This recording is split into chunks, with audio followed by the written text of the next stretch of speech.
Harper Audio presents Pronto by Elmore Leonard, performed by Alexander Adams. Chapter 1. One evening, it was toward the end of October, Harry Arno said to the woman he'd been seeing on and off for the past 5 years, "I've made a decision. I'm going to tell you something I've never told anyone before in my life." Joyce said, "You mean something you did when you were in the war?" It stopped him. "How'd you know that? When you were in Italy and you shot the deserter?" Harry didn't say anything, staring at her. "You already told me about it." "Come on, when?" "We were having drinks at the Cardozo outside not long after we started seeing each other again. You said it the same way you did just now, like you're going to tell me a secret. That's why I knew. Only I don't think you said anything about making a decision." Now he was confused. "I wasn't drinking then, was I?" "You quit before that." Joyce paused and said, "Wait a minute. You know what? That was the second time you told me about shooting the guy. At Pisa, right? You showed me the picture of you holding up the Leaning Tower." "It wasn't at Pisa," Harry said. "Not where I shot the guy." "No, but around there." "You're sure I told you about it twice?" "The first time it was when I was working at the club and we went out a few times. You were still drinking then." "That was what, 6 or 7 years ago?" "I hate to say it, Harry, but it's more like 10. I know I was almost 30 when I quit dancing." Harry said, "Jesus Christ," figuring that would be about right if Joyce was around 40 now, getting up there.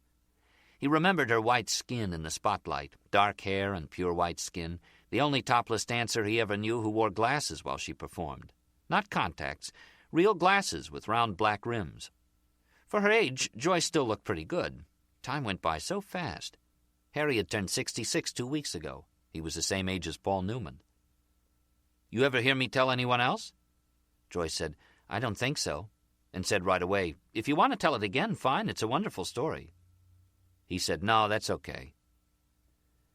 They were in Harry's apartment at the Della Robbia on Ocean Drive listening to Frank Sinatra. Frank and Nelson Riddle driving "I've Got You Under My Skin." Harry speaking quietly, Joyce looking distracted. Harry all set to tell her about the time in Italy 47 years ago and then ask, this was the decision he'd finally made, if she would like to go there with him the end of January, right after the Super Bowl. But now he wasn't sure he wanted to take her. For as long as he'd known Joyce Patton, Joy when she was dancing topless, he had always wondered if he shouldn't be doing better. Harry Arno was grossing $6,000 to $7,000 a week running a sports book out of 3 locations in South Miami Beach. He had to split 50-50 with a guy named Jimmy Capitordo. Jimmy Cap, Jumbo, who had a piece of whatever was illegal in Dade County, except cocaine, and he had to take expenses out of his end, the phones, rent, his sheet writers, various incidentals. But that was okay. Harry Arno was skimming $1,000 a week off the top and had been doing it for as long as he had wise guys as silent partners, going back 20 years. Before Jumbo Jimmy Cap, there was a guy named Ed Grossi, and before Grossi, going all the way back 40 years, Harry had worked for S&G Syndicate bookies as a runner. The idea originally was to get out of the business at 65, $1 million plus socked away in a Swiss bank through its branch in the Bahamas. Then changed his mind when the time came and kept working. So he'd quit at 66. Right now the football season was in full swing, and his customers would rather bet the pros than any other sport except basketball. Put down anywhere from a few hundred to a few grand, he had some heavy players, and watched the games on TV that Sunday. So now he'd wait until after the Super Bowl, January 26th, to take off. 3 months from now. What was the difference? Retire at 65 or 66? No one knew how old he was anyway. Or his real name, for that matter. Harry Arno believed he was a hip guy. He kept up, didn't feel anywhere near 66, knew Vanilla Ice was a white guy. He still had his hair, parted it on the right side, and had it touched up every other week where he got his hair cut, up on Arthur Godfrey Road. Joyce now and then would arch her back, look up at him and say, "We're almost the same height, aren't we?" Or she'd say, "What are you, about 5'7"? Harry would tell her he was the height of the average U.S. fighting man in World War II, 5'9". Maybe a little less than that now, but in fairly good shape after a near heart attack, a blocked artery they opened with angioplasty. He jogged up and down Lummis Park for most of an hour every morning, the Della Robbia and the rest of the renovated Art Deco hotels on one side of him, the beach and the Atlantic Ocean on the other, hardly anyone outside yet. Most of the old retired people were gone, the old Jewish ladies with their sun hats and nose shields, and the new inhabitants of South Beach, the trendies down from New York, The dress designers and models, the actors, the stylish gays didn't appear on the street before noon. One day, pretty soon now, his players would be making phone calls asking what happened to Harry Arno, realizing they didn't know anything about him. He'd disappear and start a new life, one that was waiting for him. No more pressure. No more working for people he didn't respect. Maybe have a drink now and then. Maybe even a cigarette in the evening, looking out at the bay at sunset. Have Joyce there with him. Well, maybe. It wasn't like there weren't any women where he was going. Maybe get there first and settle in, and then, if he felt like it, send for her. Have her come for a visit. He was ready. Had passports in 2 different names, just in case. Saw a clear field ahead, no problems. Until the afternoon Buck Torres told him he was in trouble. October 29th, outside Wolfie's on Collins Avenue. Wolfie's was the only restaurant Harry knew of that still served Jell-O. A friend of his at the Miami Herald said, and with a straight face. There was a Harry Arno on the sandwich menu he couldn't eat anymore. Pastrami and mozzarella with tomatoes and onions, a splash of Italian dressing. Harry could eat deli and he could eat Cuban if he was careful, not load up on the black beans. What he couldn't get used to were all the new places that served tofu and polenta, pesto sauce on everything, sun-dried cherries and walnuts on grouper, for Christ's sake. October 29th, Harry would remember, he had vegetable soup, a few crackers, iced tea, and the Jell-O, strawberry. Stepping out into the sunlight in his beige warm-ups with the red piping, his Reeboks, and there was Buck Torres standing by an unmarked car, a blue 91 Caprice. Harry had been arrested by Buck Torres 6 times or so. They knew each other pretty well and were friends. Not socially. Harry had never met Buck's wife, but friends in the way they trusted one another and always had time to talk about other things than what they did for a living. Buck Torres had never asked Harry about his business with Jimmy Capatoro, trying to get to Jimmy Cap through Harry. This time it was different, this October 29th afternoon. Harry could feel it. Torres said, "Man, you're looking sporty as ever. Get in, I'll drive you home." Harry told him he had his car. "That's all right," Torres said. "Get in anyway. We'll drive around." They started south on Collins and pretty soon turned west toward Washington. Not much traffic yet. By December it would be bumper to bumper down here. There was a stale cigarette smell in the car. Harry opened his window. "What I'd like you to do," Buck Torres said, "is happen to take a look at the papers on the seat."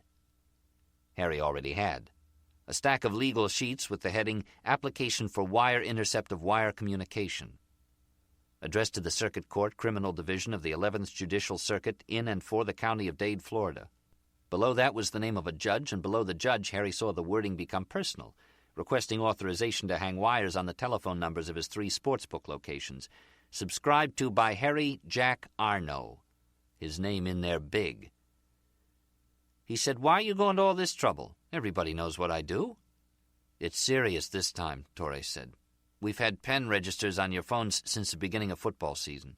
We know what number's been calling you and who you've called 24 hours a day. Look at page 14. "I believe you," Harry said. "Last Sunday your phones had like 180 incoming calls during action time, right before the pro games got started." "I have a lot of friends," Harry said. "Use that in court," Torres said. "You get a laugh and maybe a $500 fine. This is different." Harry was still looking down at the legal papers.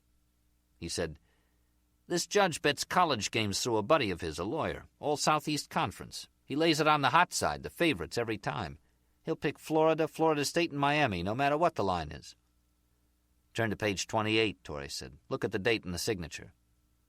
"You already have me tapped?" "The wire was okayed weeks ago. Those 3 numbers, but not your residence." Harry said, "Don't you know I record all my transactions? I could have given you my tapes, saved you the expense." Torres turned right on Washington to head north past white storefronts that looked closed in the sunlight. The pastel colors and neon kitsch taking over South Beach, not up this far yet. "It's a bureau operation," Torres said. "They want Jimmy Cap, like they do every year or so, make a lot of noise. We do the legwork and they take what we come up with to a federal grand jury." "What you telling me?" Harry said. "I could go down with Jimmy on a racketeering charge?" He saw Torres glance over, Torres serious, and that began to bother him. "That's how it started out," Torres said. "You go down unless you testify, help them put Jumbo away on a RICO indictment. I said to the agent in charge of the investigation, 'How you going to turn Harry Arno, hold 6 months over his head? He doesn't cross state lines.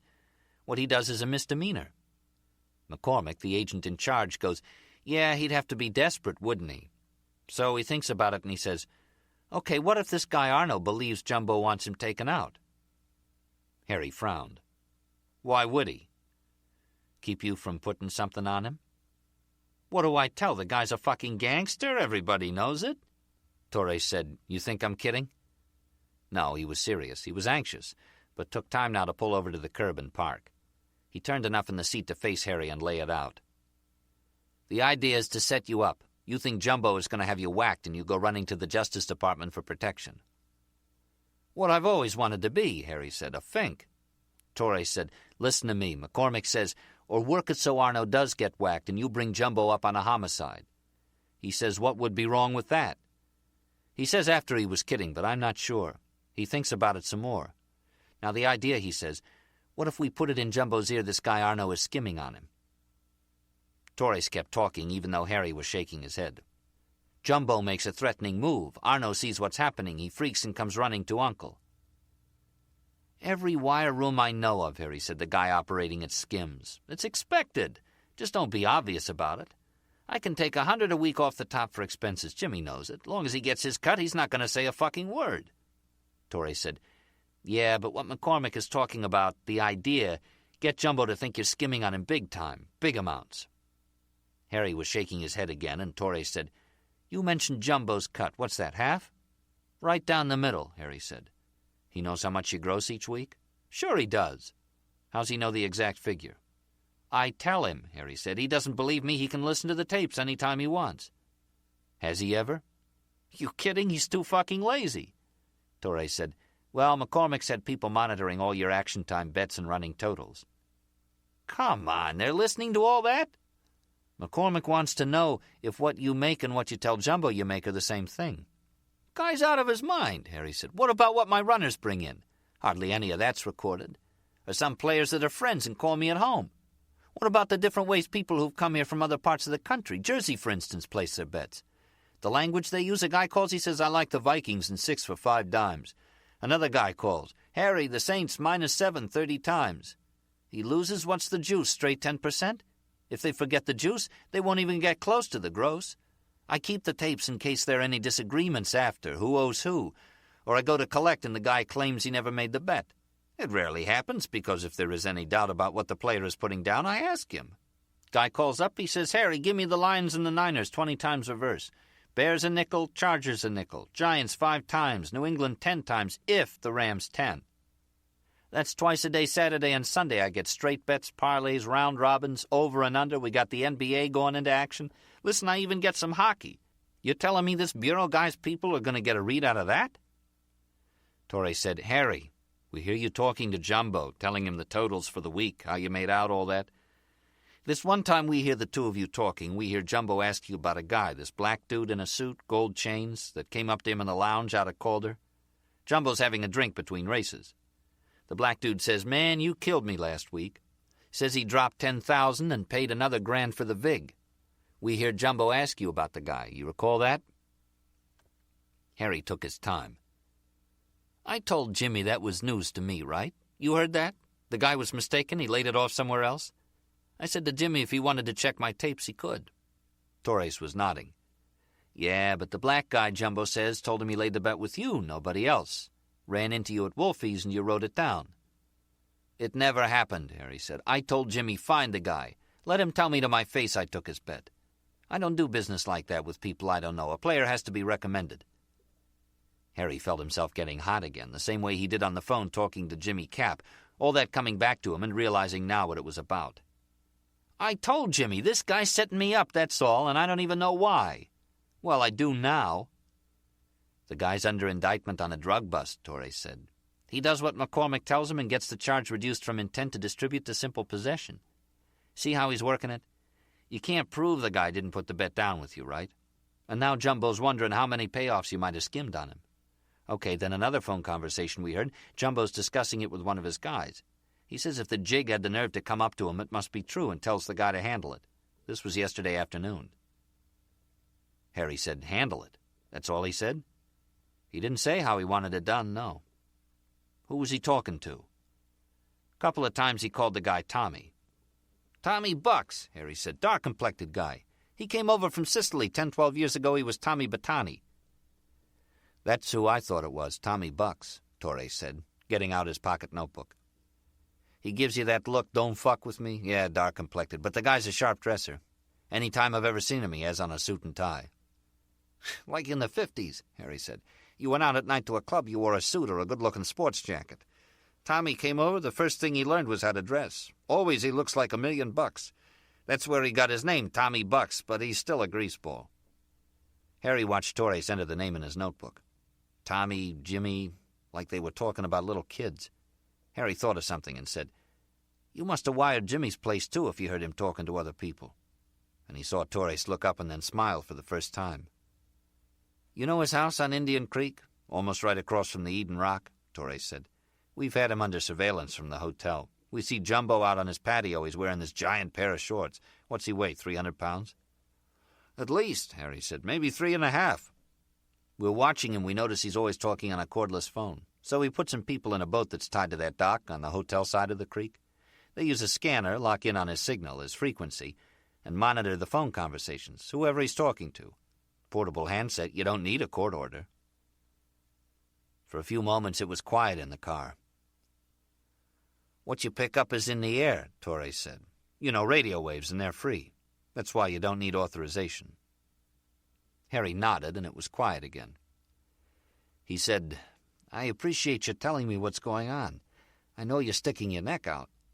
"I don't want to see you hurt," Torres said, "on account of this asshole McCormick." Harry said, "Well, I'm not going to worry about it. If it was 10 or 12 years ago and Jimmy told Tommy Bucks in those words, 'handle it,' that would be a different story. I mean, back when he first came over," Harry said. "Tommy's a zip. You know what I mean? One of those guys they used to import from Sicily to handle the rough stuff. Guy could be a peasant right out of the fucking Middle Ages. Looks around and he's in Miami Beach. Can't believe it. They hand the zip a gun and say, 'There, that guy.' And the zip takes him out. You understand? They import the kind of guy likes to shoot. He's got no priors here. Nobody gives a shit if he gets picked up, convicted, put away. If he does, you send for another zip. Guy comes over from Sicily, he's got on a black suit, shirt buttoned up, no tie, and a cap sitting on top of his head. That was Tommy Bucks 10, 12 years ago when he was Tomasino Battanti." "So you hope he's changed more than his suit," Torres said. He stared at Harry. "You don't look too worried." "I can always leave town," Harry said. Torres grinned. "You're a cool guy, I'll give you that." Harry shrugged. Man, he was trying. Chapter 2. To Harry, Tommy Bucks would always be the zip. A guy who was brought over to kill somebody, stayed, learned English and how to dress, but was still that person they imported. He'd be coming any time now, or waiting somewhere. Harry, sure of it, was thinking, if you'd gotten out when you were 65... Someone had picked that age as the best time to quit whatever you were doing, and Harry believed now it could be true. By 40, you've lost a step, your legs aren't what they used to be, and 25 years later all your parts are starting to go. Something he'd never considered until last year when they stuck the tube up his artery from his groin to his heart and told him he'd better change his ways. If he had gotten out right after that, last year. He thought about it not as a regret or with any feeling of panic, but as a practical notion. If he were no longer here, he wouldn't have to worry about this zip coming to see him, if that's what handle it meant. This primitive greaseball in a $1,200 suit, no education, spoke with a garlic-breath Italian accent, though not much of one considering, and was not as dumb as most of the guys in Jimmy's crew sitting around in their social club. The zip was coming. The only thing to wonder about, what was he waiting for? Harry Arno packed a suitcase as soon as he got home that Thursday afternoon, October 29th, not with the idea of taking off, not yet, but in case he had to. He packed going from the dresser with shirts and underwear to the suitcase on the bed to the front windows to look down at Ocean Drive, 3 floors below. Every 20 minutes or so that afternoon he'd make a side trip to the bathroom, the idea of the zip's arrival affecting his bladder, or a combination of the zip and a swollen prostate. He'd stand there taking a leak, imagine the zip walking into the building, and he'd shake it and hurry back to a front window. A couple of times he almost picked up the phone by the bed. But if he called Jimmy and told him what was going on, went into how he found out he was being set up, the way Jimmy would see it, "Oh, you're tight with this cop. They offered you a deal." He could swear he'd never talk to a grand jury. It wouldn't matter. He'd be putting his life in the hands of a 300-pound semi-literate slob who never smiled or had finished high school. Some things about Jimmy Cap you could anticipate. Harry knew that if he ever told Jimmy he was retiring, Jimmy would have to say, "Oh, is that right? You quit when I tell you can quit." The Zip he didn't know well enough to anticipate. They had never been formally introduced or spoken more than a few words a year to each other. As far as Harry could tell, the Zip didn't talk much to anybody. The other guys in the crew seemed to stay out of his way. Women liked him, the semi-pros attracted to those guys, or they were afraid not to act as though they did. Harry had a suitcase and a hanging bag packed now, put away in the bedroom closet. He stood at a window looking down at headlights in the dusk, dark shapes moving, wondering now if he'd forgotten anything. Bathroom stuff? What else? Jesus, his 2 passports. Someone knocked on the door, in the living room. Harry felt himself jump, in the same moment remembering he hadn't packed his gun, the gun he'd used to shoot the deserter 47 years ago and he'd brought home as a souvenir. A U.S. Army Colt .45 sidearm, wrapped in a towel on the shelf in the closet, not loaded, with the Zip at the door.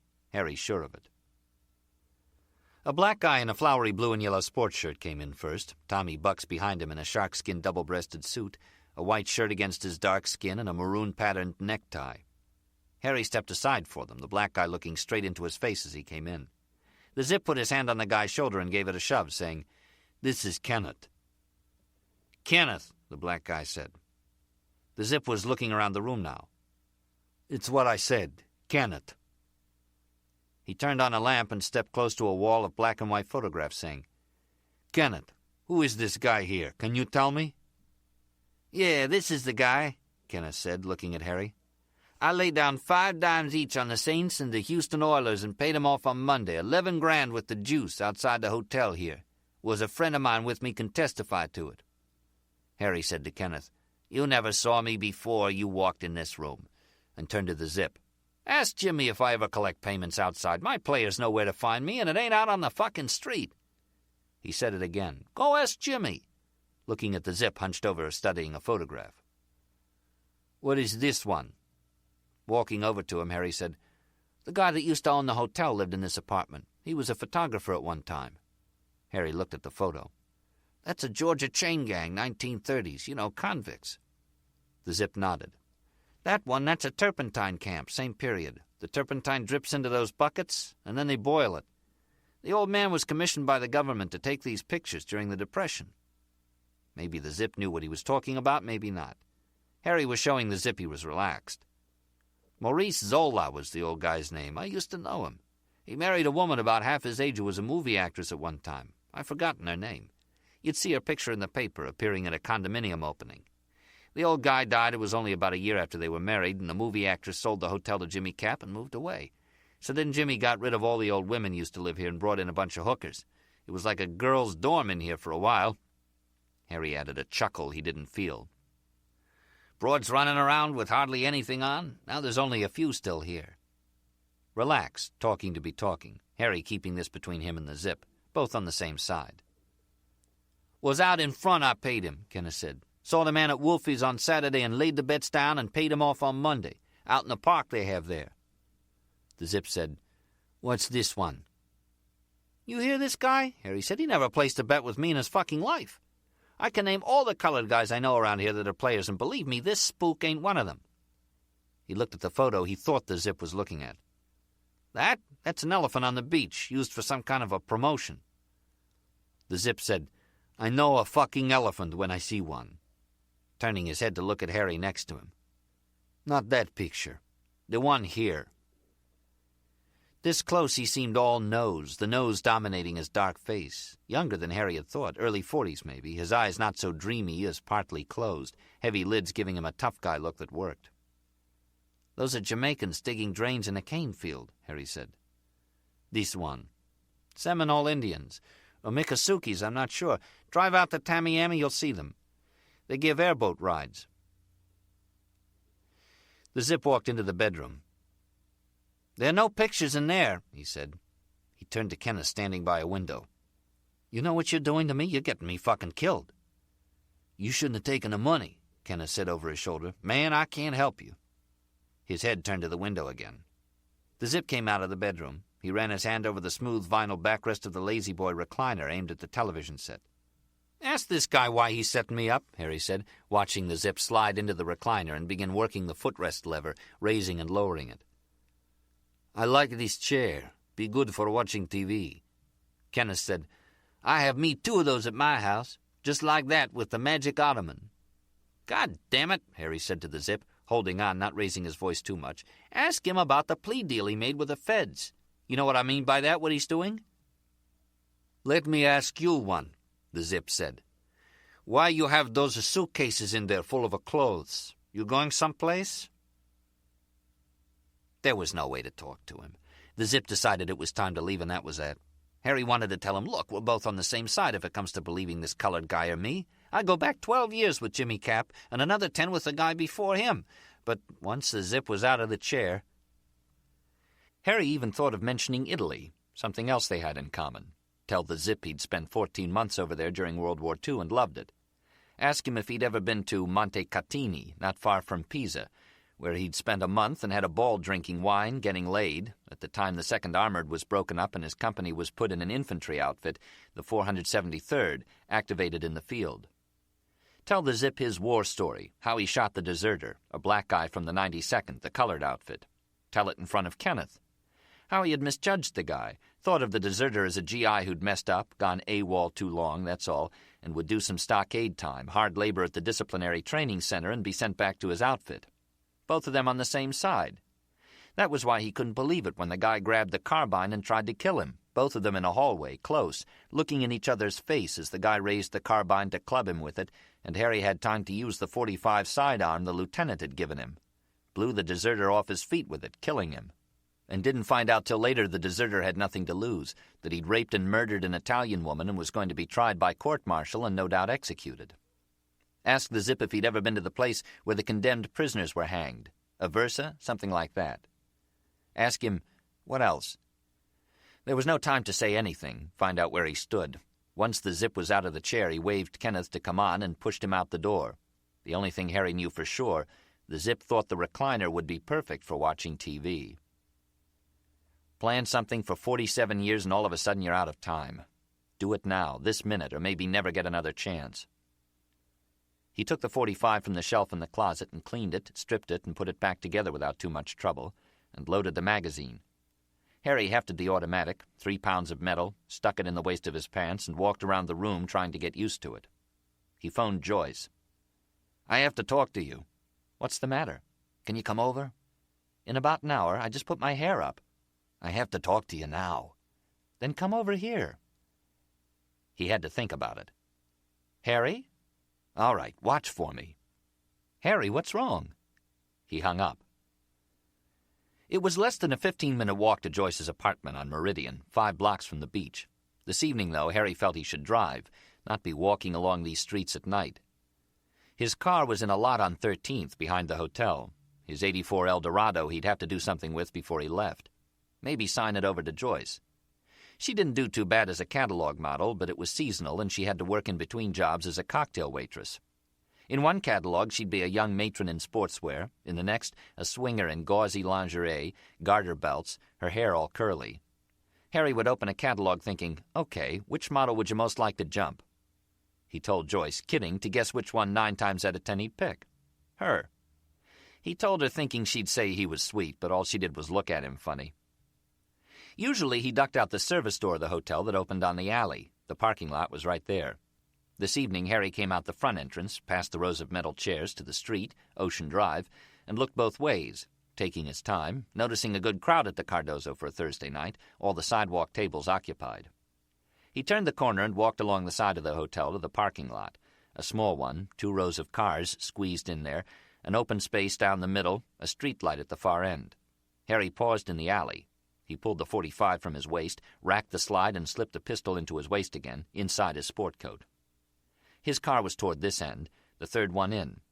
He came to the Eldorado's white rear deck sticking out. The guy who ran the lot told Harry he'd buy the car whenever he wanted to sell it. He wasn't here at night. No, but somebody was. A figure in the open space between the rows of cars. Coming this way now, a dark shape. It wasn't the guy who ran the lot, he was a little guy. This one was taller, over 6 feet. Harry wanted him to be cutting through the lot heading for Ocean Drive. Now this guy Harry had never seen before said, "That your car?" About 30 feet away. Harry said, "What, this one?" "Yeah, is that yours?" Harry stood at the Eldorado's right rear fender, looking across the trunk at the guy approaching. He felt the bulk of the .45 against his stomach and said, "What do you care whose it is?" The guy said, "I want to be sure you're the right one," saying then, "Your name Harry?" Harry was telling himself as the guy spoke to pull the .45, do it right now, seeing the guy coming the same way the deserter from the 92nd came at him with the carbine. That one, the deserter, didn't say a word. This one did. He said, "What are you doing, taking a piss? Have your hands full?" He said, "I got something for you, Harry," his right hand going inside his coat. "From Jimmy Cap." Harry brought up the .45 in both hands and saw the guy stop and raise his hand that wasn't inside the coat. He looked like he was going to say something, and maybe he did, and Harry didn't hear it with the noise. He shot the guy 3 times with that gun from the war and watched the guy fly off his feet backward, throwing a cut-down shotgun in the air to clatter off the trunk of a car and drop to the pavement. Harry walked over to look at the guy. He was white, about 50, wearing a tractor cap still on his head, an old suit coat over bib overalls, and work boots. Some redneck from the Glades. His eyes open, false teeth coming partway out of his mouth, the cleanest thing about him in the streetlight. Harry didn't touch him or the shotgun lying on the pavement. He went back to his apartment and phoned Buck Torres at Miami Beach Police Headquarters. He wasn't there. Harry said it was urgent, that Sergeant Torres should get in touch with him right away. Waiting then, he felt he wanted a drink more than he ever did in his life, but held off. He thought of calling Joyce, but held off on that too. Finally, Torres phoned, not sounding in too good a mood. Harry said, "I just killed a guy. What do I do now?" They talked for a few minutes, and Torres told him not to move, not to do anything dumb. "Like what?" "Just don't do anything dumb." Harry said, "Why do you think I called? If I was going to do something dumb, would I have called you, for Christ's sake?" He hung up and phoned Joyce. She said, "No." She said, "You didn't. Did you? You're putting me on, and it's not funny." By the time he heard the radio cars outside, Joyce sounded like she believed him, asking what he was going to do and what she could do to help out. Harry told her not to worry about it. He didn't see a problem. He wasn't thinking ahead yet. His mind kept looking at the scene, and he'd feel pumped up at the way he'd known what to do and didn't panic. Remembered to take a breath, hold it, let some out, remembered to squeeze the trigger, fired 3 times, and hit the guy 3 times. When he did think ahead, he pictured Torres and some other detectives at the scene shaking their heads, commenting among themselves over the way he'd played it. Man, don't mess with Harry Arno. Blew the guy away before he could get off a shot. They'd go over the scene and then talk to him, ask him exactly what happened, maybe have him sign a statement, ask him to stick around in case they had any more questions. After that, what? Chapter 3. After they talked to him for 2 hours, he spent the rest of the night in a detective division holding cell. The next morning, Harry told the Crimes Against Persons detectives it was just as easy to fix eggs the right way, over easy for Christ's sake, as it was to fry them till they were stiff as leather. One of the detectives let him know the eggs were from the Cuban joint down the street. Call them up if he wanted to complain. Harry couldn't believe it, the way people he knew over the phone were treating him. They transferred him to the Dade County Jail, where he was booked and printed. That afternoon, at his first appearance hearing in circuit court, he entered a plea of not guilty. The next thing he knew, he was charged with second-degree murder, and a bond was set at $150,000. He couldn't believe it. He said to his lawyer, "I understand this was a preliminary hearing, but you might have mentioned the shotgun the guy had." His lawyer, actually the son of the lawyer who ordinarily represented Harry when he was brought up but was out of town, said, "What shotgun?" "The one he was going to kill me with. Doesn't anybody understand that?" The young lawyer shook his head. "There's no shotgun mentioned in the uniform crime report." Harry said, "Did they look for one? You think I shot this guy I never saw before in my life for no reason? Or you think I was mugging him, what?" The victim was Earl Crow, 53, from the Glades, as Harry thought. Clewiston, up on Lake Okeechobee. He said to Buck Torres after, "Where were you last night when I needed you?" Meaning during the interrogation. "I have all these dicks ganging up on me." Torres said it was a homicide investigation and he was with an organized crime task force. Torres cooler than the last time they talked. He said, "You were nervous, right? Man, I can understand it. You thought sure this guy was coming for you." "He was," Harry said. "He knew my name." "You're a popular guy." "He had a sawed-off pump-action shotgun, for Christ's sake. He says from Jimmy Cap. He comes right out and tells me so that I'll know, from Jimmy." "You had a loaded Colt .45, Torres said. You want to talk about intentions?" "I didn't know the guy." I hear he's got priors and state time going back 30 years, Torres said. Maybe you can work a deal with the prosecutor's office, get it down to some kind of manslaughter. If you want, you can talk to the feds about Jimmy Cap. Help your cause, if you know what I mean. McCormick asked me to mention it, that's all. They set me up, Harry said, then offer to save my ass, and I'm supposed to be grateful. If I say I'll tell stories on Jimmy, will they all of a sudden find the shotgun? Torres shook his head, saying he would never be part of anything like that. Yeah, well, I got no business being in jail, Harry said, but if I'm out on the street, I'm fucking dead. They'll look out for you, Torres said, as long as you can do them some good. What else can I tell you? That's the way it is.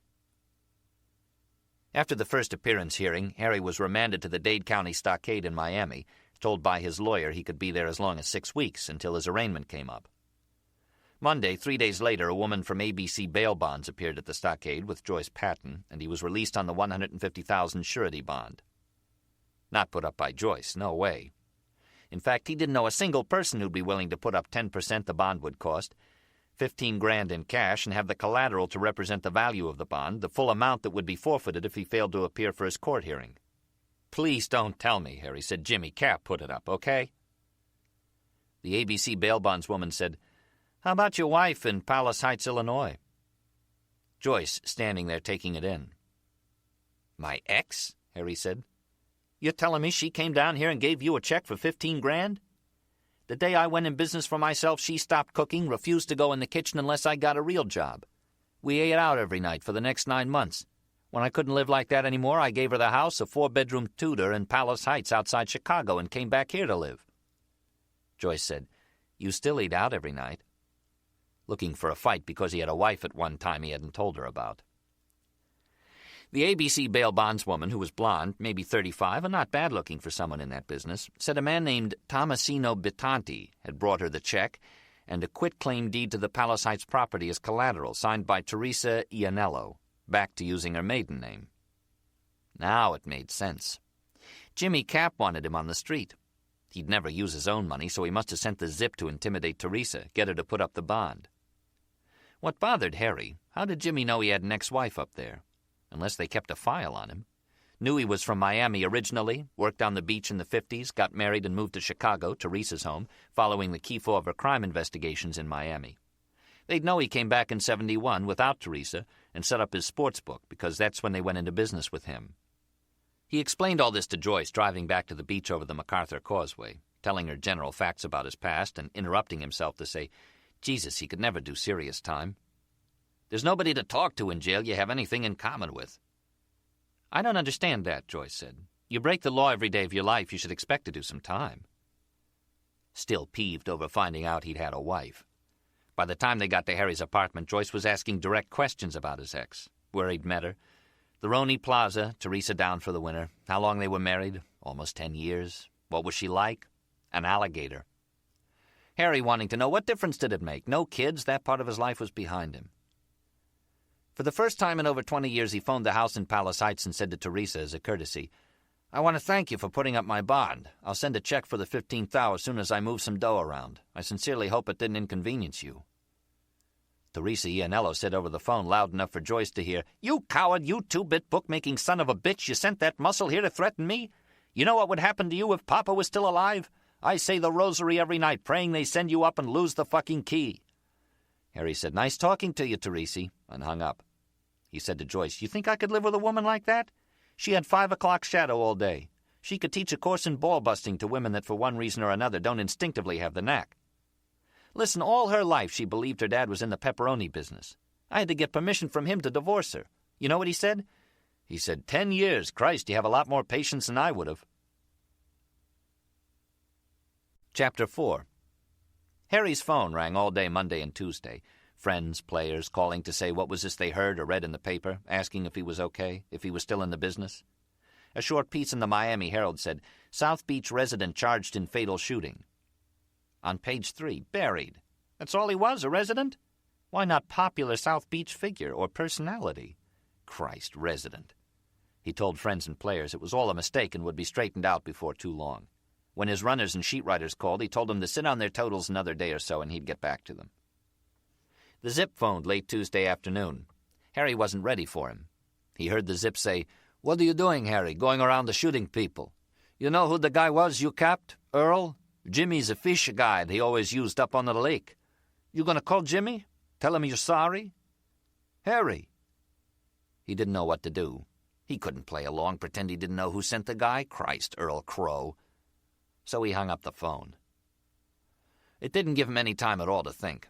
When the phone rang again, Harry answered, and the Zip said, "You hang up on me? We were cut off." The line was silent until the Zip said, "You know a reason we shouldn't be talking?" Harry said, "You want to know if I'm wired and some people are listening? What do you think?" "There's a guy sitting in your lobby," the Zip said. "I wondered if he was a friend of yours, somebody looking out for you." "I haven't left the apartment." "Haven't talked to people from the government?" Harry said, "Not yet," and hung up. Fuck him. He knew guys who punched walls in moments of frustration, and some of them broke their hands. He could smash something, throw the telephone through the window, kick in the TV set. What else?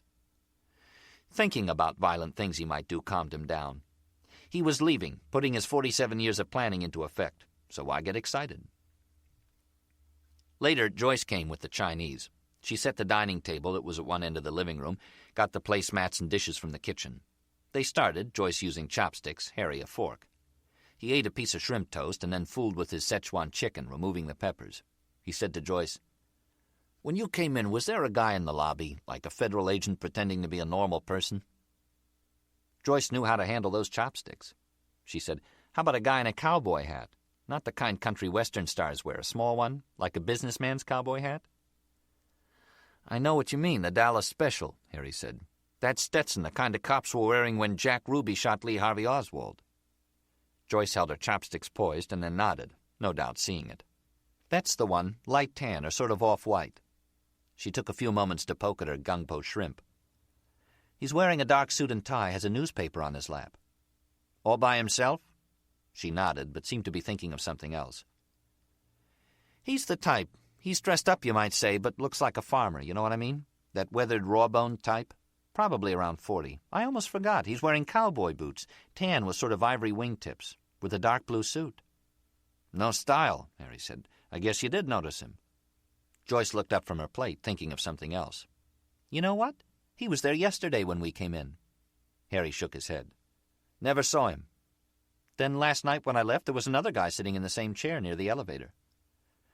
"My protectors," Harry said, "from some government law enforcement body." He took a bite of chicken and vegetables and worked on his plate for a minute before looking at Joyce again. "When you're finished, would you mind going down and ask the guy who he's with? I'm curious." Joyce said, "Really?" "Or hey, ask him if he could come up here for a minute. Tell him I'd like to meet him." Joyce seemed to think it over. "Why?" "This guy could be risking his life for me. I'd like to shake his hand, that's all." He saw the way she was looking at him and said, "What's the matter?" Innocent. Joyce said, "What are you up to, Harry?" The first thing the man said once he was in the apartment was, "You don't remember me, do you?" With a slight grin, his head cocked, looking at Harry. "I could tell yesterday when you came in. You walked right past like I wasn't there." Harry tried narrowing his eyes, but it didn't help. Joyce had it right. He looked like a farmer, that stringy type with hollow cheeks, crow's feet, and had the accent to go with it. Not deep south, but from somewhere below Ohio. He touched the funneled brim of his Stetson with 2 fingers and held open his ID case in the other hand, showing his star. He said, "Raylan Givens, U.S. Marshals Service." The name was no more familiar than the face, that rugged outdoor type with a fighter's nose. Harry stepped up now and shook his hand, squinting to show he was trying to remember. Raylan Givens was nearly a head taller in his cowboy boots, tan ones, Harry had noticed, with a wingtip design. He kept nodding as he gripped Harry's hand, pumping it. Harry said, "It was in federal court," taking a shot. "Am I right?" He got free of Raylan's grip as the man shook his head. "Almost," Raylan said. "I'll give you a hint. We took a trip together." Harry said, "Right, we met on a plane one time," and saw Raylan shaking his head again, still with that grin, enjoying this.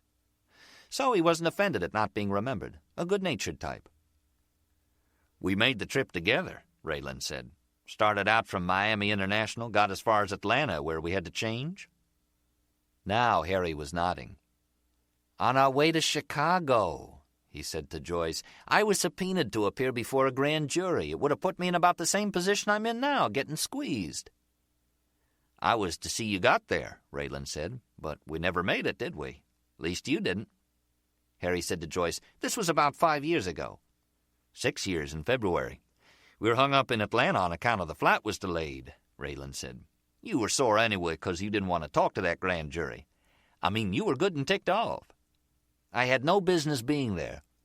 If you had nothing to say, that would have been brought out in your testimony, wouldn't it? No, you had to pull a disappearing act on me after you gave your word." Raylan looked over at Joyce in the kitchen now, cleaning up. "We're in the Atlanta airport. I'm eating an ice cream cone. He says he's going to the men's and he'll be right back. Next time I saw him was yesterday, 6 years later." Harry grinned. Raylan didn't. He said to Harry, "If you'd kept your word, I'd be up in grade by now with the marshals to a GS-12, instead of where I am presently and have been the past 7 years. Nothing happened to you, though, did it? I thought sure the court would hold you in contempt and put out a fugitive warrant." Harry, serious now, said, "If I'd ever shown my face in that courthouse, I would have been seen by some people as far worse than contemptuous. It turned out the Justice Department didn't need me anyway." He narrowed his eyes at Raylan Givens, and this time saw the two of them in the Atlanta airport, only a glimpse, but with enough recall in it for him to say, "I think you told me you're from Kentucky." "Yes, sir. Harlan County, in the eastern part of the state." "You don't drink?" "Well, not too much." "I don't drink at all anymore." "Well, good for you." "You said your goal, at least then, was to be a revenue agent?" "ATF," Raylan said. "That's alcohol, tobacco, and firearms, part of the Treasury Department. I still wouldn't mind it." Harry glanced at Joyce.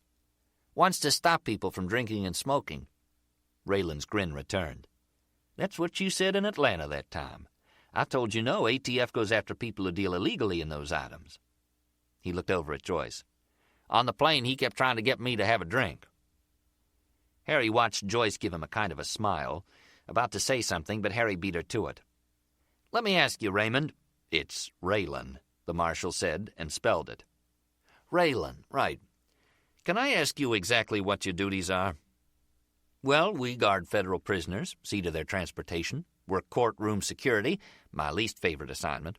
We take care of forfeitures, property that's been confiscated." "I mean, what are you doing for me?" Harry said. "I'm not a prisoner."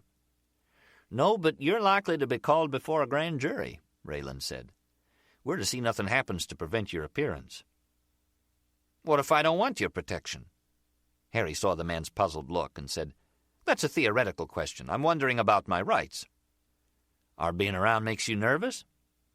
It didn't seem worth getting into. Harry shook his head. "Let's forget I asked." Raylan said, "We can stay pretty much out of sight except... Mr. Arno, could you do us a big favor? Don't go out at night, okay? And if you want to go someplace during the day, let us drive you." Harry said, "This is for my protection." "Yes, sir." "Or so I won't run off on you."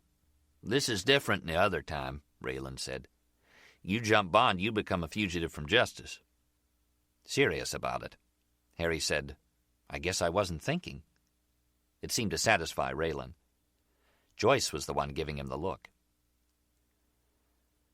He was at the window again, where he spent half the day. Joyce watched him from the kitchen. She finished drying the dishes and crossed the room to put her hand on Harry's shoulder and stand close to him.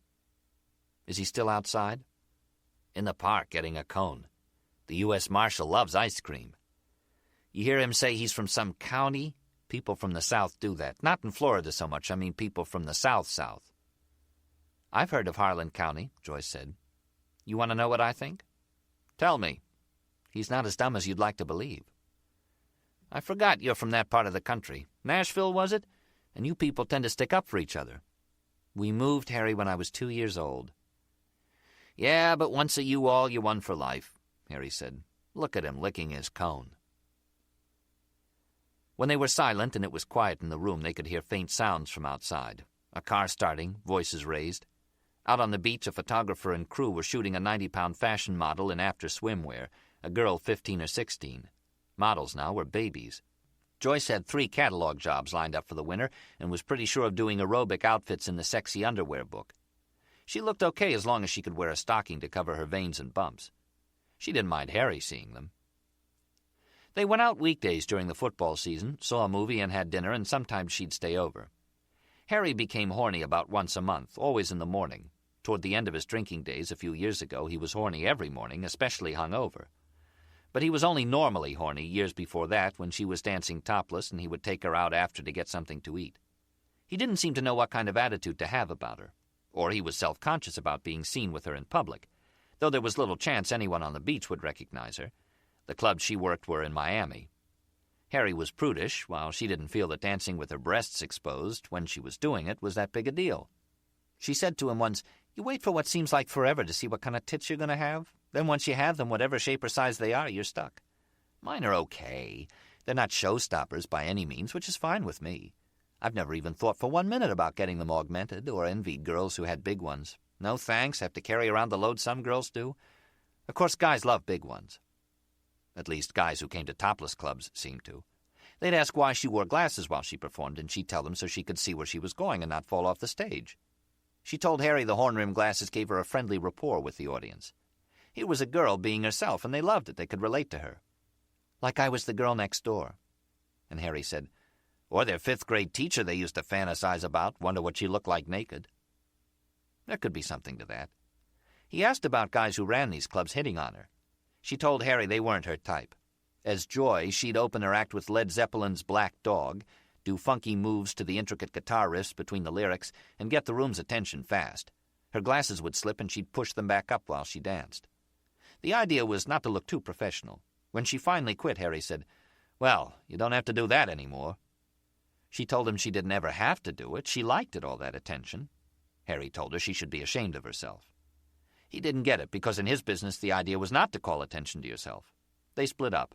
She worked in the chorus aboard a cruise ship that toured the Caribbean, choreographed routines a couple of years, got into catalog modeling.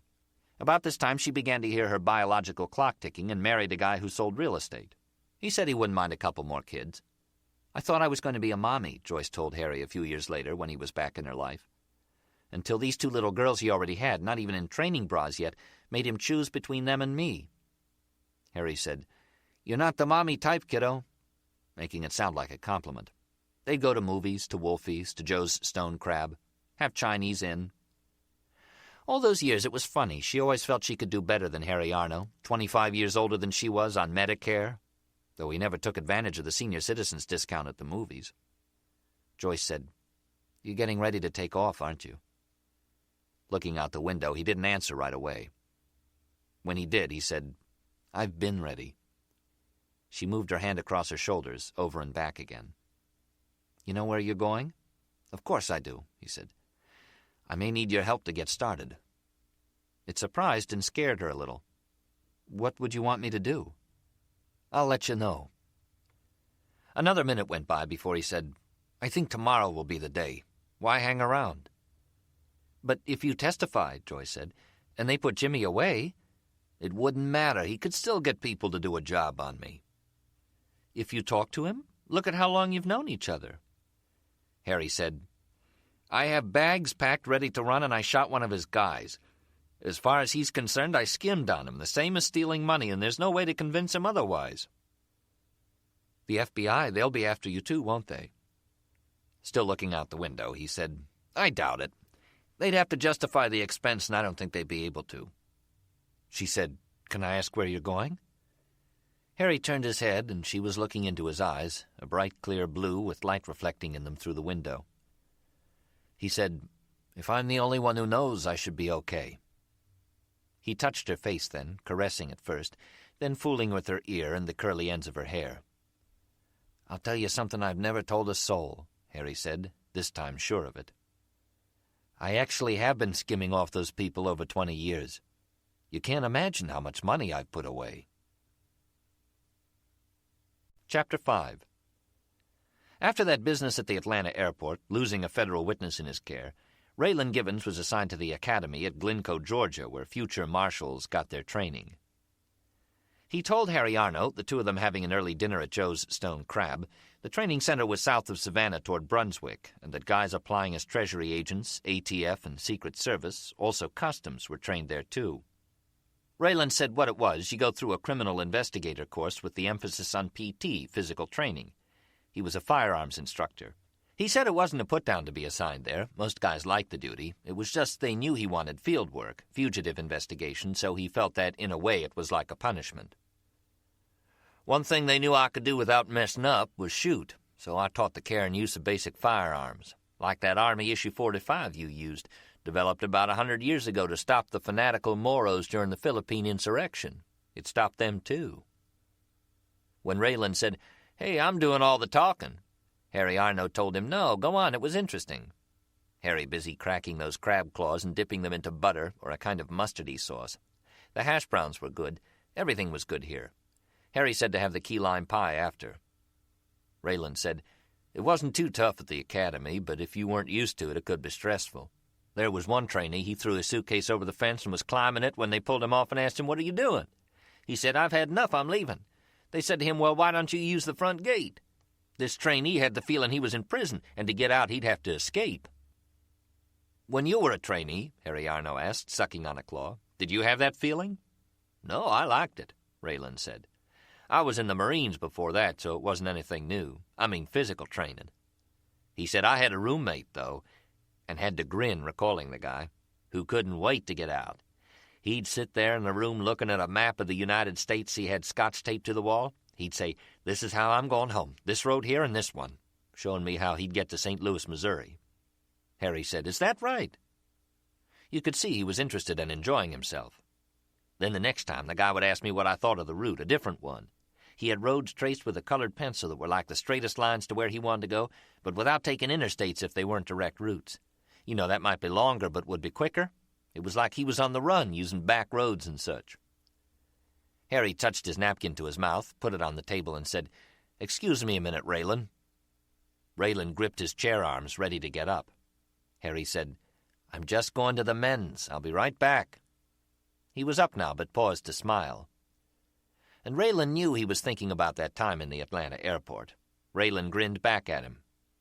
"It seems to me you said that once before." Harry raised one hand, the way you might interrupt someone to say goodbye, and walked off around the tables, just about all of them occupied now, toward the men's room over on the other side. Raylan was thinking that when Harry came back, he'd tell him the other thing the map reader did, how he went to bed real early every night around 8 instead of going into town for a few beers. Raylan would come back around midnight, and if he was quiet, the roommate would be quiet the next morning when he got up about an hour early.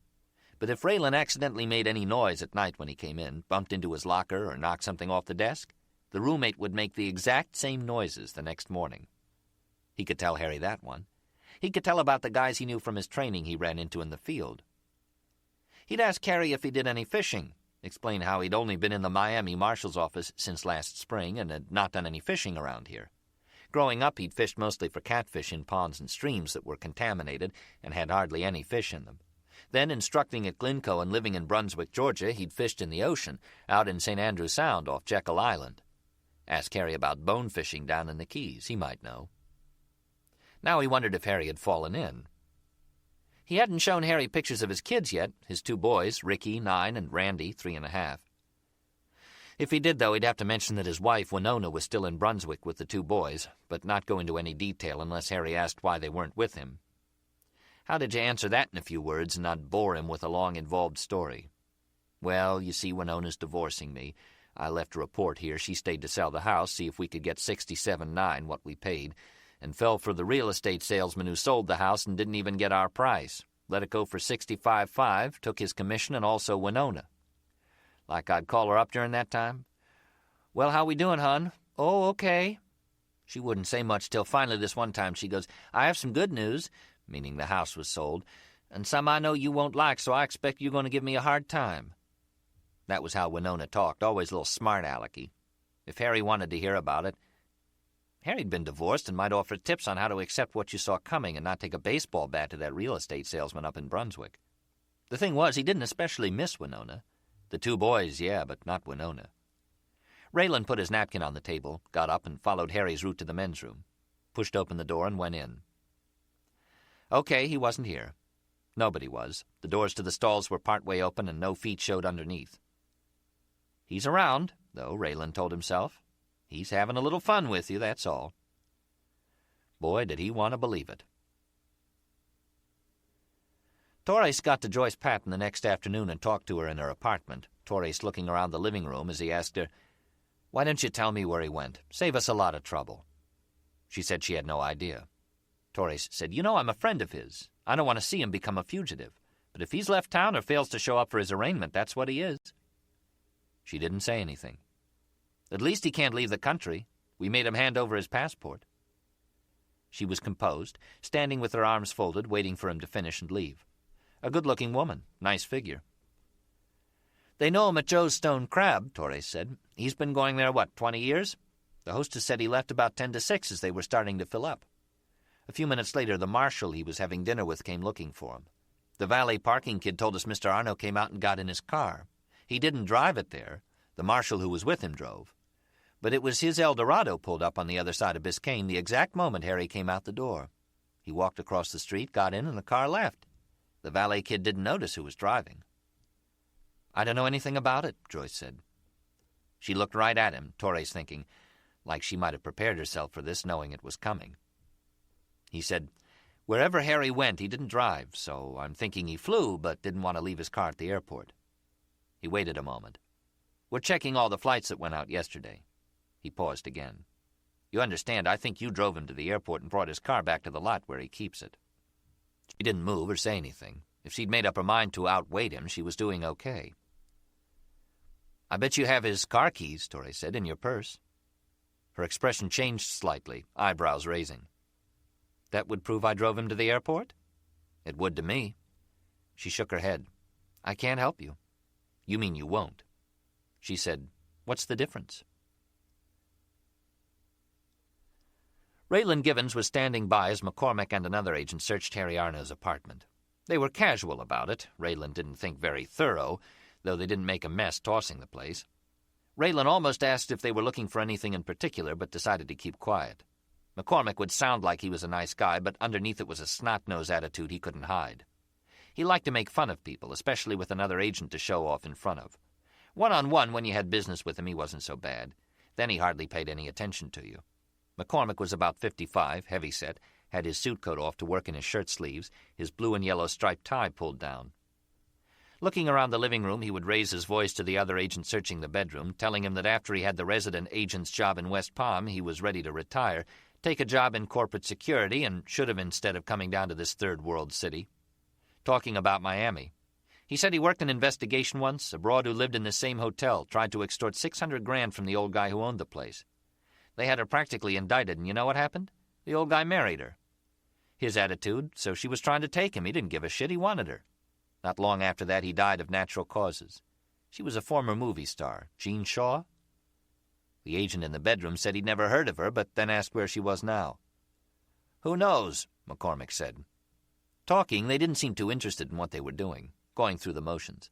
McCormick was in the kitchen now, bent over, poking around in the refrigerator. Coming out of the living room, he said to Raylan, "You wear that hat all the time?" "When I go out," Raylan said. "Yeah." "You wear it when you sit down to eat?" "Not usually." "Some of you cowboys do. Never take your hat off. Watch country music awards on TV. You see all these bozos sitting there with their hats on, pretending they're cowpokes." He said, "Why don't you make us some iced tea? There's some instant in there." It was the first time since they got there McCormick had spoken to him, and what it was about, his hat. Raylan fixed 2 glasses with ice cubes and lemon wedges he found and brought them out to the dining table. McCormick looked over from where he stood at the wall of pictures. Raylan thought he was going to ask to have his brought to him, but he came over to the table. Raylan said, "You haven't found anything? Any clues to where he might be?" "No, but I'll let you know if I do," McCormick said. He raised his voice to the other room, saying, "Jerry, Raylan wants to know if you found any clues." Jerry's voice came back, "Who?" This was Jerry Crowder, a young agent who could learn a bad attitude, Raylan believed, hanging around McCormick. Basically, he was a good guy, big and rangy, a former college football player. Raylan had backed him a couple of times making arrests. McCormick had picked up his iced tea. He sipped it, looking at Raylan, and said, "I've meant to ask you, when Harry Arno gave you the slip, did he stick you with the dinner check?" Giving Raylan a serious, interested expression now, waiting. $60, Raylan said. "I paid it." "I hope you don't put it on your expense account." Raylan didn't say anything, and McCormick said, "What grade level are you?" "GS 11. For how long?" 7 years. Stuck, huh? That's a shame. I understand this is the second time you've let Harry Arno get away. Is he a friend of yours?" "I've never thought of him as such, no." "Didn't they teach you never let a prisoner out of your sight?" Raylan said, "He wasn't a prisoner. I knew right away he shouldn't have. It was like talking back to the teacher." McCormick said, "Well, you were watching him, weren't you? That's what we're talking about." Raylan felt now he had to keep going and said, "You want to know how I see it?" "How you see what?" "This situation with Harry." "I sure would, but wait," McCormick said and called out, "Jerry, come in here." Crowder appeared in the bedroom doorway, almost filling it, and McCormick motioned to him. "Have an iced tea. Raylan's going to tell us how he sees it." Coming over to the table, Jerry said, "How he sees what?" "That's what we're going to find out." McCormick looked at Raylan. "Go on." "Well, first of all," Raylan said, "I can't think of a reason why Harry would take off knowing he needs protection. Another reason, he's too smart to become a fugitive, have to hide out the rest of his life." McCormick said, "You know Harry pretty well?" "I was with him on 2 occasions. Both times we talked. Shared experiences, you might say." "If he realizes he needs protection," McCormick said, "and he knows he'll become a wanted fugitive if he runs, then why did he?" "Maybe he didn't," Raylan said. "Maybe he was abducted." They hadn't thought of that, both of them turning enough to look at each other. "By who?" Jerry said. "The bad guys?" And McCormick jumped in, asking, "What about the fact an eyewitness saw him walk out of the restaurant and get in his own car? Someone there to meet him?" "He could have been tricked," Raylan said. Damn, wishing he'd thought this through and had answers. It did stop them again, giving them something new to consider. McCormick said, "He comes out thinking it's a friend driving his car?" "Somebody he trusts." "But it isn't. Is that what you're saying?" It was simpler in his mind. "Something like that," Raylan said. "But why's he leave you sitting there and duck out? What would the plan be that he got taken in? You understand what I mean? Did a friend set him up?" Raylan shook his head. "I don't know. I haven't figured it out yet. Right now, it's a feeling I have." "It would seem to me," McCormick said, "his idea was to take off. That's the feeling I get." "Or somebody talked him into it," Raylan said, thinking hard. "I'll tell you how I see it," McCormick said, straight now, not having fun with him. "You don't want to believe you twice blew your assignment, and because of it you aren't going to get any higher in the marshals than where you are. So you want to blame it on someone else, Jimmy Cap, the bad guys? You've told yourself this bookie you've come to know so well, he wouldn't fuck you over again. You trust him. Raylan, is that what you're thinking? You see yourself getting sent back to the academy as an instructor, then retiring and living in Brunswick, Georgia the rest of your life?" McCormick put on his blank expression again. "What's wrong with that?" Chapter 6. Transcription of a tape recorded 05 November 2:20 p.m. monitoring the cordless handset of Jimmy Capitordo at his residence on Pine Tree Drive, Miami Beach, from the Eden Rock Marina across Indian Creek. Jimmy Cap is in conversation with one of his aides known as Tommy Bucks. "Jimmy?" "Tommy." "Yeah?" "There's a problem here collecting from a people. I don't know their names. Some of them go by numbers." "Yeah, they use a number." "In case on the phone if somebody's listening." "Harry knows who those are." "That's what I'm talking about. You know, does he have a list?" "What kind of list?" "Of the names, so I know who to look for." "I don't know, he's got one or not, maybe." "You can't tell if the numbers that lost paid or didn't pay. His writers don't know shit. I talk to them, they say people are calling up asking where Harry is and who they should pay." "So what's the problem? Get a guy to take his place." "Listen, you better come over. I don't want to talk about this on the phone. You never fucking know, do you?" At 3:10 p.m. on 05 November, Tommy Bucks appeared on the patio where Jimmy Capitordo was sunbathing. The two were observed in conversation for the next few minutes. Also present were Jimmy Cap's girlfriend, Gloria Ayers, 22, of Hallandale, and one of his bodyguards, Nicky Testa, 24, of Atlantic City, New Jersey, sometimes known as Macho or Joe Macho. It drove the Zip nuts the way Jimmy told you things you already knew, or even things you had told him at one time and he forgot it was you. Right now he was lying on his stomach, and you had to get down there close to his body to hear what you already knew he was going to say. Down close to his smell, his back soaking in the sun. He would turn his head. "Gloria? Where's Gloria?" And Gloria, with the string swimsuit stuck in her ass, would wait for Jimmy's bodyguard Nicky to wring out a face towel he kept soaking in ice water and hand it to her so she could wipe Jimmy down, cool him off. First his face as he raised his head, then she'd wipe down his back, Jimmy grunting and moaning while Gloria worked on him with the ice-cold towel, her tits coming out of the swimsuit.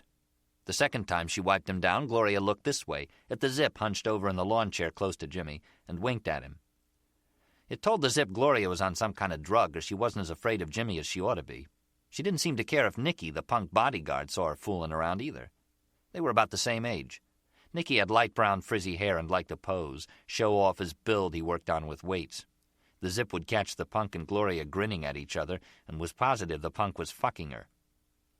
Sitting there in the sun, the Zip tried to imagine the girlfriend of any of the old-time bosses giving the eye to some guy that worked for them. Those people back then, Luciano, Costello, Joe Adonis, were respected because they had proved on the way up they were men and you better not fuck with them.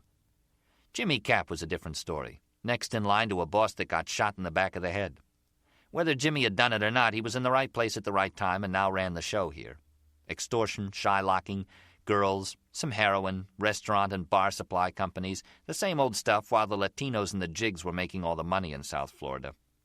The Zip said to Jimmy one time, "Colored kids selling product on the street corners do better than your guys." He told Jimmy he should be moving crack as well as heroin, and Jimmy said it wasn't his line. He said let the Latinos and the jigs kill each other over it. See? Nothing you hadn't heard before ever came out of him. Most of the time excuses, reasons to keep from having to get up off his butt. Jimmy telling the Zip now. The Zip hunched down close so he could hear the man talking into his shoulder. "We have to get another guy to step in there and run Harry's book. Even so, we're going to lose some of his players. Business Harry built up, personal relationships. There's nothing we can do about that." It was as true as anything he ever said. "Or find Harry. Either way you want to do it." The Zip, perspiring, trying to protect the crease in his trousers, asked Jimmy what he knew about Harry Arno outside of he was from here originally and had lived in Chicago at one time. Jimmy didn't know much more than that. The Zip asked if Harry had a girlfriend, and Jimmy said, "Yeah, talk to her, Joyce Patton, and go see the ex-wife again. She might know something." "Once was enough with the wife," the Zip said. "I can see why Harry left her. She was family up there at one time in Palos Heights. I'll tell you something. It's harder to check on anybody that lives in that place now or used to, that Palos Heights, than anywhere I ever been. No, the main thing," the Zip said and paused. "First, I want to know, you giving me the sports book to run?" "What I said was, I want you to handle this matter. That's all I said." "And I want to know, I'm into this, I get it straightened out. Are you giving me the sports book or not?" "Okay, handle it and you can run the book." "You said it before to handle it, and you send this guy catches fish to do the job. Guy from the lake." "Hey, Tommy, handle it, okay? It's yours." "And I have the sports book?" "Jesus Christ, yeah, it's yours." "People into that business," the Zip said, "they gonna see what happens they try and skim on me. Harry's gonna be found dead in the ocean or in this swamp, or he runs away someplace to Mexico. I don't care where he is. Harry's gonna be found dead. Am I right?" Jimmy said, "What?" into his shoulder. "I say he's going to be found dead." Jimmy raised his head to squint at the Zip's face. "Your nose is getting burnt." He kept staring and said, "You got a big fucking nose, you know it? I mean, looking just at your face." He said, "Gloria, come over here. Tell me who Tommy looks like." Gloria stood close to Jimmy Cap's lounge, hands on her hips, looking down at the Zip. "I don't know who." "That's what I'm asking you." "You mean like a movie star?" Jimmy said to his bodyguard, "Hey, Joe Macho, who's he look like?" This punk Nicky Testa with his ponytail, his shirt off to show his body, stared at the Zip and said, "He looks like some of those outfit guys you see pictures of from the old days. Some of those guys, they look like they just got off the fucking boat." Jimmy Cap was grinning, nodding his head, so the punk was grinning, his attitude not showing any respect at all. When the Zip called him Joe Macho, which wasn't too often, he said it in a way that let the punk know he thought the name was a joke. Otherwise, he saw him as just Nicky and called him that. Jimmy said, "Where's that picture you showed me, the one you cut out?" The Zip shook his head. I don't have it no more. He did, but wasn't going to show it to this punk. It was a photo of Frank Costello taken in the 1930s that had appeared in a news magazine last year. The Zip showed it to Jimmy Cap, who looked at it and said, "Yeah, what?" Finally he caught on, seeing the resemblance, raised his eyebrows, and gave the Zip a nod. The Zip got the picture out and took it to his tailor in Bal Harbor, an Italian guy in his 70s.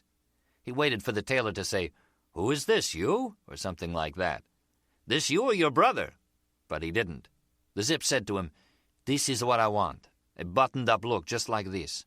Dark blue, almost black, double-breasted, cut to fit close. 6 buttons in front, right?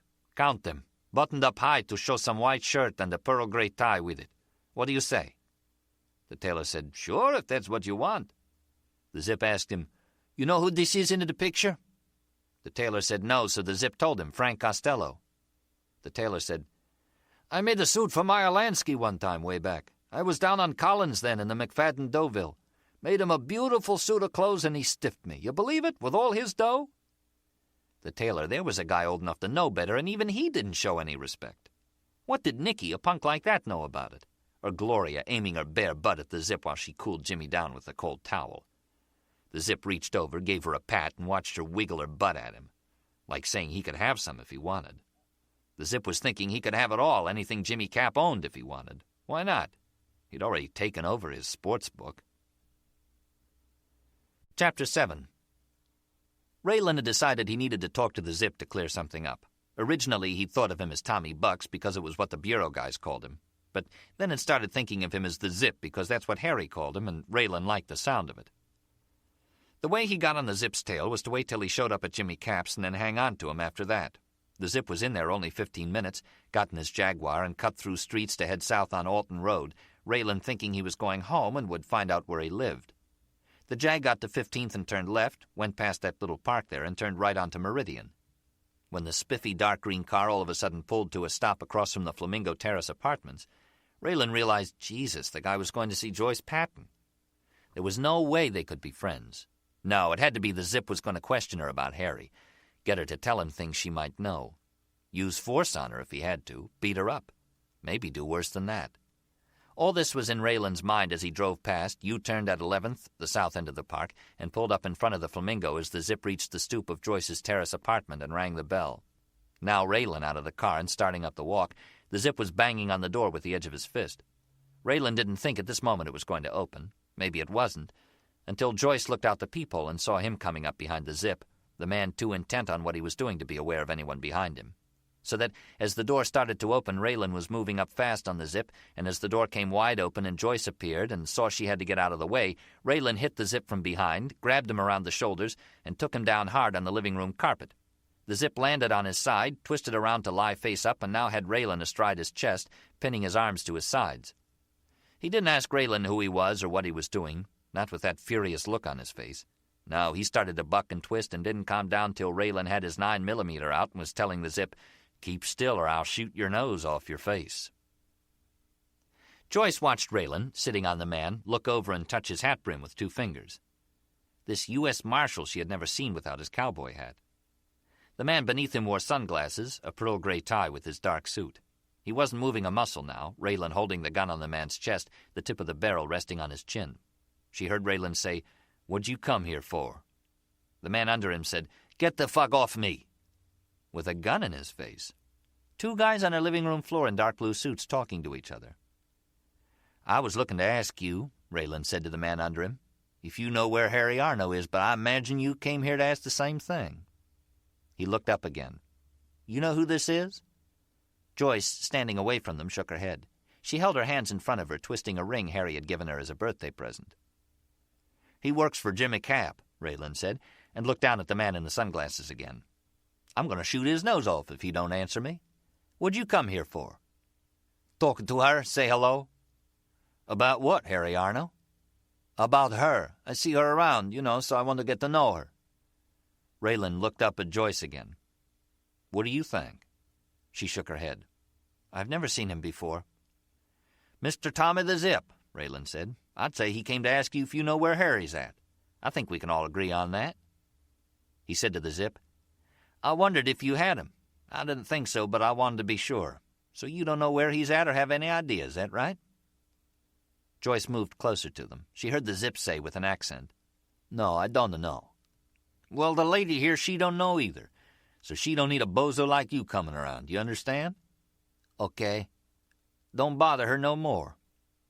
The man didn't move or say anything. "You hear me?" "Yeah, okay." Raylan brought his ID case out of his inside coat pocket and held it open in the Zip's face. "Can you read, partner? It says I'm with the U.S. Marshals Service. You ever come around here again, I'll be all over you like a bad smell. You understand me?" "Yeah, okay." Joyce saw Raylan look up at her again. "Anything you want to tell him?" She shook her head. "I'm letting you off easy this time," Raylan said, rising to his knees and then pushing up on one of them to stand up. Stepping away, he said, "Are you packing? Roll over on your tummy for me." Raylan stooped now to feel around the Zip's waist, Joyce watching the two men in dark blue suits. Do you believe this? Roll over on your tummy? Raylan sounded more country today than he did before in Harry's apartment. Now he was helping the Zip to his feet, and the Zip was giving him a look because he didn't get it either. He was calm now behind his sunglasses, straightening his suit coat, pulling it down and smoothing it over his chest and stomach, putting his ego back together, Joyce detecting a touch of arrogance. The Zip looking about the room as he brushed himself off, looking absently until he came to her and stopped. He removed his sunglasses and held them, still looking at her with a sleepy expression he had to believe was cool. And it wasn't bad, really, showing her he was in control of himself, allowing this to happen. Raylan stood by the open front door now, suit coat unbuttoned, his gun put away. He said, "Here's the way out, Mr. Zip, and don't come back." Mr. Zip. She watched him pause to look at Raylan again before walking past him, Raylan much taller in his hat and cowboy boots. Mr. Zip was about Harry's size, now that she thought of it. Both of them, by today's standards, little guys. Raylan was thin and looked tall standing alone by the door. He watched Mr. Zip walk out to his car and the Jaguar drive off before he turned to Joyce. "What if he comes back?" Joyce shook her head. "I don't know where Harry is. Really, I can't help him." "Maybe not, but what if Mr. Zip doesn't believe you?" She said, "Are you trying to cheer me up?" He left saying he'd see what he could do about her situation.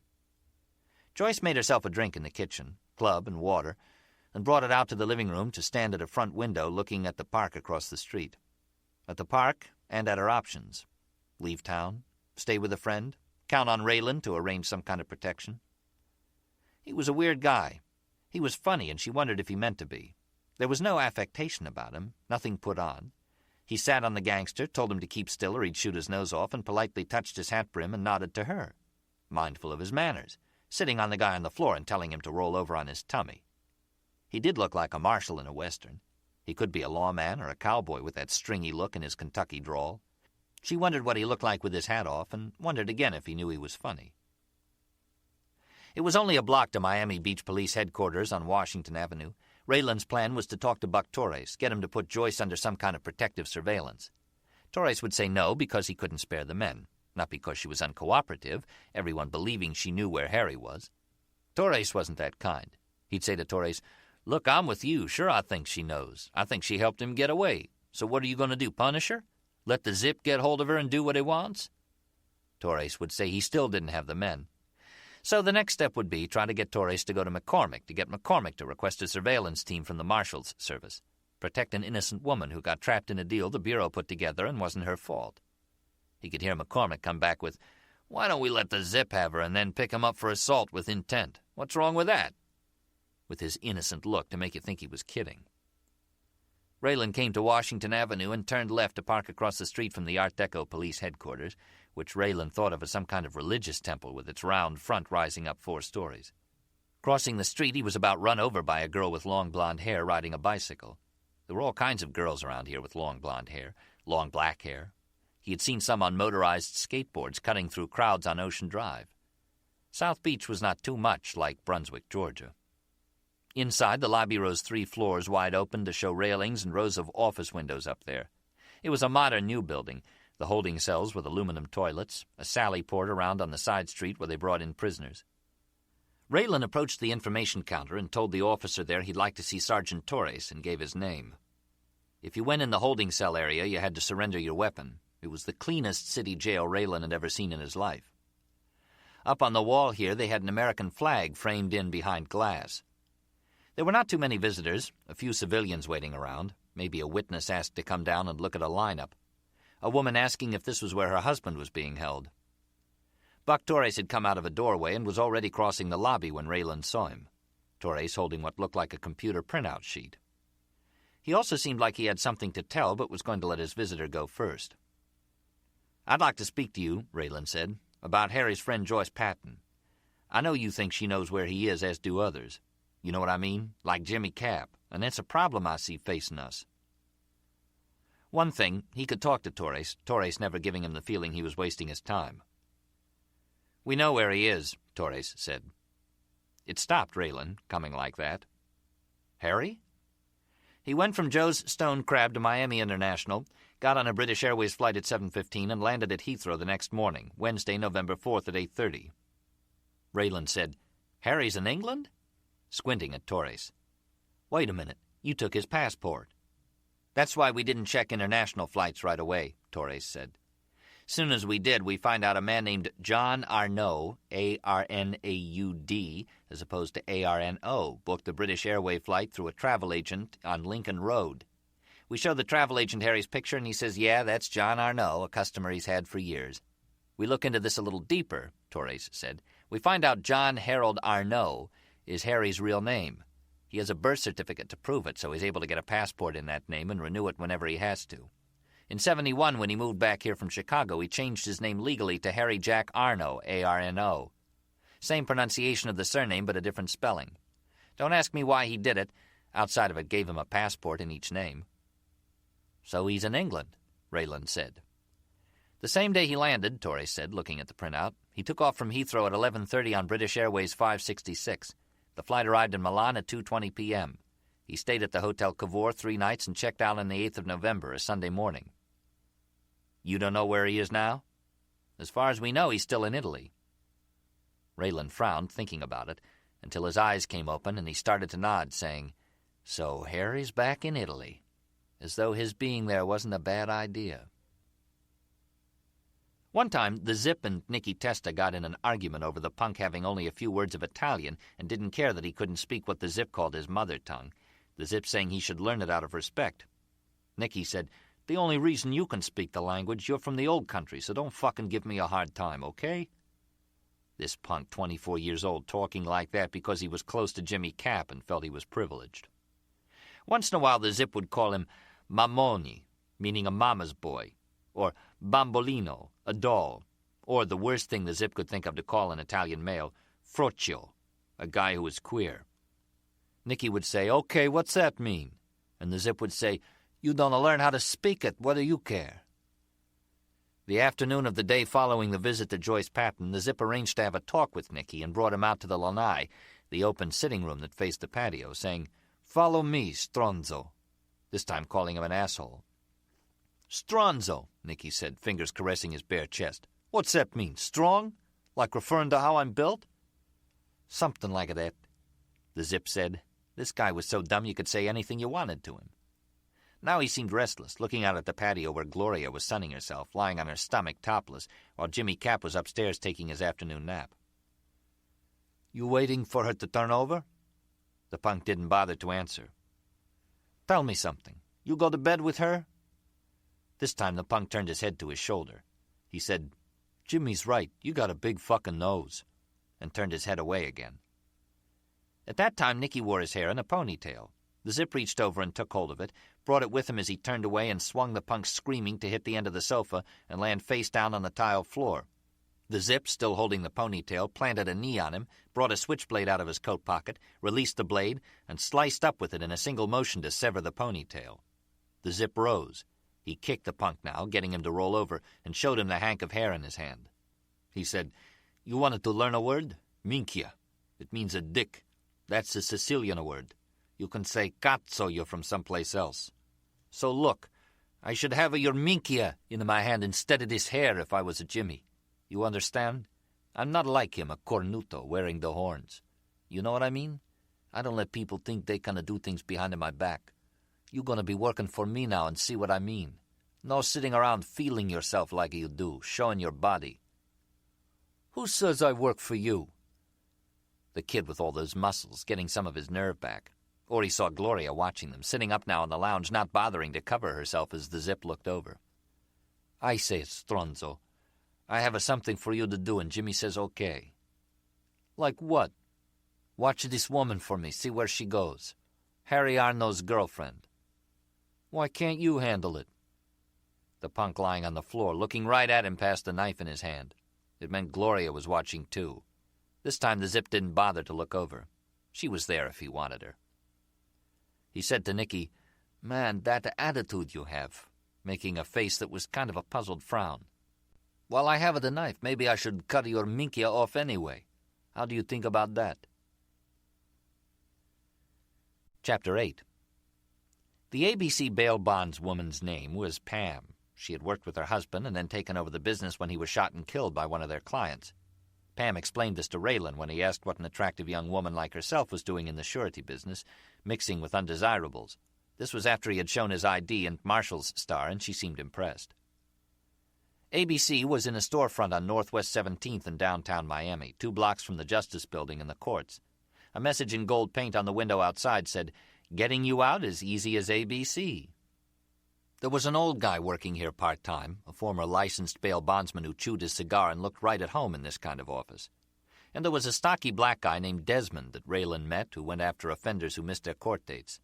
Pam told him 1 out of every 3 defendants she wrote never showed up in court when they were supposed to. Raylan didn't ask many questions. He knew how the business worked. He noted that Desmond did not appear qualified to go after Harry Arno. The cigar chewer surely wasn't going to, and it didn't seem likely Pam would since she was running the business. Raylan felt sorry for her, the poor woman working in this rat hole and trying to appear attractive. He judged her heavier than his wife, Winona, who went about 130. This woman had a rounded figure in her white V-neck outfit, black beads and earrings, and a black velvet bow in her blonde hair, a feminine touch, or else it was holding her swept-up hairdo together. He got around to the subject of Harry Arno, asking if she had heard. Yeah, someone from Miami Beach PD had called her to say a fugitive warrant had been issued. Pam shook her head. "That's all I need, $150,000 forfeiture." "He hasn't missed his appearance yet," Raylan said. "And you even have time after that, don't you, before you have to pay the court?" Showing her he knew how the system worked. "Up to as long as a year after you only stand to lose 10%. "That's if I get him back," Pam said. "And if he's over in Italy or some goddamn place, it doesn't seem too likely, does it?" Raylan said, "You want me to go get him for you?" She said, "Yeah, sure." He said, "Ma'am, look at me." When she did, he said, "I'm serious. You want me to go get him?" Now she had to reconsider. "But you're working." She gave him a suspicious look then. "Are they sending you over there anyway? They're extraditing him?" "He skipped on a state charge," Raylan said. "I'm federal. I've checked. Miami Beach PD has no plans to bring him back." "This would be on your own?" "My own time. I have some coming and I can get it off if I want." Now she was busy thinking of all the reasons she believed it wouldn't work, without telling him any of them. "Don't you know," Raylan said, "that fugitive investigation is one of the main duties of a U.S. Marshal, rounding up offenders and taking them to court?" Pam stared at him for a minute. He believed entertaining the idea of using him. "I imagine it would cost me an arm and a leg." "His ex-wife," Raylan said, "signed a contingent promissory note, didn't she?" "You better believe it." "Guaranteeing if he skips, she'll pay the expenses to get him back?" "I'm not worried about expenses," Pam said. "I want to know what you'd charge as a fee." Raylan held up his hands, showing her his open palms. "Nothing. Pay my way and I'll bring him back for you." "Why would you do that?" "I need to prove I can. You give me airfare and I'll use my own money for hotels and meals till I get back and you reimburse me. You get a U.S. Marshal for 2 weeks, though I doubt I'll need more than a few days over there." She hesitated, as though being careful about what she'd say next. "All they know is he's in Italy somewhere. How do you expect to find him?" "Because one time he said to me—" Raylan paused. This was 6 years ago, but I'll never forget his exact words. We're spending some time together waiting for a flight, talking. He's having a few drinks. He says, "Raylan, I'm going to tell you something I've never told anybody before in my life." He said then, "On the 10th of July, 1945, I killed a man in the town of Rapallo in Italy. Shot him dead." Pam said, "Yeah, you mean that's where he is?" "I'd bet every cent I have," Raylan said. "He's over there taking it easy right this minute, sipping coffee at a sidewalk cafe. He doesn't drink anymore. Pretty sure nobody'll ever find him." The woman seemed confused again. He's gone back to this place because it's where he killed somebody? You could say that, Raylan said, except there's more to it. Chapter 9.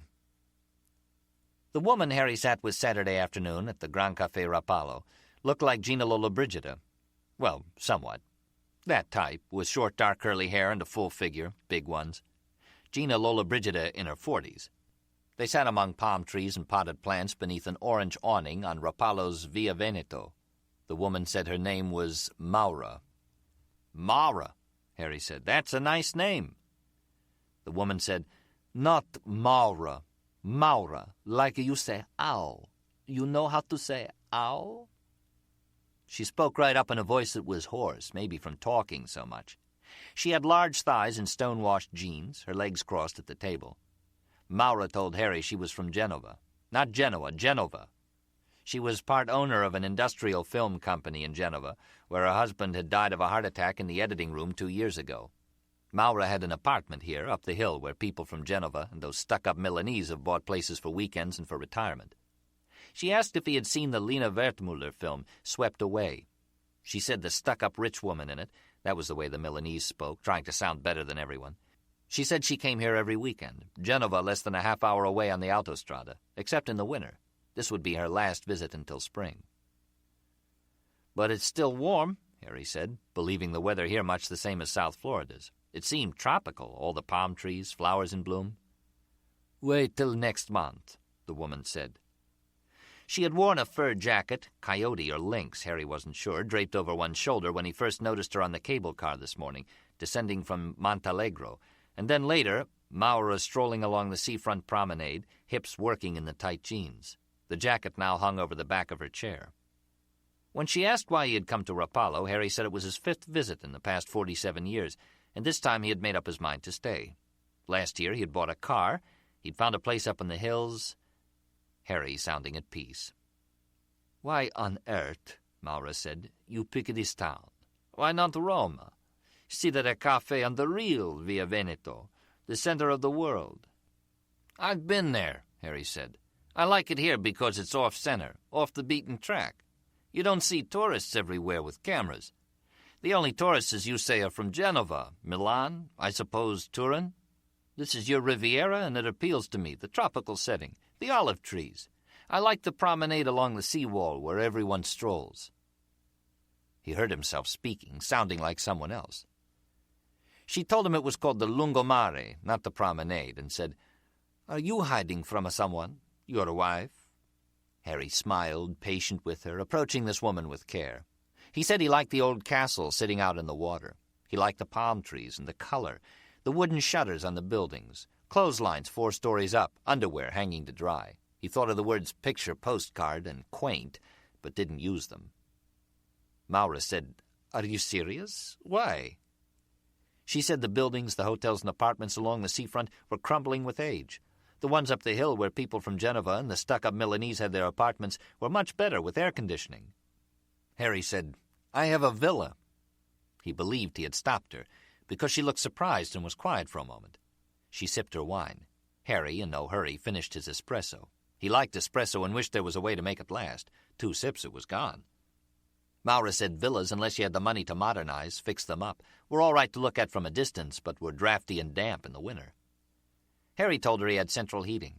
He had leased it furnished and was looking for a cook and a maid. That did stop her. She said, Oh. He didn't tell her he was living at the Hotel Liguria and hadn't moved into the villa yet. 2 weeks now. He would go up there and stroll through the rooms, the grounds, look out at the view.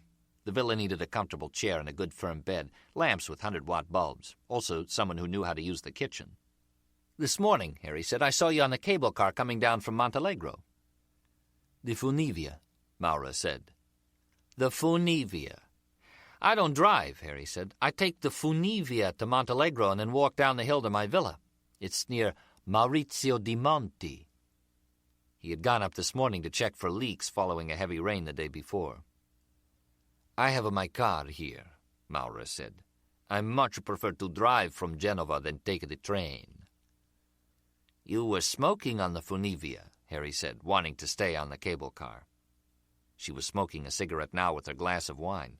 She seemed always to be smoking, blowing it out in quick gusts, as though in a hurry to finish. She said, "Yes. There was a sign in the Funivia. I believe it said no smoking." "I didn't see it."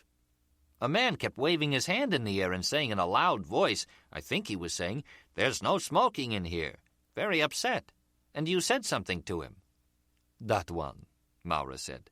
"I told him to mind his own business. Listen, I was in Barcelona during the summer to see the Olympics. I'll tell you something, if you don't know it. Everyone smokes in Barcelona." "I quit last year," Harry said. She inhaled and blew a stream of smoke at him as she said, "So, you saw me on the Funivia. All the years I come here, when my husband was alive, and now I never visit the Santuario di Montalegro. So I went there today." She stubbed out the cigarette and sat back against her fur jacket. "The Sanctuary of the Holy Virgin of Montalegro," Harry said. He paused and said, "At first, when I came back here to visit, I thought I wanted to live in Sant'Ambrogio. You know where it is?" "Of course, not far from here." "Where the poet Ezra Pound lived?" Maura nodded. "Yes, I heard of him. During the war in 1944, the Germans made him move out of his apartment, number 12 Via Marsala. There's a plaque on this side of the building." Harry pointed. "Down there, near the bandstand. He was living there with his wife." "Yes." "The Germans were fortifying against the American army coming up the coast from Rome, and they made Ezra and his wife move in with Ezra's mistress, Olga Rudge, in Sant'Ambrogio." "You serious?" "She had a house there, Olga did." "His wife and his mistress under the same roof?" Harry was nodding. Yes, that's how it was. "It could never be," Maura said. "I don't imagine it was easy." "The wife," Maura said. "Did she kill the mistress or her husband? Or both?" "They made do." "I don't believe it." "The house in Sant'Ambrogio also has a plaque on it that says Ezra Pound lived there. Last year when I was looking for a place, the house was being renovated, fixed up, painted. It was raining the day I saw it." "You wanted to live in this house?" "I thought it might be possible. The first time I saw the house was in '67, but I wasn't looking to buy it then. Ezra Pound was living here again, and I came to see him." "He was someone you admired?" "That was a good question," Harry said. "I did meet him the first time I was here during the war. It was in 1945. I was between here and Pisa, back and forth, and I got to meet him." "Ezra Pound," Maura said. "I know the name, but I don't think I read any of his poetry." "At the time I met him," Harry said, "they had him in a cage. They called it the gorilla cage. He was being held on a charge of treason for making radio broadcasts in Rome during the war." "Yes, what did they do with him?" "He was brought home. That's a long story. But I met him. I talked to him. I saw him here again in '67. Then last year, when I looked at the house in the rain, it was in August and it rained most of the time I was here. The next day I went up to Montalegro for the first time and decided to look for a house around there instead." Harry paused. The woman was waiting for him to continue, and he didn't know what to say, how much he wanted to tell her. "So you bought a villa?" "I leased it for 2 years." "You rather live where the Virgin Mary appeared to a man 400 years ago than where this poet lived with his wife and mistress and somehow wasn't killed. I don't blame you." Harry saw he was going to let her go, not waste any more effort on her. She was too big for him. Joyce was as tall as Maura, but slim, without those tremendous thighs. Still, he asked Maura if she would like to see his villa, not sure why he did. She seemed to think about it, as though she might accept his invitation, then shook her head and said, "Not today." So after that he stopped trying to make conversation, and pretty soon the woman from Geneva picked up her fur jacket and left the cafe. Harry wondered about her, a disagreeable woman. He could imagine her husband in the industrial film business having an affair with an attractive dark-haired actress who demonstrates electronic devices, and Maura finds out about them, catches them in a dark cellar in the editing room. If the husband hadn't died of a heart attack, Maura might have killed him. Maybe she did.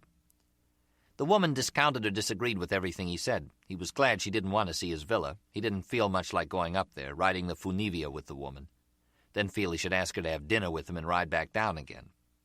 As soon as he returned to his suite at the Hotel Liguria, Harry called Joyce and saw her living room in late morning sunlight as he listened to the phone ring. Chapter 10. He told Joyce right away, "I don't want to say too much over the phone." "But are you okay?" "I'm fine. Listen, remember when I told you that story I've never told anyone else in my life?" "That's where you are?" Yeah, but don't say it. Are you busy? Am I busy right now? I mean, are you working? The end of the month I'm doing a German catalog right here. Everybody in the world's using South Beach. How would you like to take a trip instead? She paused. You sound different. I'm trying not to say too much, just in case. I'll tell you, though, I'm standing here looking out the window. I think you'd like it. There was a silence as she paused again. I don't know if I can. I have to make a living. Don't worry about that for now. Just think about coming. You wouldn't need anything dressy, but bring a coat. It's cooler than Florida. How do I get there? Don't worry about that either. I'll work something out. She said, I think I'm being watched. This time Harry paused. The Hotel Liguria, on a hillside above the road that followed the coast to Santa Margarita and Portofino, was high enough to give Harry a clear view of Rapallo from this far side of the bay. Centuries of gray and sand-colored houses and buildings against steep green hills, palm trees along the seafront, an old resort city more Victorian now than medieval. Learning to live here, he hadn't thought of what he might have left behind. He said to Joyce, You mean the police? And heard her say, I hope so. And then say, I've had visitors, a friend of yours and someone who isn't a friend. They all seem to think I know where you are. He was careful, saying, Was it Tommy who came to see you? You know who I mean? He tried to. Raylan ran him off. But I don't think it's Raylan who's watching me. He's a pretty nice guy. Harry said, I didn't mean to get you involved.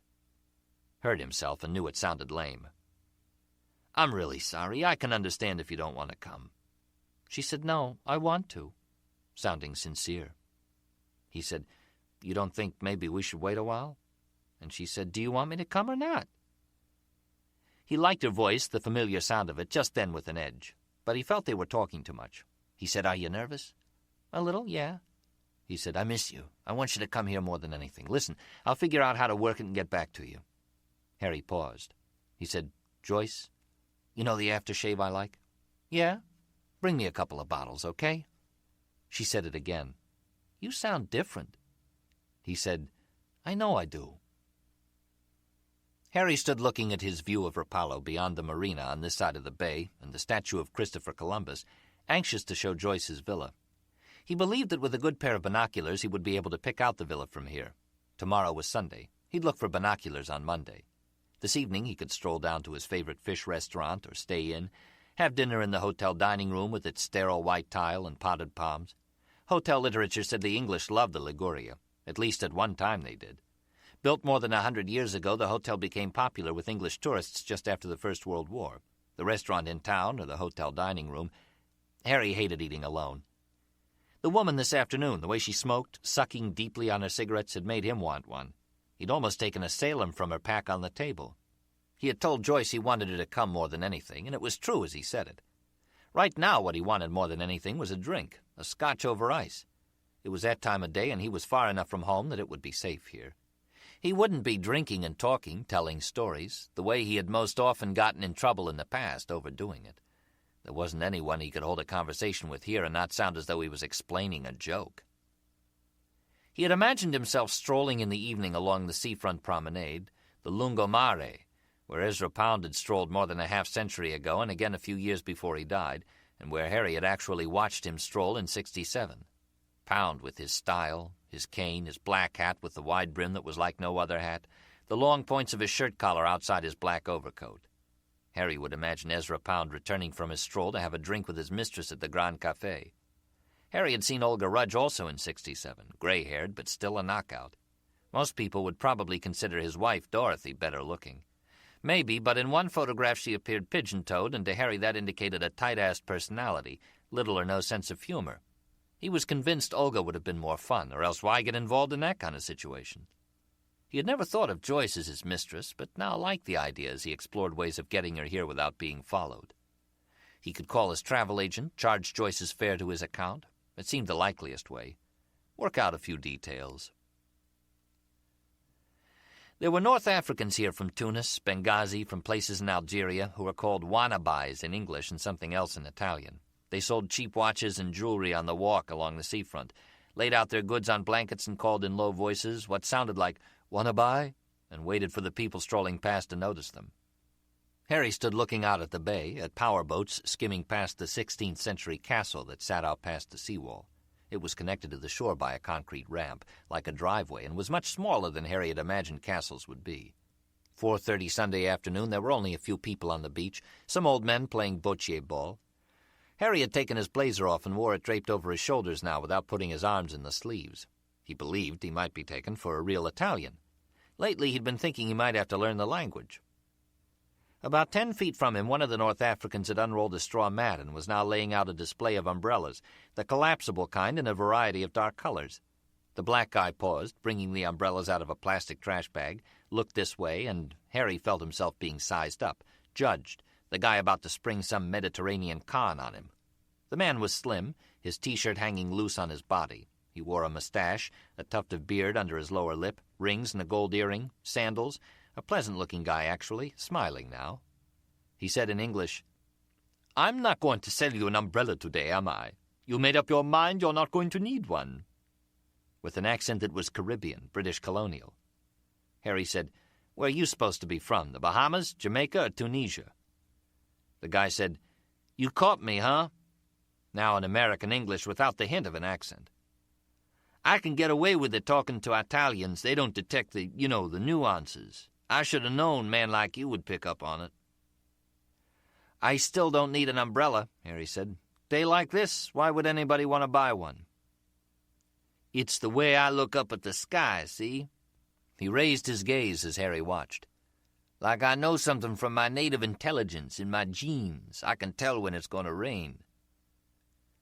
"Being they think you're from North Africa, the Sahara, know all about rain." "They don't put that together. The sun can be out, it don't matter. I sniff the air, like that. Smell it coming. See, I knew I wasn't going to sell you an umbrella. I can also tell when I out and try to bullshit the person." "You didn't think I was Italian?" Harry said. Not even you wearing your coat like that, like Fellini. You from somewhere on the East Coast. New York?" "Miami. The beach most of my life." "You could be Italian, yeah, but not from around here the way you're dressed. Well, you could come from Milan, I guess, close by. But to look all the way Italian, man, you gotta have the suit with the pointed shoulders and the pointed shoes with the little thin soles. You staying here on your holiday?" "I've got a place," Harry said, and then came right out and told him. "A villa. I'm making up my mind if I want to live here." "Rapallo? Man, this is all there is to it. You hiding out?" "Do I look like I am?" "I run into all kinds of people over here hiding from something. The only reason I ask, I don't care, you understand. I see a man like yourself come to a place like this, pretty much strictly for locals. I have to wonder, that's all." "You live around here," Harry said, "don't you? Or you come over from Africa with your umbrellas?" "Where I came over here from was Houston, Texas. Man, a long time ago after doing Vietnam and not finding things at home to my liking. Everybody from up north down there trying the oil business. I came over to the Mediterranean, did Morocco, the Greek islands, Egypt. For a while I became an Islamic brother, named myself Jabal Radwa, after a mountain in Saudi Arabia. But then you know what I finally did? I went to Marseille and joined the Foreign Legion. I did, I'm not kidding, under the name Robert G.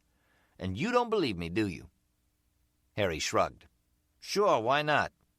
"Influenced by a former legionnaire," Robert G. said, "I knew when I was in Saigon, a Frenchman that stayed over there from the 50s. You know what I mean? Married a woman there and became a part of that life. He kept telling me what I should do was stay, get me a cute woman like he did. But I couldn't see myself going Asiatic. You know what I'm saying? So I come over here instead and joined the French Foreign Legion, full of mercenary-type motherfuckers had been fighting in wars in Africa for pay and also the chance to shoot brothers. And here I am in the same outfit, sleeping and marching with these racists." "And if I happen to lean that way," Harry said, "too bad. You might, though I don't think you lean too much one way or the other, or give a shit what I think especially." Harry let him believe what he wanted. He said, "How long were you in?" "The whole 5 years, made corporal and got my jump wings, served in Corsica where they train, and in Djibouti on the Gulf of Aden, over in East Africa. I got out, found myself after a while in Kuwait before Desert Storm, and got a job as this sheikh's bodyguard and driver. I was the only one he trusted to drive his stretch in some of the capitals of Europe. Pretty soon, though, I had enough of the sheikh and his ways. I quit being Jabal Radwa and changed my name back to Robert G. for the second time." Harry said, "I've got a couple of names." It brought a smile, Robert G. saying, "I thought you might. Running some kind of game and they caught up with you, huh?" "I retired," Harry said. "Well, I'm semi," Robert G. said. "I sell umbrellas sometimes, or can get you whatever you might need, or your imagination allows. You want American cigarettes, Scotch whiskey, a pistol, shotgun? For sport or whatever your reason, I can get you some pretty good hashish. Smoke it watching American sitcoms on TV. Andy Griffith talking Italian. Cocaine, you have to go someplace else." "What kind of pistol?" Harry said. It got another smile from Robert G. "Beretta. We in Italy, man." "You hire out?" Harry asked. "To do what?" "Hang around, see if anything comes up." "Sounds like bodyguarding. Drive to Milan and meet a lady who's flying in, bring her back here? I could do that." "Tell me how much you pay for these services." "Why don't you put your umbrellas away?" Harry said. "We'll step over to Vesuvio's or the Grand Cafe and talk about it," he said. "You don't by any chance cook, do you?" Chapter 11. Jimmy Cap was having his dinner, some kind of fish baked with the head and tail, and a plate of linguine, it looked like, with clam sauce. His tongue was moving around in his mouth in search of something that shouldn't be in there as the Zip came into the dining room with Nicky Testa, brought him in, sat him down at the table opposite Jimmy Cap, and stood behind him. Jimmy Cap pulled a fishbone out of his mouth. The Zip, using the heel of his hand, popped Nicky in the back of the head. "Tell him." Jimmy Cap worked his tongue around. He pulled out another fishbone and said, "Fucking snapper." The Zip popped Nicky again. "I said tell him." Nicky hunched his shoulders as the Zip said, "He's watching Harry Arno's girlfriend. This afternoon, 5 o'clock. Go on, tell him." Nicky leaned against the table, away from the Zip. He said to Jimmy Cap, almost in confidence, "I don't need this kind of shit." "Tell me," Jimmy Cap said, "what you're supposed to tell me." "Tell him to keep his fucking hands off me." "Work it out between you," Jimmy Cap said. "Now talk to me. What?" "I followed this lady," Nicky said, "from her apartment to a travel agent's on Lincoln Road." Behind him, the Zip said, "What was she driving?" "She was driving Harry Arno's Cadillac. She comes out of the travel agent's, gets in the car and takes the Julia Tuttle and 112 over to the airport and parks in the long-term place there. I'm right with her. I get out of my car, I ask can I give her a hand with her suitcases. She's got a big one and 2 smaller ones." Jimmy Cap sucked in linguine and said, "The macho man. Never sees a broad he don't make a fucking move on her." "Hey, come on, this one's old." The Zip popped him with the heel of his hand. "Tell him what happened." Nicky hunched his shoulders and then straightened slowly, staring at Jimmy Cap sucking in linguine, Jimmy ignoring him. "Tell him," the Zip said. "What you talked about?" "I start a conversation with her. Tell her I'm meeting somebody. My mother. The idea, get her so she don't think, I'm trying to find out anything." "But he never asked her," the Zip said, "where she was going." "I didn't have to.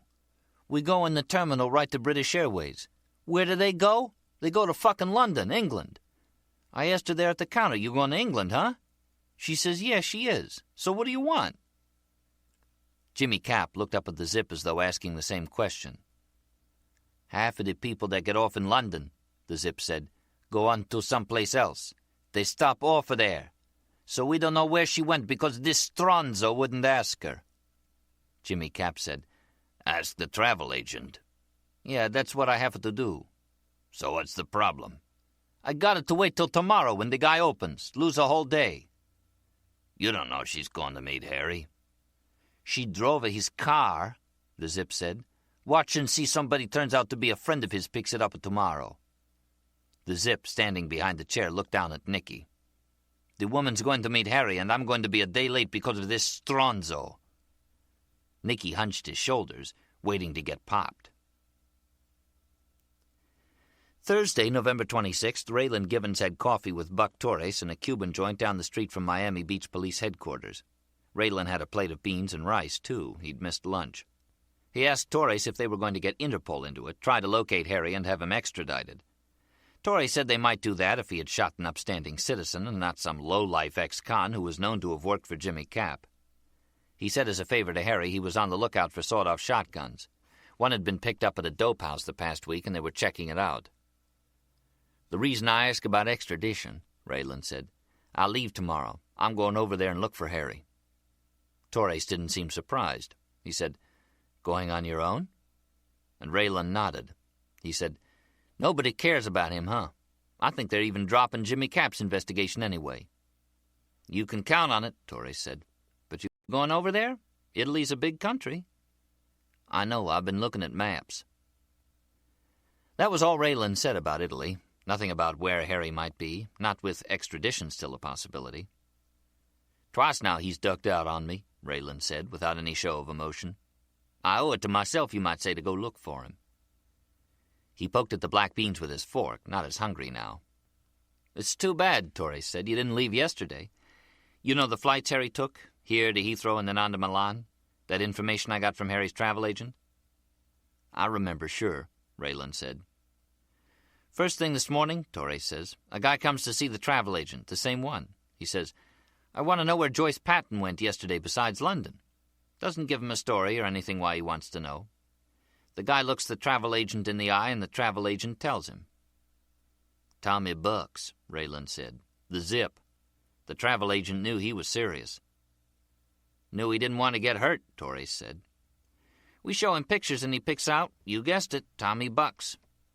So now we checked he's going over there too, leaving this evening, 7:15, the same flight Harry and then Joyce took. The zip and a guy named Nicky Testa." "You're not going to pick him up, huh?" "What do I charge him with? He asked the travel agent where Joyce Patton went." "No intimidation of any kind?" Torres shook his head. "Outside of the guy himself, the way he looks, not a word, you know him." "I only had that one run-in with him," Raylan said. "See, first I had to get the time off, which I did, only I can't leave till tomorrow. By the time I get there, what if the Zips called one of his friends over there to meet Joyce's plane in Milan?" Raylan looked at his watch. "Getting in just about now, as a matter of fact. They'd follow her, see where she goes. The Zip gets there tomorrow." Raylan paused. "I doubt Harry will have her come directly to where he is. Harry'd know better than that." Raylan took a few moments to think about it some more. "What I have to do is get to him before the Zip does." "You have an idea where he is you're not telling," Torres said. Raylan didn't say yes or no. He was anxious now, wishing he could leave tonight, get on the same flight the Zip was taking, watch him. Except the Zip and this other guy would be up in first class while he was back in coach. That Thursday, Joyce took a taxi from the Milan airport to the Hotel Cavour on Fate Bene Fratelli. They were ready for her at the reception desk, cordial, English-speaking, the clerk saying, "Yes, and a message for you, please," as he handed her a sealed envelope. She opened it right away. Handwritten on hotel stationery, the note said, "Harry sent me. I'm the afro-looking person in the suede jacket sitting across the lobby from you. Look if you want, but don't come over." She did, looked up and saw the black guy in a suede jacket sitting, as he said, across the lobby from the desk. He stared back, raising his hand to fool with the tuft of hair on his chin. She looked at the note again. "Go up to your room and I will call you in about 30 minutes after I see if anybody comes in looks unfriendly. My name is Robert." When she looked over at him again, Robert was reading a newspaper. Joyce went up to her room. It was small but okay, moderately priced modern. Outside were the traffic sounds of a big city, the view from the window the building across the street. She waited, wondering if she should unpack, if Harry was here in Milan, if he had really sent the black guy, Robert, if her electric curlers would work in the bathroom outlet. When Robert called, he asked what everyone did when you've just arrived somewhere. How was the flight, and was she tired, and would she like to rest a while? He could call back later.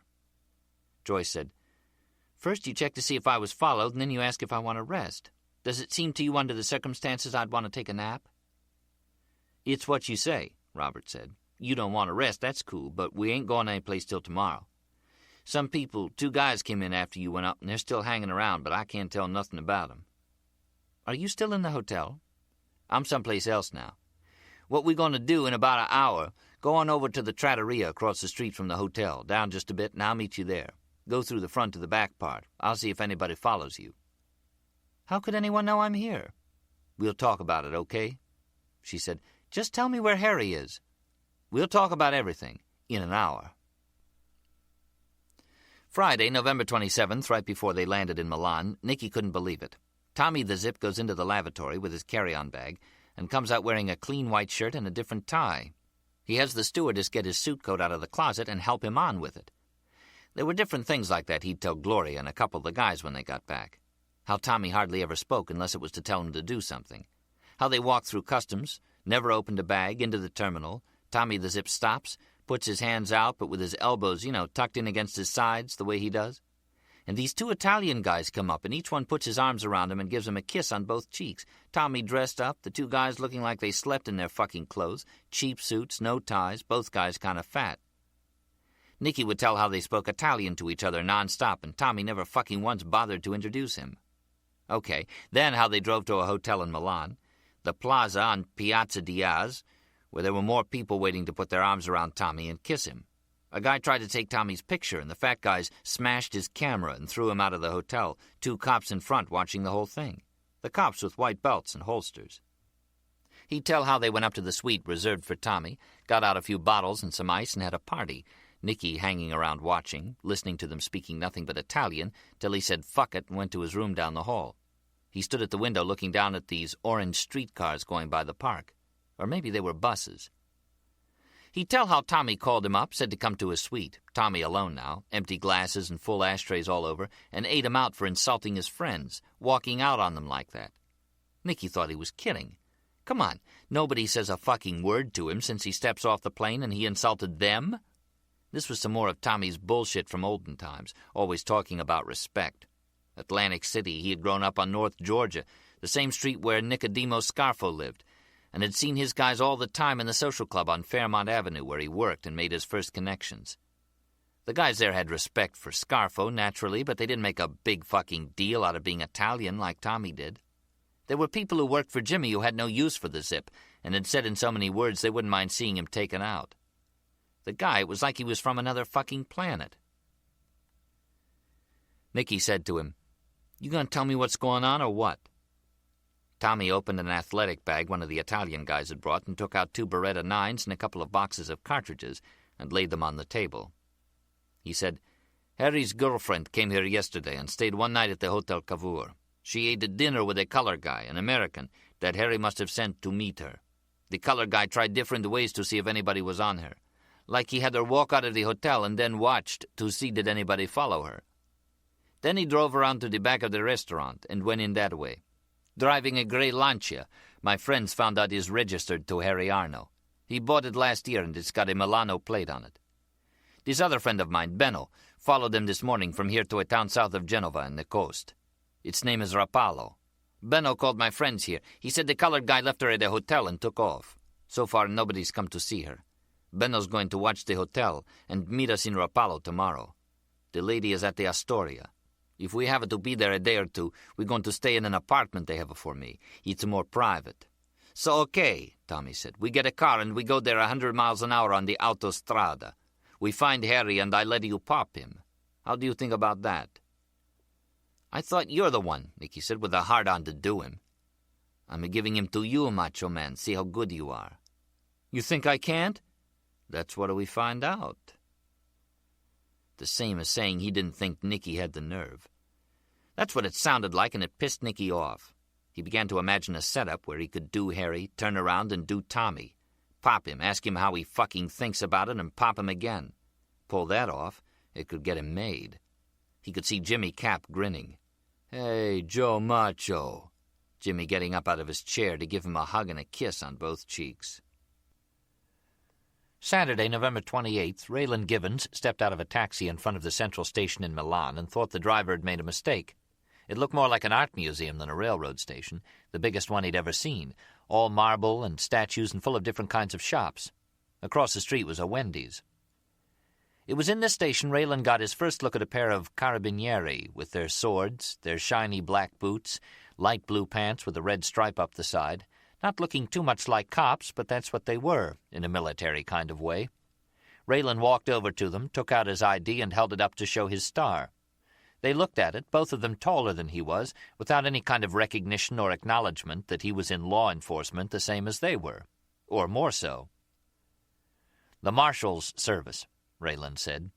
I'm a deputy United States Marshal, the same kind they used to have out in the Wild West. Both the carabinieri nodded at the star, but didn't seem too impressed. But then with those swords and boots, why would they be? Raylan said, "You guys ever use your swords?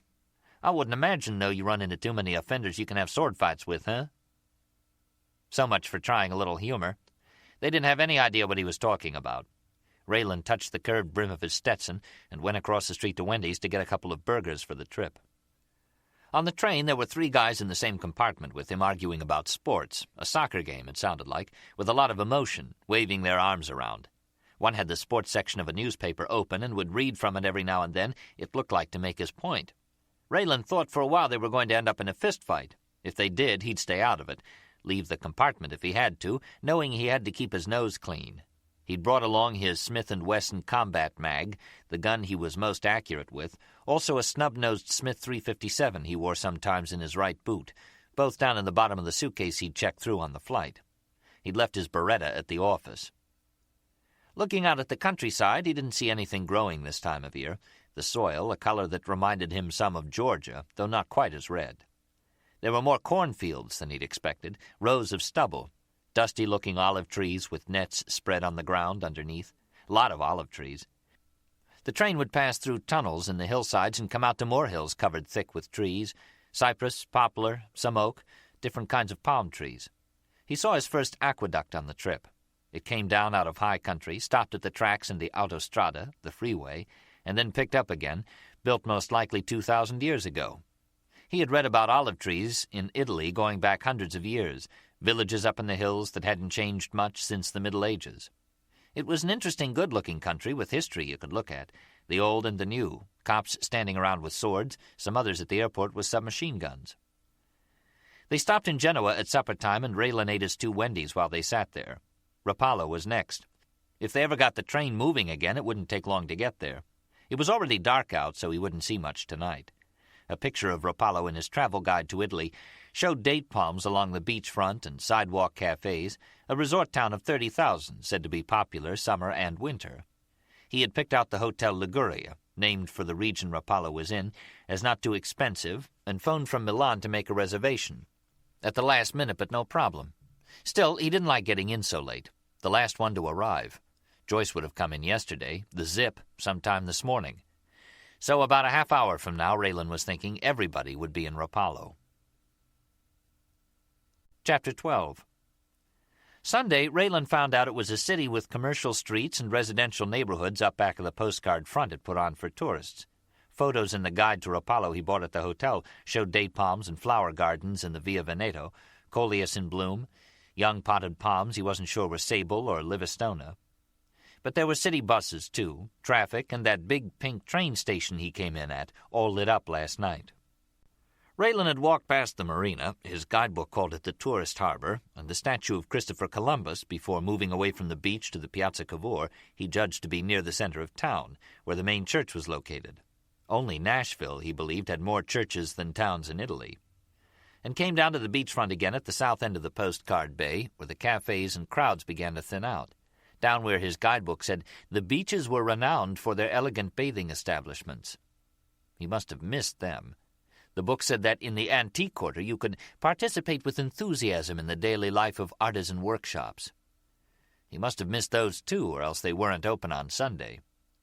Today he was more confident of finding Harry, because when he asked at the hotel, by any chance was a Harry Arno registered there, the clerk said no, Mr. Arno had checked out Friday. Raylan was so surprised he said, "You serious?" and got a surprised look from the clerk. Harry, he found out, had been at the Liguria 2 weeks, up till just the day before yesterday. The clerk didn't know where he went.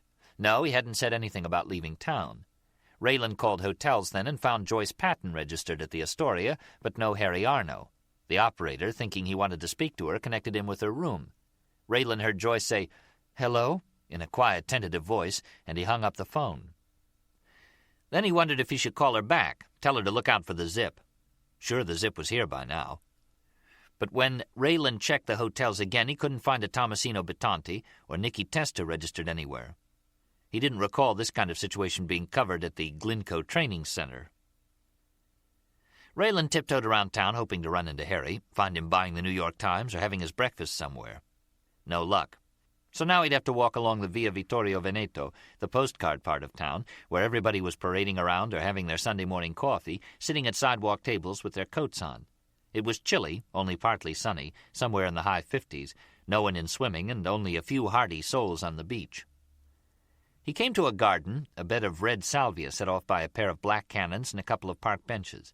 A plaque said it was the Ezra Pound Garden, and it gave Raylan another boost of confidence, knowing Harry was around here, remembering Harry talking about Ezra Pound that time in Atlanta, part of his story. Part of the reason Harry was here, Raylan convinced of it. He got a book of Ezra Pound's poetry from the library after being with Harry that time and tried reading it, tried hard but couldn't make sense of what the poet was trying to say. Cantos with different numbers. He wondered to this day if Harry understood them. He came to another plaque, this over the entrance to the Alley Rustico, a passageway through the building where the plaque said, "Here lived Ezra Pound, American poet," in English and Italian, here from 1924 to 1945, and with a stanza it looked like from one of his poems. Something about to confess wrong without losing rightness, and some more that made even less sense. Raylan thinking, I don't know, maybe it's me. He felt himself out in the open, easily spotted. Harry could see him first and hide, good at ducking out. But if he was going to be where people were, check what looked like the popular cafes, he'd have to risk it. He looked in at Vesuvio's, then ahead to the next place, the Gran Cafe Rapallo, Raylan in the shade of the postcard buildings now, and wishing he'd worn his raincoat over his suit, his light tan one. A wind came up off the bay that felt moist, and Raylan paused, turned his head, and set his Stetson down closer on his eyes. It was when he looked up again, ready to continue on, he saw Joyce Patton sitting at a table, a number of rows back, well underneath the awning. It was darker in there, but it was Joyce all right. She was watching the cars creeping by. Now she turned her head this way, and Raylan saw her looking at him. Moments went by, and she kept staring, almost as though he had a light on her, and she sat there fixed to the seat, not able to move. That Sunday morning, Robert G. told Harry if he was going to live up here on top of the world, the one thing he needed besides food was a telephone. Harry said, "If nobody knows where I am, they can't call me anyway, and anybody I want to call, I can do it in town." "Except you go down this time to phone," Robert G. said. "You may as well go to the hotel and see her." He waited while Harry thought it over before he said, "Or you sure you want to do it? Take the chance. I'll bring your lady friend up here." They were in the library of Harry's villa, 3 walls of books in Italian, the front wall French doors that opened on the garden, a view of privet hedges and plants in decorative clay pots, a few young orange trees, nothing but sky beyond a concrete railing. Harry, wearing a raincoat today, was pacing. "You said nobody followed you." "I said I didn't see nobody follow me. There were cars behind us all the way here from Milan. To put your mind at ease, you say. Well, that's what they do on the autostrada. They come here from there, nobody following anybody." Harry moved in his pacing, hands in the raincoat pockets, to the open French doors, Robert G. watching him. "I should get you a cellular phone. You can stay up here and call anybody you want in the world. In the meantime," Robert G. said, "do I pick up Joyce or not?" Harry stood looking out at his garden now and the sky full of white clouds, waiting to catch a glimpse of the sun. He knew that weather could affect your disposition, and he wasn't going to let it. "She's going to be, sitting in the Cafe Rapallo at noon, Ezra Pound Garden at 3, Vesuvio's at 5. What we worked out." Robert G. looked at his watch. "It's coming on noon. You want me to get her, you have to let me know in the next few minutes." "I've had 47 years to make up my mind," Harry said, "if I want to live here. And now I'm not sure." "We back to that," Robert G. said. "Or it's the question everything else is all about. Without even giving it a chance, you say it's not like you thought it was going to be." Robert G. looked up at the ceiling. "I don't see any leak where you said. There might have been one 200-300 years ago the way it's stained, but it's dry now. This is villa living, man. You have to get in the right frame of mind for it. Dig architecture, history, art, different related kinds of shit like that. You know what I'm saying?" He looked over. Harry was gone, in the garden now. Robert G. followed him out to the concrete railing where Harry was taking in his view of Rapallo on the bay. Way down there about 15 minutes on the Funivia, and all the green countryside in between, spots of tan that were villas and farms, twin holes like a shotgun muzzle in hillsides where the autostrada tunneled through. "I imagined myself sitting here in the evening," Harry said, "watching the sun go down, the red glow sliding into the sea." "That from one of Ezra's?" "He didn't write that kind of poetry." Harry turned all the way around to face his villa. "What color would you say it is?" Now Robert G. turned. "Your house? Kind of a hot mustard with a red tile roof. You don't like it? Change it. But leave the white stone around the windows. That's cool." "I leased the place last year. I'm here 2 weeks even before last Sunday when you tried to sell me an umbrella." "I believe I said at the time I knew you weren't going to buy one." 2 weeks in a hotel while this place is sitting here," Harry said. "You know why? I felt like I was in first gear all the time. Couldn't seem to get going." "'Cause you weren't able to talk to people in your style," Robert G. said, "like you want." Harry was nodding. "That's part of it. You sounded okay to me." "Yeah, well, that picked me up talking to you, but now I can't get used to this place." "You've been here 2 days. It's damp, it's cold. It is today, yeah, a bit chilly. Got to turn the heat up, get a fire going in your main room. Man, you can walk into that fireplace." "It's cold other ways," Harry said. "All that old furniture. I need a bed, a comfortable chair, some lamps. It's dark in there." "You have to decorate it the way you like," Robert G. said. "Nothing wrong with the kitchen, though. It's nice and big. You got enough supplies to last you a while. I packed the freezer." Robert G. hesitated. "Now, if you like how I cook, at least that'll be taken care of." He waited for Harry to comment, say something about the pasta carbonara he made and left for him, full of bacon and rich cream, Harry's first meal in his villa. "I didn't tell you," Harry said, touching his chest. "I've got a hiatus hernia. It acts on you like heartburn, and you have to watch what you eat. Nothing too spicy. Otherwise, yeah, the pasta was great." Robert G. watched Harry turn to look out again at the view. "Joyce cook any?" "She's okay, nothing fancy." "Maybe that's why you anxious to see her." Harry was staring at Rapallo, way down there on the bay, church spires sticking up, the tourist harbor full of boats. "I wish I knew if they followed her," Harry said. "It's possible, but did they? The Zip would have friends in Italy he could get to help him. Maybe he's not here but found out Joyce was coming, called one of his friends to follow her when she got off the plane. Are they watching her? Is the Zip here? If I knew... The thing is, 47 years I've been planning, working on coming here, dreaming about it, and now I got all this going on. I have to decide something in 2 minutes." He looked at Robert G. "You know what I mean? You're saying you don't want nothing to happen to you," Robert G. said, "till you find out for sure if you like it here." Harry stared at him for several moments. "Yeah, something like that." Raylan said to Joyce Patton, "You know what I'm going to ask you." Raylan sitting with her now at the Grand Café Rapallo, 5 rows back beneath the awning, his guidebook lying on the table. Joyce wore a navy wool coat and held her coffee in beige wool gloves. She said, "I don't know where he is. I'm not even sure he's here." "But you're waiting to hear from him." Joyce said she wasn't even sure of that and asked Raylan how he'd known enough to come to Rapallo. When he said, "You may not believe this, but Harry told me a story one time," Joyce stopped him right there. She said, "One he'd never told another living soul. I believe it." Raylan ordered coffee, then sat there rubbing his hands together. He said it seemed colder than 58 degrees out, didn't it?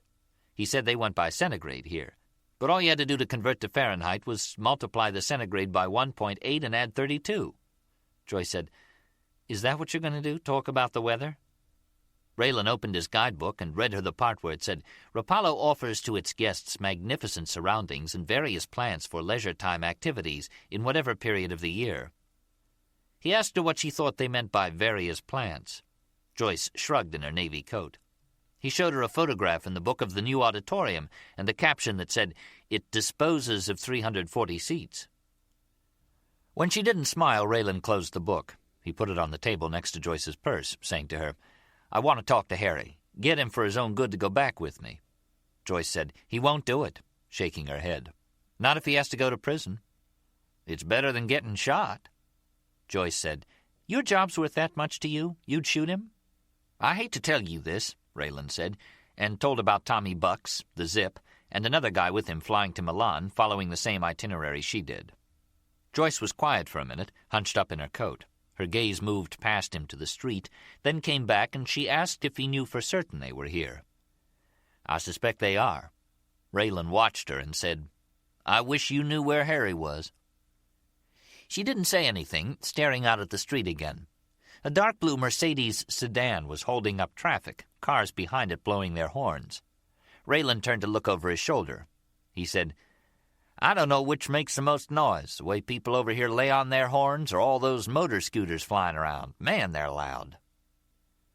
They watched a boy about 12 years old step out of the shrubs and palm trees separating the street from the seafront walk on the other side.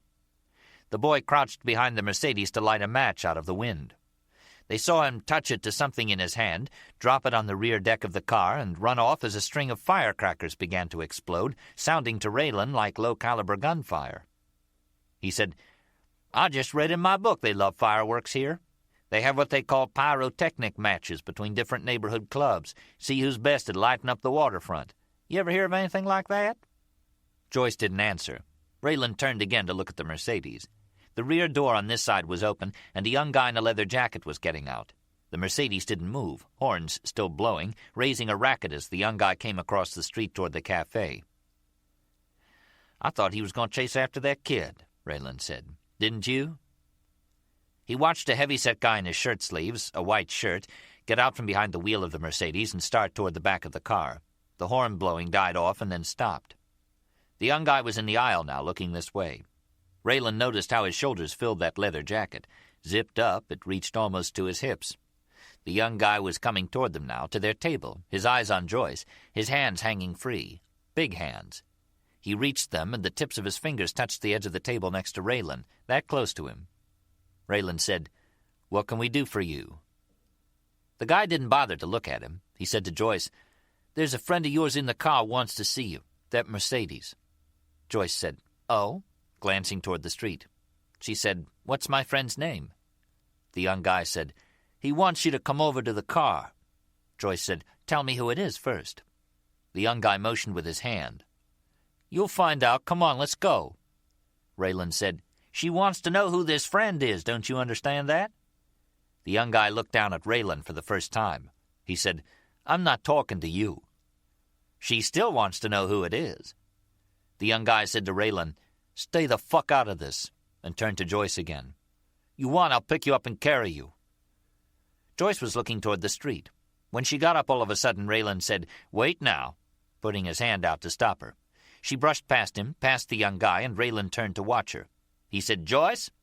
Seeing a gray car at the curb now on the near side of the street that blocked his view of the Mercedes, the two cars pointing in opposite directions.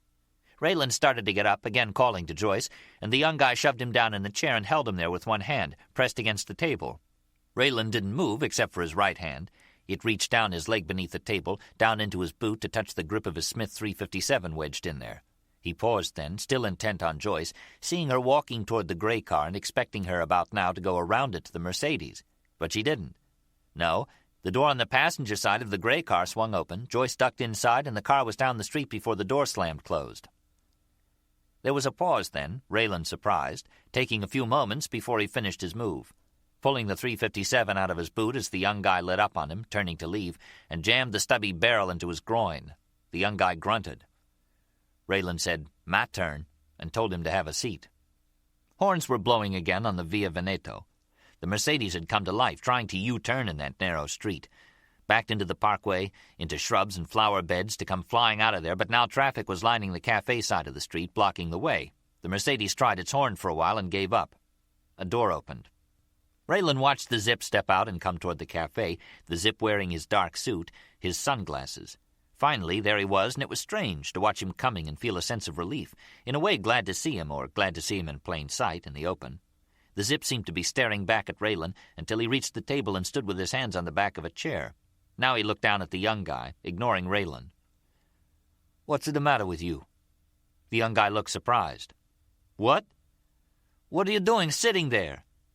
"I asked him to," Raylan said. He sat close to the table, his hands out of sight. The Zip looked at him, no more interested than before, and turned to the young guy again. "You see her walk off. Why didn't you go with her?" The young guy said, "I can give you the long version or the short version. The short version is he's got a fucking gun he pulled on me and now probably has it pointing at you. So you tell me what you want to do. I don't even know who the fuck he is." The Zip didn't say anything, not until he pulled the chair out and sat down, ignoring the young guy now. He said to Raylan, "Okay, what are you doing with Harry? You over here to extradite him?" "I'm on my vacation," Raylan said. "How about yourself?" You been here before?" The Zip kept looking at Raylan but didn't answer. He seemed tired, maybe feeling jet lag, all dressed up but not too happy. "You're wasting your time," Raylan said. "All you can do here is get in trouble." He looked at the young guy. "You must be Nicky Testa, sometimes called Joe Macho. I'll stay with Nicky. I've read your sheet." Raylan shrugged. "I've read a lot worse. All I can say is you better keep your nose clean over here. They come at you with swords. I mean it. Go on up to the Carabinieri headquarters. I think it's Via Salvo d'Acquisto, and you'll see what I'm talking about." Nicky turned to the Zip. "Who the fuck is this guy?" "You want to know?" Raylan said. "Well, I'm the law. That's who the fuck I am. A deputy U.S. Marshal. You want to see my star? I'll show it to you. But he knows your boss. I'm going to advise the both of you to go on home and forget what you think you have against Harry Arno, 'cause it ain't true.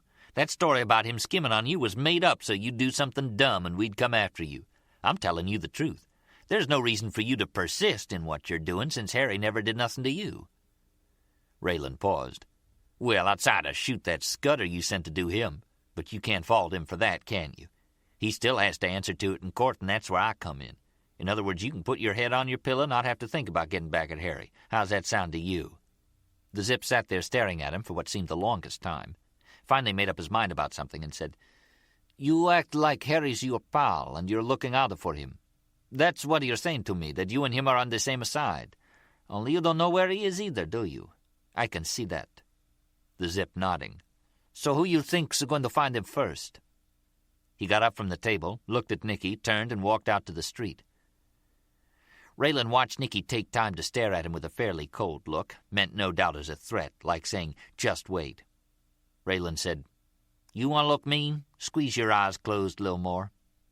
Raylan grinned at him then and said, "Go on, boy, I won't hurt you, unless that's what you want." He watched him walk off before he noticed Joyce's purse on the table with his guide to Rapallo. They drove around looking for the gray Lancia, Benno at the wheel of the Mercedes doing most of the talking, glancing at Tommy in the front seat next to him, telling him Nicky believed some story why he didn't recognize the car after following it all the way from Milan, for Christ's sake. The other genuine Italian, Fabrizio, in the back seat with Nicky, sat hunched forward so he could listen and put in his 2 cents, all three of them talking Italian a mile a minute. Benno had come up from Naples. Fabrizio was from Milan. Nicky had asked him this morning what stronzo meant and found out it didn't mean strong. He listened to them, the car creeping from street to street, until he'd had enough of all this Italian shit, not knowing what was going on, and yelled out, "Hey, talk fucking English, will you?" It did the job. There was a silence, the Zip and Benno looking at each other. Nicky said, "You want me to get out of the car? You want to go home? Say the word, I'm out of here. I'll tell you something, though. Before I leave, I'm going to do that guy, that marshal. I'm going to find out where he's staying, and I'm going to fucking take him out." Looking right at the Zip's profile. "I'm telling you now so you'll know." The Zip said something to Benno in Italian, and Benno pulled the Mercedes to the curb in front of an apartment building. The Zip turned in the front seat now to look at Nicky, Benno, and Fabrizio watching him. "You say you wanted to whack at this guy?" the Zip said to him. "I'm going to tell you something, Joe Macho. If that guy had pulled on me or on Benno or Fabrizio, we wouldn't be in the car saying, 'I'm going to take him out.' You know why? Because he would be dead. We wouldn't, any of us. We wouldn't walk out of that cafe and leave him sitting there. We would shoot him and put one in the head. Here," the Zip said, touching a spot on his temple, "when he's laying on the floor to make sure. Okay, then it's done. No more to talk about." Nicky saw Benno nodding as the Zip spoke. "Maybe you don't understand something," the Zip said then. "Why bosses send for us? Benno and Fabrizio have both been to the States. I went over and stayed. They send for us because the guys they have at home to do jobs are punks who don't have the nerve. Pussies, afraid to use the gun. They sit around in a social club and talk about what they're going to do, but they don't do it. What do, Macho? You insult us. Here we are in Italia, my country. You say speak English. Then we supposed to listen to you tell us you want to whack this guy you let pull a gun on you, and that we supposed to believe you're going to do that." He said to Benno, "Is that right?" and then looked at Fabrizio. Both of them nodded. "I am going to do it," Nicky said, careful now as he tried to remain calm. "I give you my word." Benno said something in Italian. Fabrizio laughed. The Zip smiled. He said to Nicky, "Benno wants to know if we can watch, maybe learn something." Chapter 13. Harry looked different. He seemed smaller. Or it was the high ceilings. She couldn't get him to stand still and talk. He led the way, showing off his villa, the yellow drawing room full of chairs from different periods, the study with framed portraits Joyce guessed were from the 30s and 40s, black and white and sepia photos of mostly men with small mustaches, the library walled in leather-bound books and more portraits, men from the early 1900s. All the rooms with 16-foot ceilings at least. Harry talking non-stop, telling her the place was frayed, cracked, flaking, smudged here and there with 200-year-old stains. Not what you'd call cozy, but villa living you weren't looking for cozy. Harry put on a kind of a casual strut, acting cool. Telling her it needed lamps more than anything else. Light, lamps, and a new heating system. Harry wearing a wool scarf with his sport coat, the bookmaker turned landed gentry. Telling her he had just over 25 hectares, enough for a 9-hole golf course, except it was almost all downhill. Joyce said, "Harry," he said, 10:30 we turn on the TV and watch Colpo Grosso, a nudie game show, Wheel of Fortune with tits. There's all kinds of nudity here on TV and the advertising, on magazine covers. I mean, even on the news magazines, Panorama, L'Espresso." He said to her, "You could have made a lot of money here in your day." "My day," Joyce said. "You know what I mean, when you didn't mind taking your clothes off." They were in the formal garden now, as frayed as the inside of the house, waiting for a good soul to rake and prune. Joyce saw a way to keep herself busy if they were stuck here. She followed a path of crushed stone to the concrete railing at the edge of the yard. Harry reached her as she looked down at Rapallo crowded around the bay, at terraced farmland, the autostrada coming out of holes in the hillside, the road winding up from Rapallo that they'd taken. 3 kilometers as the crow flies, Robert G. had told her on the way, Robert most of the time looking at his rearview mirror, but close to 12 kilometers following the scary curves without railings and the long sweeping switchbacks. They passed through a village Robert said was San Maurizio di Monti, and approached Harry's place from above, looking down at red tile roofs, the villa, and several farm buildings close by. Robert G. said, "Home at last," and Joyce said, "Wow," impressed. There was even a swimming pool, but no water in it. Robert said it leaked, needed work. He pulled the car into the structure nearest the house, a long shed with heavy wooden doors, its earth-colored stucco chipped and crumbling to show bricks underneath. Harry brought her out of the car, saying boy was he glad to see her, taking her in his arms, saying everything was going to work out now. She got to say, "Harry, they're here," and that was it until he was ready to, listen and accept the facts? She wasn't sure what his game was. He didn't give her time to think. He said, "You're here and that's all that counts." She told him she didn't have clothes with her, her luggage was still at the hotel, and she'd left her purse with her passport, all her money at the cafe. He told her not to worry about it. She said, "How do I get home if I don't have a passport?" He told her she could stay here with him. Harry was different, trying to act unconcerned, or believing that if he didn't think about those guys or talk about them, they'd go away. They were in the garden, not one of the high-ceilinged rooms, and he still seemed smaller. Joyce watched him. His gaze moved from Rapallo. He said, "Sant'Ambrogio's over that way, just past the edge of town. Remember my telling you about it? Where Ezra Pound lived for a while?" She kept looking at him as he stared into the distance. "Harry, there are people here who want to kill you." He didn't say anything right away, and she knew she had him, trapped against his view. So he took his time, coming around to look at his villa for a moment before, finally, he turned his head to her and she could see his eyes. "Who's here?" "There's a young guy with muscle, broad shoulders, he looks like a bodybuilder." "It sounds like Nicky Testa, Jimmy Cap's bodyguard. You didn't see the zip?" Joyce shook her head. "I suppose he could have sent Nicky," Harry said. "Told him to pick up some guys over here." He thought about it and shook his head. "No, Nicky's too dumb. He wouldn't be able to communicate. The zip was told to handle it, so he's either here or he's coming." "There were 3 other men in the car," Joyce said. "I'm sure of that. And there's Raylan." "You brought a whole convention with you," Harry said. "Didn't you?" That sounded more like the old Harry, who could piss you off without even trying. "Raylan's here," Joyce said, "because you told him a story one time you'd never told another soul in your life." "I did?" "In Atlanta, that time at the airport." I might have told him." Not ready to admit it, Joyce let it go. She said, "What about Jimmy Cap? Did you tell him?" Harry shook his head. "I'm positive I didn't. Or the zip. I've never sat down with those guys where I'd tell them any kind of story. You know, we were never sociable. Raylan? I don't know. Maybe I told him." "He came up to me," Joyce said. He was there. He saw those guys, and they saw him. Harry waited. His eyes didn't move. He wants to talk to you. I bet he does. He have court papers with him? He's here on his own. Harry shook his head. He's a weird guy. He wants you to go back with him. I hope you set him straight. I told him you wouldn't, Joyce said, but it's different now. I don't mean you should go back, but talk to him. You might need him. Harry hesitated, then grinned. He have his cowboy hat on?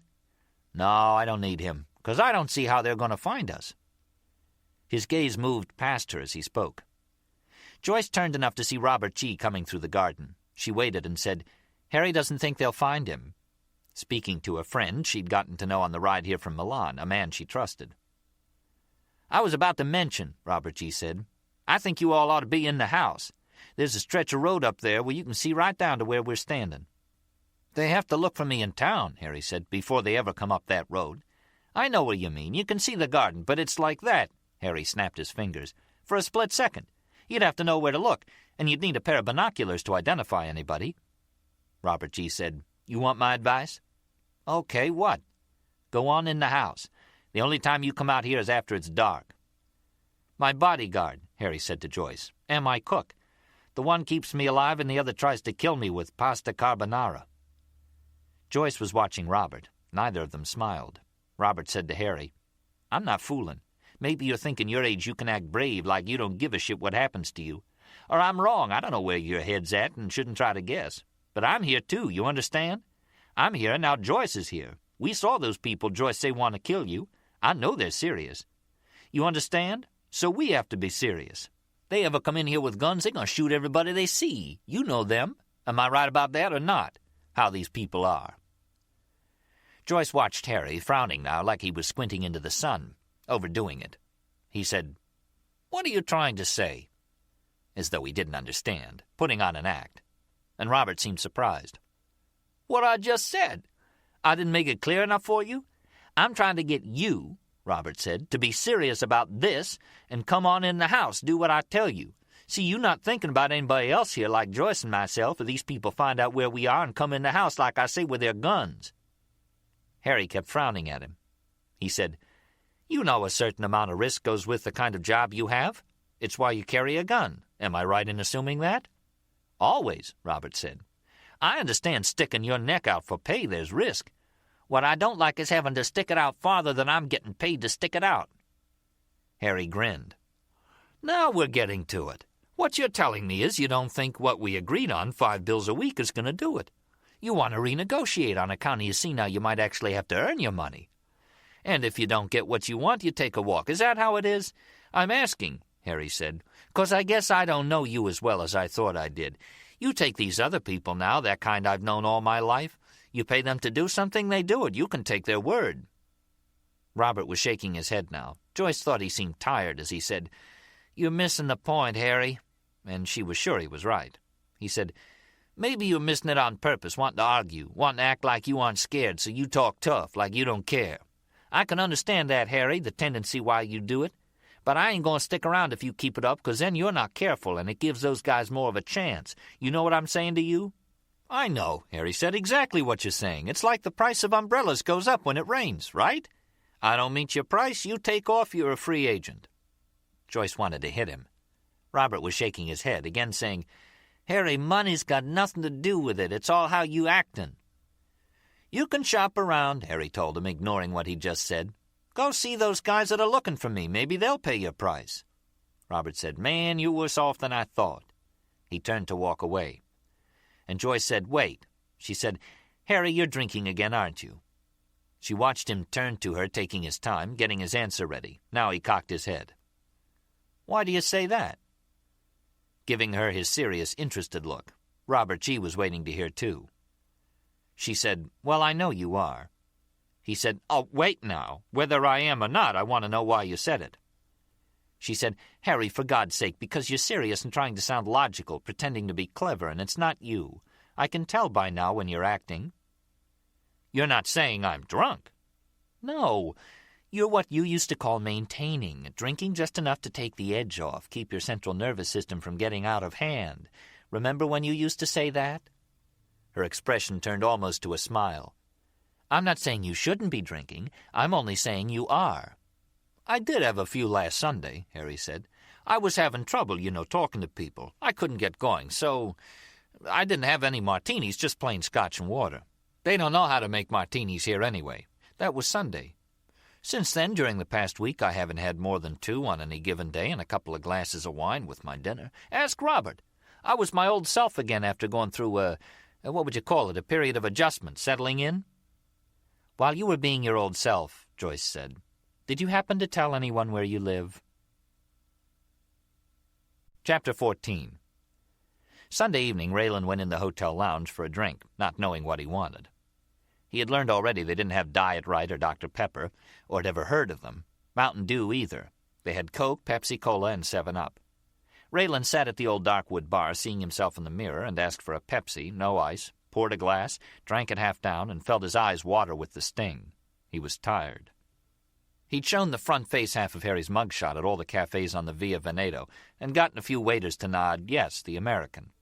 The assistant manager of the hotel said, "Yes, the American with the same name as the river in Tuscany, though spelled a different way in his passport."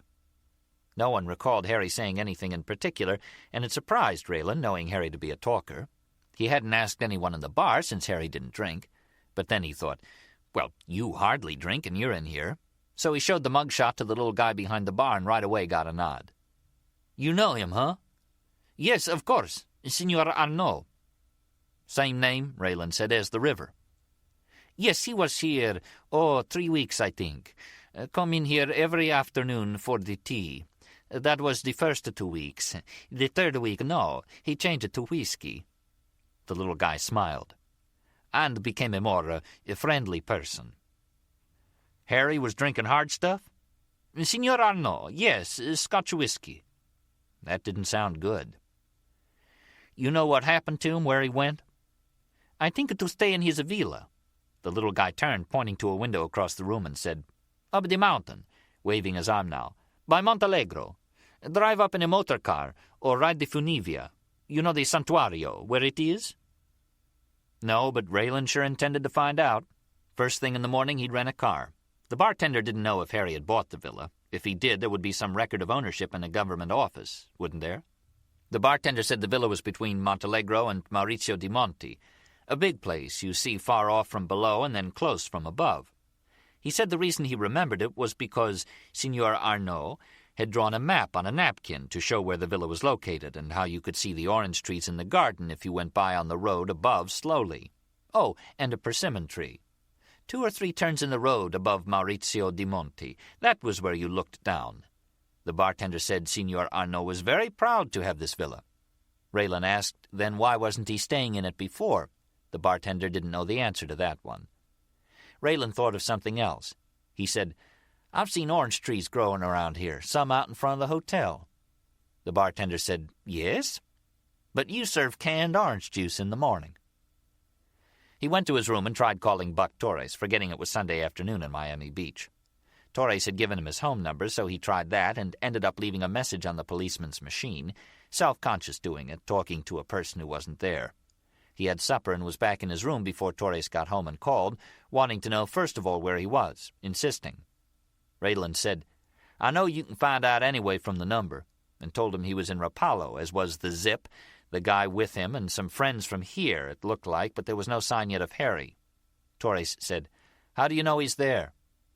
"I'll give you my word he is," Raylan said. "The reason I'm telling you all this, I wonder if you'd call the local cops, the city police, not the carabinieri, and tell them the situation, that a man's going to get killed if they don't do something about the Zip and his guys." "See, if I tell them," Raylan said, "by the time they got done interrogating me, Harry's liable to be dead. The other thing, while you're talking to the cops, ask them to find out if Harry owns property here, under his real name. I'm no good at stuff like that, okay? And let me know as soon as you can. I spoke with the Zip. I told him Harry was set up, that he never skimmed in his life. The Zip don't care. He still wants him. Can you tell me why?" "Try and figure these people out," Torres said. "Listen, you remember I told you we found a sawed-off shotgun? It was in a dope house. We got the guy who brought it in and sold it for $20 worth of crack, 2 bottles. The guy said he picked it up in a parking lot in South Beach, behind the Della Robbia. He said a guy in overalls was laying there. He thought he was asleep." Raylan said, Can you put the gun in the hands of the victim? What's his name, Earl Crow? We're pretty sure it's his. It's got his prints on it. I think it's going to be enough for the state attorney to turn Harry loose. I know he wants to. I can't wait to tell him, Raylan said, if I can find him. They were winding down. He said, the emergency number here is 113 instead of 911, in case you wondered. Torrey said, what's he doing in Rapallo? Why there? A friend of his lived here on and off, Raylan said. You ever read Ezra Pound? Torres said, who? They got Nicky a red Fiat and gave him Fabrizio as his driver. The guy's stomach touched the steering wheel. He was okay, though. Quiet, Nicky thought, for an Italian. He told Nicky he'd lived in New York, actually Brooklyn, a couple of years, but didn't like it too much and returned to Milano. Talking to Fabrizio, asking what different words meant, Nicky found out the Zip had been calling him a mama's boy, a pussy, an asshole, a queer. The Zip's idea of being funny. Fabrizio said, so what are you going to do about it? Forget it. They found out Raylan Givens was staying at the Liguria and were at the hotel by 8 o'clock Monday morning. Nicky went in hoping to catch the marshal in the dining room having breakfast, walk up to him and say, now it's my turn, the same way the guy had said it when he shoved the gun in his groin. Have him looking up from the table, put 3 9s into him, 1 in the head, and walk out. Only the marshal wasn't in the dining room or up in his room. Shit. The desk clerk said he had asked directions to the Avis car rental office and left the hotel only a short time ago. Fabrizio knew where it was, on Della Libertà, not far. So, okay, if couldn't nail the guy at the table eating, he'd do it on the street, a drive-by, only making sure the guy saw who it was. Fabrizio said, you do this before? Nicky said, don't worry about it. Fabrizio said he'd do it if Nicky wasn't sure. He said he'd killed 5 people when he was in New York, 3 of them with a pipe bomb. If Nicky wanted to use a bomb, they were easy enough to make. Throw it in the guy's car. Nicky said he was going to do this one himself, no help. He looked at Fabrizio. Man, what a slob, wearing the same ugly gold sports shirt 3 days in a row. Nicky wearing his black leather jacket with a white T-shirt next to his body and pressed jeans. Couldn't believe how some guys didn't care what they looked like. Fabrizio spotted him. He said, there, you see him? Wearing the hat. A cowboy, huh? Walking along the left side of the street ahead of them. Wearing a dark suit today and the hat, always wearing that hat. Nicky said, that's him, getting excited. Go around the block so you're coming back the other way. Fabrizio didn't get it. Go around the block? So I'll have him on my side of the car. I don't have to shoot past you. Get into the back seat. I'd still be shooting across the street. I want him close. Nicky got a good look at the marshal as they drove past him, Jesus, wearing that hat and cowboy boots with it. They were coming to an intersection. Via della Libertà, Fabrizio said. The street where Avis is, to the left. Nicky said, go past it and make a U-turn and come back, so we get to him before he gets to the corner. He leaned forward to reach around with both hands and pull the Beretta stuck in his waist, pressing against his spine as Fabrizio gunned the Fiat through the intersection and into the next block before he braked, then had to wait for cars to pass before making the U-turn. Nicky racked the slide on the Beretta. He was ready, but as they crossed the intersection again, Fabrizio said, where's the cowboy? And Nicky said, there he is, already walking up Della Libertà. They saw him for only a second. Fabrizio turned right at the next intersection and again at the next one, bring them around the block to Della Libertà. Raylan was nowhere in sight. Nicky said, where's Avis? He must have gone in the office. It's up the street more, behind us, Fabrizio said, creeping the Fiat along close to the sidewalk, his gaze moving from one side of the street to the other. He stopped the car. You have to get out and look for him. Find out where he is. I go around 2 blocks this time and come back for you. I want him, Nicky said. Fabrizio nodded, impatient. Yes, all right, you told me. Now you going to get out? Nicky was on the sidewalk, the Fiat moving away before he'd thought this out, looking at it good and saw what he'd do once he located Raylan. He still had the Beretta in his hand and had to quick stick it in his pants and zip the jacket over it. He started walking, passing store windows, restaurants, a place to get ice cream, and came to a street called Via Boccalero that seemed more like an alley. Narrow and dark in there with doorways to what looked like shops. Nicky unzipped his jacket as he started in. There was a cross street not too far ahead, another alley. He half-turned as a motor scooter came up behind him and shot past with that noise, that high whine, Jesus. Yesterday, riding around in the Mercedes, Benno would drive up behind motor scooters and nudge them off the road, into parked cars, into ditches, up on the sidewalk. Not all motor scooters, just the ones he said annoyed him. What he meant was smart-ass kids on motor scooters who came too close to the car or gave Benno the finger going past at the way he was creeping along. When they were looking for the gray Lancia. They had brought more guys down from Milano and had them at the airport, the train station, the roads leading to the autostrada. They'd paid gas station guys to call a number if they saw the Lancia. Benno said one more day they'd find it. Fucking Benno, bored driving around, so he had some fun with the motor scooters.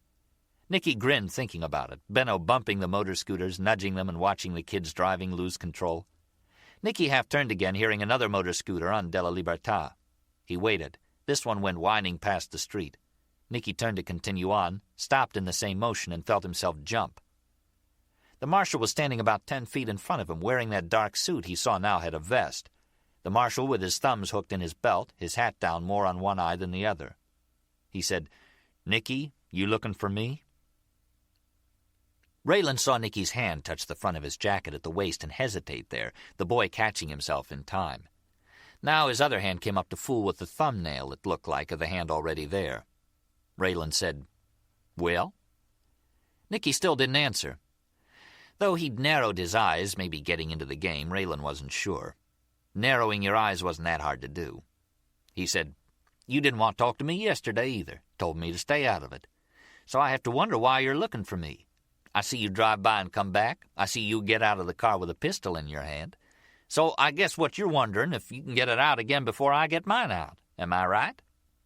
It wasn't the kind of question likely to get an answer, so Raylan said, "What we might have here is the kind of situation you see in real life out there. Like it was a contest. Who could pull the faster?" Raylan shook his head. "If you want to shoot me, Nicky, for some personal reason you might have, would you walk up and tell me? Or would you wait to catch me unawares?" Raylan paused now. "You're not telling me what you think about this. What's wrong?" "I'm trying to figure out," Nicky said, "what the fuck you're talking about." "You know but don't want to let on," Raylan said, seeing Nicky's hands right there at his waist, the boy still in the game. "Waiting to see if you have a move. Well, I'll tell you something. Shooting at a person is not the same as shooting out on a firing range. Even if you're a dead shot, it don't mean you can look a man in the eye and be able to pull the trigger. I know this for a fact, partner, because I taught the use of firearms at the training academy." The way Nicky kept staring at him, Raylan was dying to know what was going on in the boy's head. He believed some confusion, as the boy didn't seem to know what to do. Scratched his jaw, shoved his hands flat down in the pockets of his jeans. Raylan could see the blue steel grip of the automatic against his pants. It looked as though it was going to stay there this time. Raylan raised his chin and nodded toward the street. "Your car's out there." He waited until Nicky turned and was walking away before he said, "Nice talking to you." The Fiat was parked now on Della Libertà across the street from the Avis car rental office. "I'm trying to understand this," Fabrizio said. "You didn't say nothing to him?" "What was I supposed to say?" "You know he had a gun?" "Sure he did." "You saw it?" "I did yesterday." "But you don't know he had it today." "He has it 'cause he's a U.S. Marshal and they pack. The son of a bitch, he knows I'm going to kill him I get the chance." "What was that before?" "What was what?" "When you were talking to him. Wasn't that a chance to do it?" "He was waiting for me." "You think so?" "He knew I had a gun. He saw it and told me he did. So I knew he had one. He wouldn't have stopped me if he didn't. He was waiting, hoping I'd touch my gun." Fabrizio said, "Yes?" He was going to ask why he didn't, but saw Nicky's expression change and it was too late. "There he is," Nicky said, sitting back, not as anxious as he was before. Fabrizio looked across Della Libertà to see the cowboy with the Avis man, the cowboy taking the keys from him and a folder, and then getting into a blue Fiat sedan standing at the curb. Fabrizio waited for Nicky to tell him to follow the marshal. "Okay, follow him." He made a U-turn and trailed behind the blue Fiat almost to the seafront, Della Libertà to Via Gramsci, where the car turned right and then right again into the courtyard of the Astoria Hotel and stopped facing the entrance. From the street they watched Raylan get out of the car and go inside. Fabrizio waited for Nicky to say it. "That's not his hotel." "It's the woman's." "What's he doing in there?" "I don't know," Fabrizio said. "But maybe it's a good thing you didn't shoot him." Raylan had the key to Joyce's room he'd taken from her purse, the one she'd left on the table in the cafe and was now in his hotel room. He turned the key in the lock and entered, knowing her room might have been tossed already, and it was, her clothes everywhere, her bags open on the bed, empty. They would have been looking for something bearing a Rapallo address or phone number, the name of a hotel maybe, no one believing Joyce didn't know where Harry was. Raylan assumed they didn't find anything worthwhile or that boy with the muscles and no brain wouldn't be outside waiting for him. He pushed open the shutters covering the window and looked out from the second floor past a magnolia tree to the red Fiat in the street. The magnolia surprised him. Behind the red car were date palms, and the walk along the beach, a better view than his room at the Liguria offered. He'd keep her things there with his until this business was settled, which meant he'd have to pack her bags. Doing it gave him a strange feeling, touching her clothes, her skimpy underwear, her bras, folding and arranging them as neatly as he knew how inside her nylon bags, nothing that looked like Winona's and everything in smaller sizes. He found it wasn't possible to handle a woman's things, even her slacks, sweaters, and jeans, and not have a feeling about the woman and wonder about her. She had T-shirts, too, with Florida scenes on them. Wherever she was, he bet she missed having her clothes. He remembered Joyce hunching her shoulders in that navy wool coat sitting in the cafe. It took nerve for her to come here, hook up with a guy who'd jumped his bond. He wondered if she loved Harry or was just used to him. She had curlers in the bathroom and all kinds of beauty aids that went into a smaller plastic bag and then into her carry-on. He wanted to be able to say to Joyce once he found Harry, that had to come first, "Oh, I brought your things," and she'd know he was thinking of her while this was going on. See what she thought of that. Raylan turned the key in at the desk. He didn't even mind putting her bill on his credit card. She would insist on paying him back, and he'd say, "Don't worry about it." Something to that effect. It was another scene he could play in his mind, waiting for it to happen. They watched him come out of the Astoria with luggage in both hands, a bag hanging from his shoulder. Fabrizio said, "Right now would be a pretty good time, huh?" In Bay Ridge, Brooklyn, they remembered Fabrizio as Lady Killer. Of the 5 people he had taken out during his tour in the States, 4 were women. One he shot sitting in a car with her husband, who was the target, and 3 in the dry cleaning establishment when the pipe bomb came through the plate glass window and exploded. Nicky had hold of the door handle. They watched Raylan set the luggage on the pavement, open the back door of the Fiat, and begin to load the pieces inside. "It's still a pretty good time," Fabrizio said. Nicky opened the door of the red Fiat and moved to stick his leg out just as Raylan closed the door of the blue Fiat and turned to face the street. Nicky hesitated, and Fabrizio helped him out. He said, "But if the cowboy knows where they are since he's picking up her baggage, you better wait, huh? Not to kill him yet." Fabrizio was having some fun with this stronzo from the States. He waited. And Nicky said, "So we follow him." Chapter 15. Raylan noticed the Zip preferred Vesuvio's as his hangout, there yesterday and again today. A couple of his guys were eating, it looked like, while the Zip had only an espresso cup in front of him. There weren't as many people here as Sunday, so it was easy to keep an eye on him, which is what the Zip was doing, facing this way at his table. Tuesday, December 1st, some of the tourist places along the Via Veneto, like the ice cream parlor, were now closed for the season.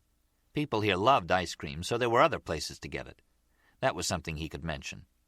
So he did, sitting at the Grand Café with coffee and a plate of pasta with meat sauce, writing postcards to his 2 boys in Brunswick, Ricky and Randy. That part of South Georgia had about the same weather as here. He had already mentioned that on a postcard. He told them the spaghetti here wasn't like the spaghetti their mom made with tomato soup, and that they put all kinds of things on top of their spaghetti here, like octopus, honest. He told them people liked to eat outside here even when it was kind of chilly. What else?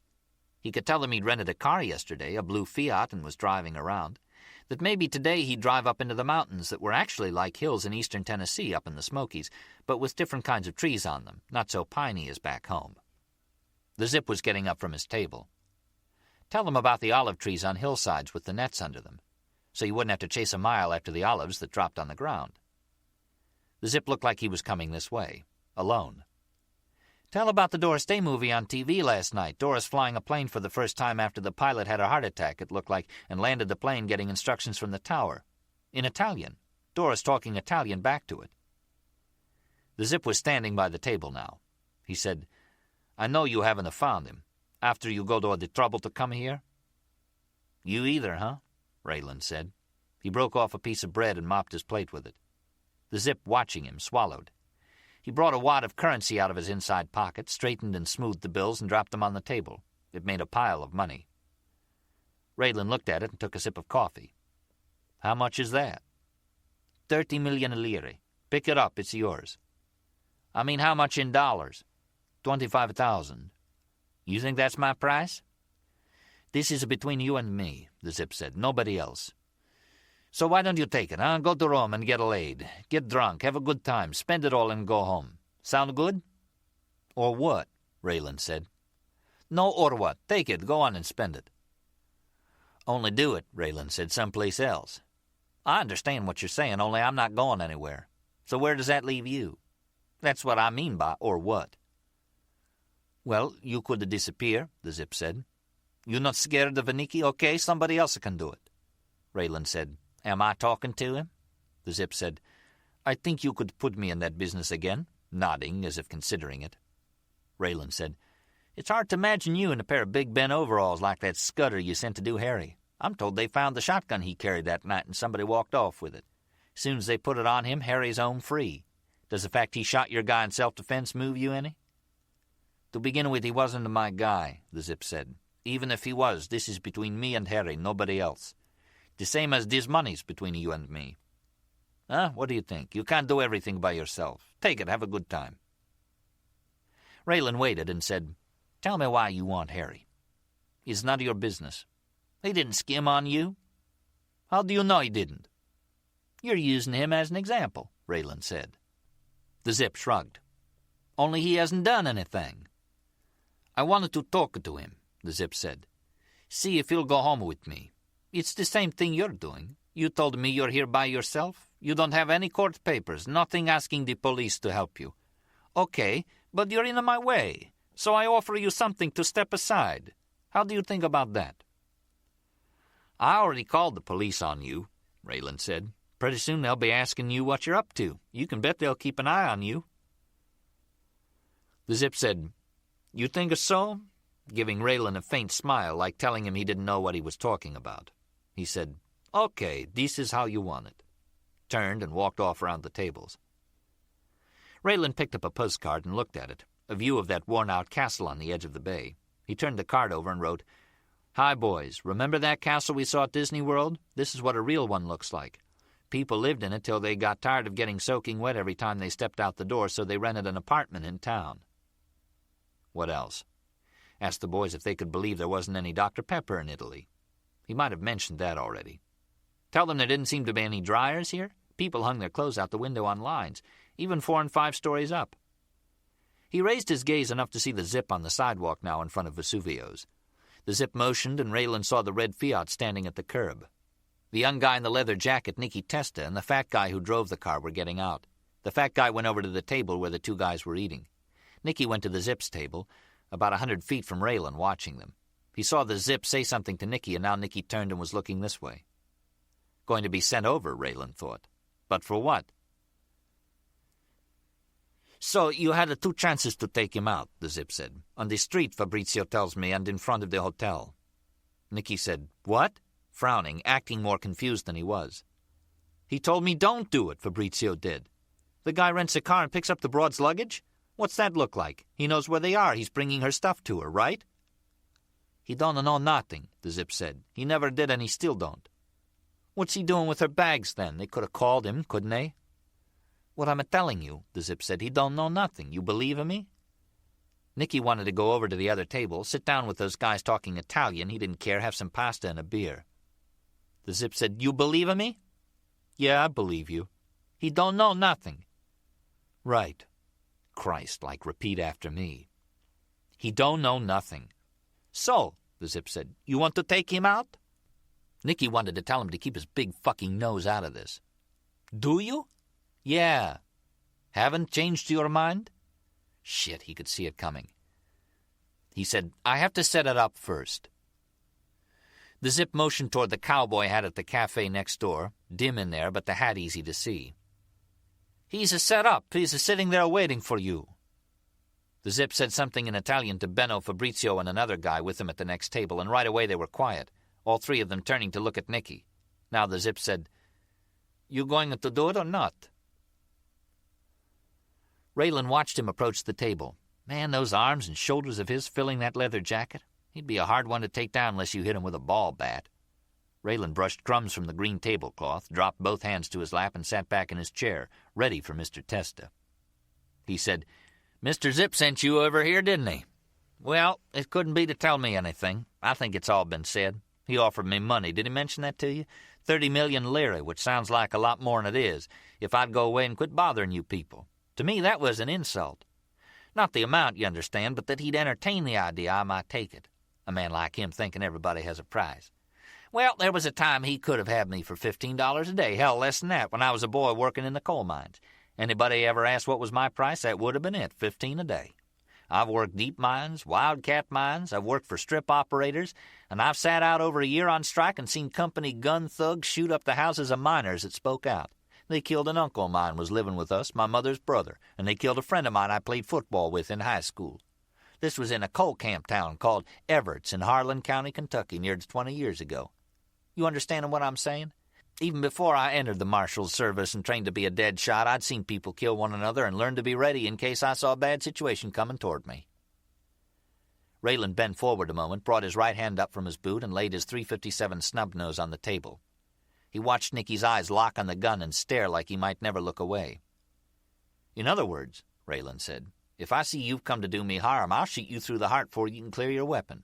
Do we have an understanding here?" Chapter 16. Fabrizio watched Nicky walk away from the cowboy, out to the sidewalk. Now he was coming this way, toward them. He saw Tommy at the next table watching Nicky, Benno watching, everybody watching and wondering what Nicky was going to say to Tommy. The kid wasn't looking this way or showing any kind of expression on his face. Tommy wasn't either. Tommy showed pleasure, anger, contempt, all the same way. Nicky, wait a minute, was walking past them, going past the cafe. Tommy turned his head this way and said, "Where's he going?" So Fabrizio called to him, "Hey, Nicky, where are you going, man?" Tommy said, "Get him."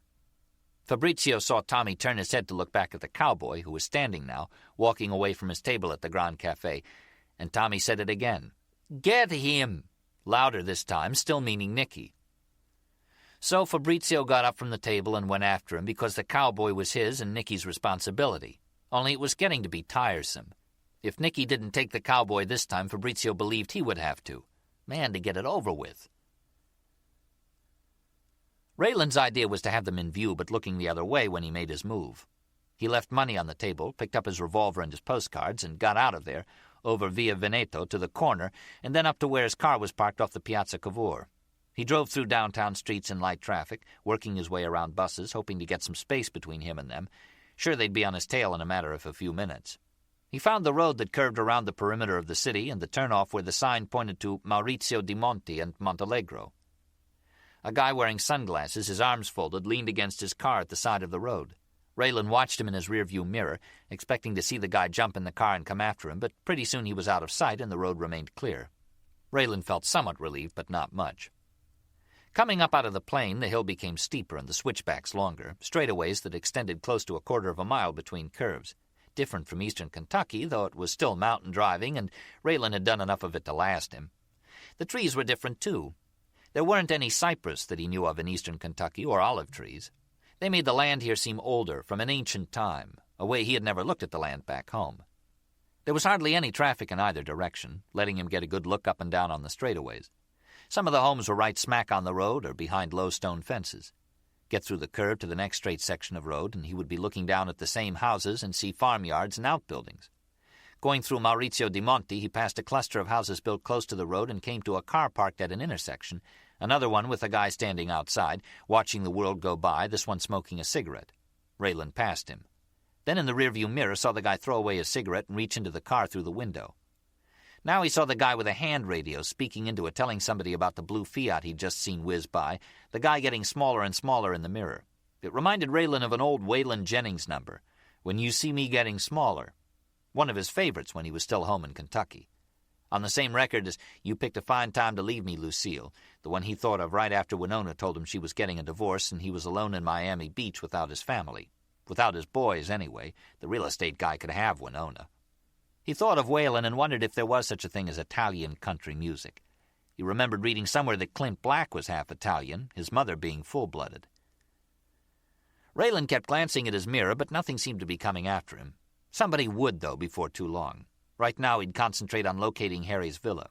Somewhere, the hotel bartender said, between Maurizio di Monti, which he'd just passed, and the church at the end of this road, the sanctuary of the Holy Virgin of Montalegro. Driving north on straight stretches of road, he'd look for houses above him. Then around a curve and driving south, he'd try to look down the slope at places directly below him without going off the road. There weren't any guardrails to speak of. Seeing vegetable patches cut out of the slope reminded him of home, people scratching to have enough to eat. He wondered if they had food stamps here. The thought vanished from his mind as he jammed on his brakes and the Fiat skidded to a stop close to the shoulder. Raylan backed up until he was looking directly at the villa, a plain square structure, kind of a dirty yellow in color, a gravel drive that needed to be weeded leading up to it. He backed up some more and now had a view of the garden behind the villa with its hedges, its plants in concrete pots, orange trees, 4 of them, and a persimmon tree. Raylan put the car in drive and crept past the house, noting a building, back and to the side, with wooden doors that might be a garage. Out beyond were a couple more farm buildings, all the structures with red tile roofs. Raylan glanced at his mirror and right away pressed his foot down on the accelerator. A car flashing red in the sunlight was coming fast out of the hairpin behind him. "As I pass his car," Fabrizio said, "you shoot him. How does that sound? Stick your gun out the window and pop him. Where's he going to hide? You have him." Nicky had his Beretta in his hands, ready. He'd already racked the slide. All he had to do was put the gun on the marshal and pull the trigger. He liked what Fabrizio said about where was he going to hide. He liked it when he could see ahead of time what was going to happen. Where's he going to go? Nowhere. He'll see the gun pointing at him and try to duck. Guess when the piece was about to go off and then duck. Tried to keep from getting shot and the car from going off the road. So the guy would duck. Okay, wait for him to come up and bam. He said to Fabrizio, "Hurry up if you're going to get next to him. Goose it." "After the turn coming up. We get it through, I'm going to put it on the floor. Come up on him, he'll be 2 feet away. You think you can take him?" Fucking Fabrizio having a good time, all of them. The genuine Italians thinking they were pretty funny, the things they said about him. Asking if they could watch and learn something. Nicky held on going through the hairpin curve and still got bounced around. They came out on the straight and... Shit. Where was he? Where'd he go? Fabrizio didn't answer, looking around and then looking at his rearview mirror. Could he have gotten behind us? Fabrizio still didn't answer. It meant he didn't know. They both kept quiet now, looking around. No sign of the blue Fiat. They kept going. 2 more turns and a long stretch with only a few bends in it, and they were approaching the sanctuary of Montalegro, a pretty big church. "You know why they built this?" Fabrizio said. 400 years ago, the Virgin Mary appeared to a man who lived here, a poor man. She told him she would grant favors to the people who came here and prayed to her. You know, to ask for different things, money, a husband. All the cars, it means a service is being held in there. You want to go in?" "Yeah, light a candle," Nicky said. "No, I mean it," Fabrizio said. "Ask the Virgin Mary to help you find the cowboy. And then if you do, grant the miracle that you shoot him and don't think of an excuse why you can't." "Fucking comedian," Nicky said.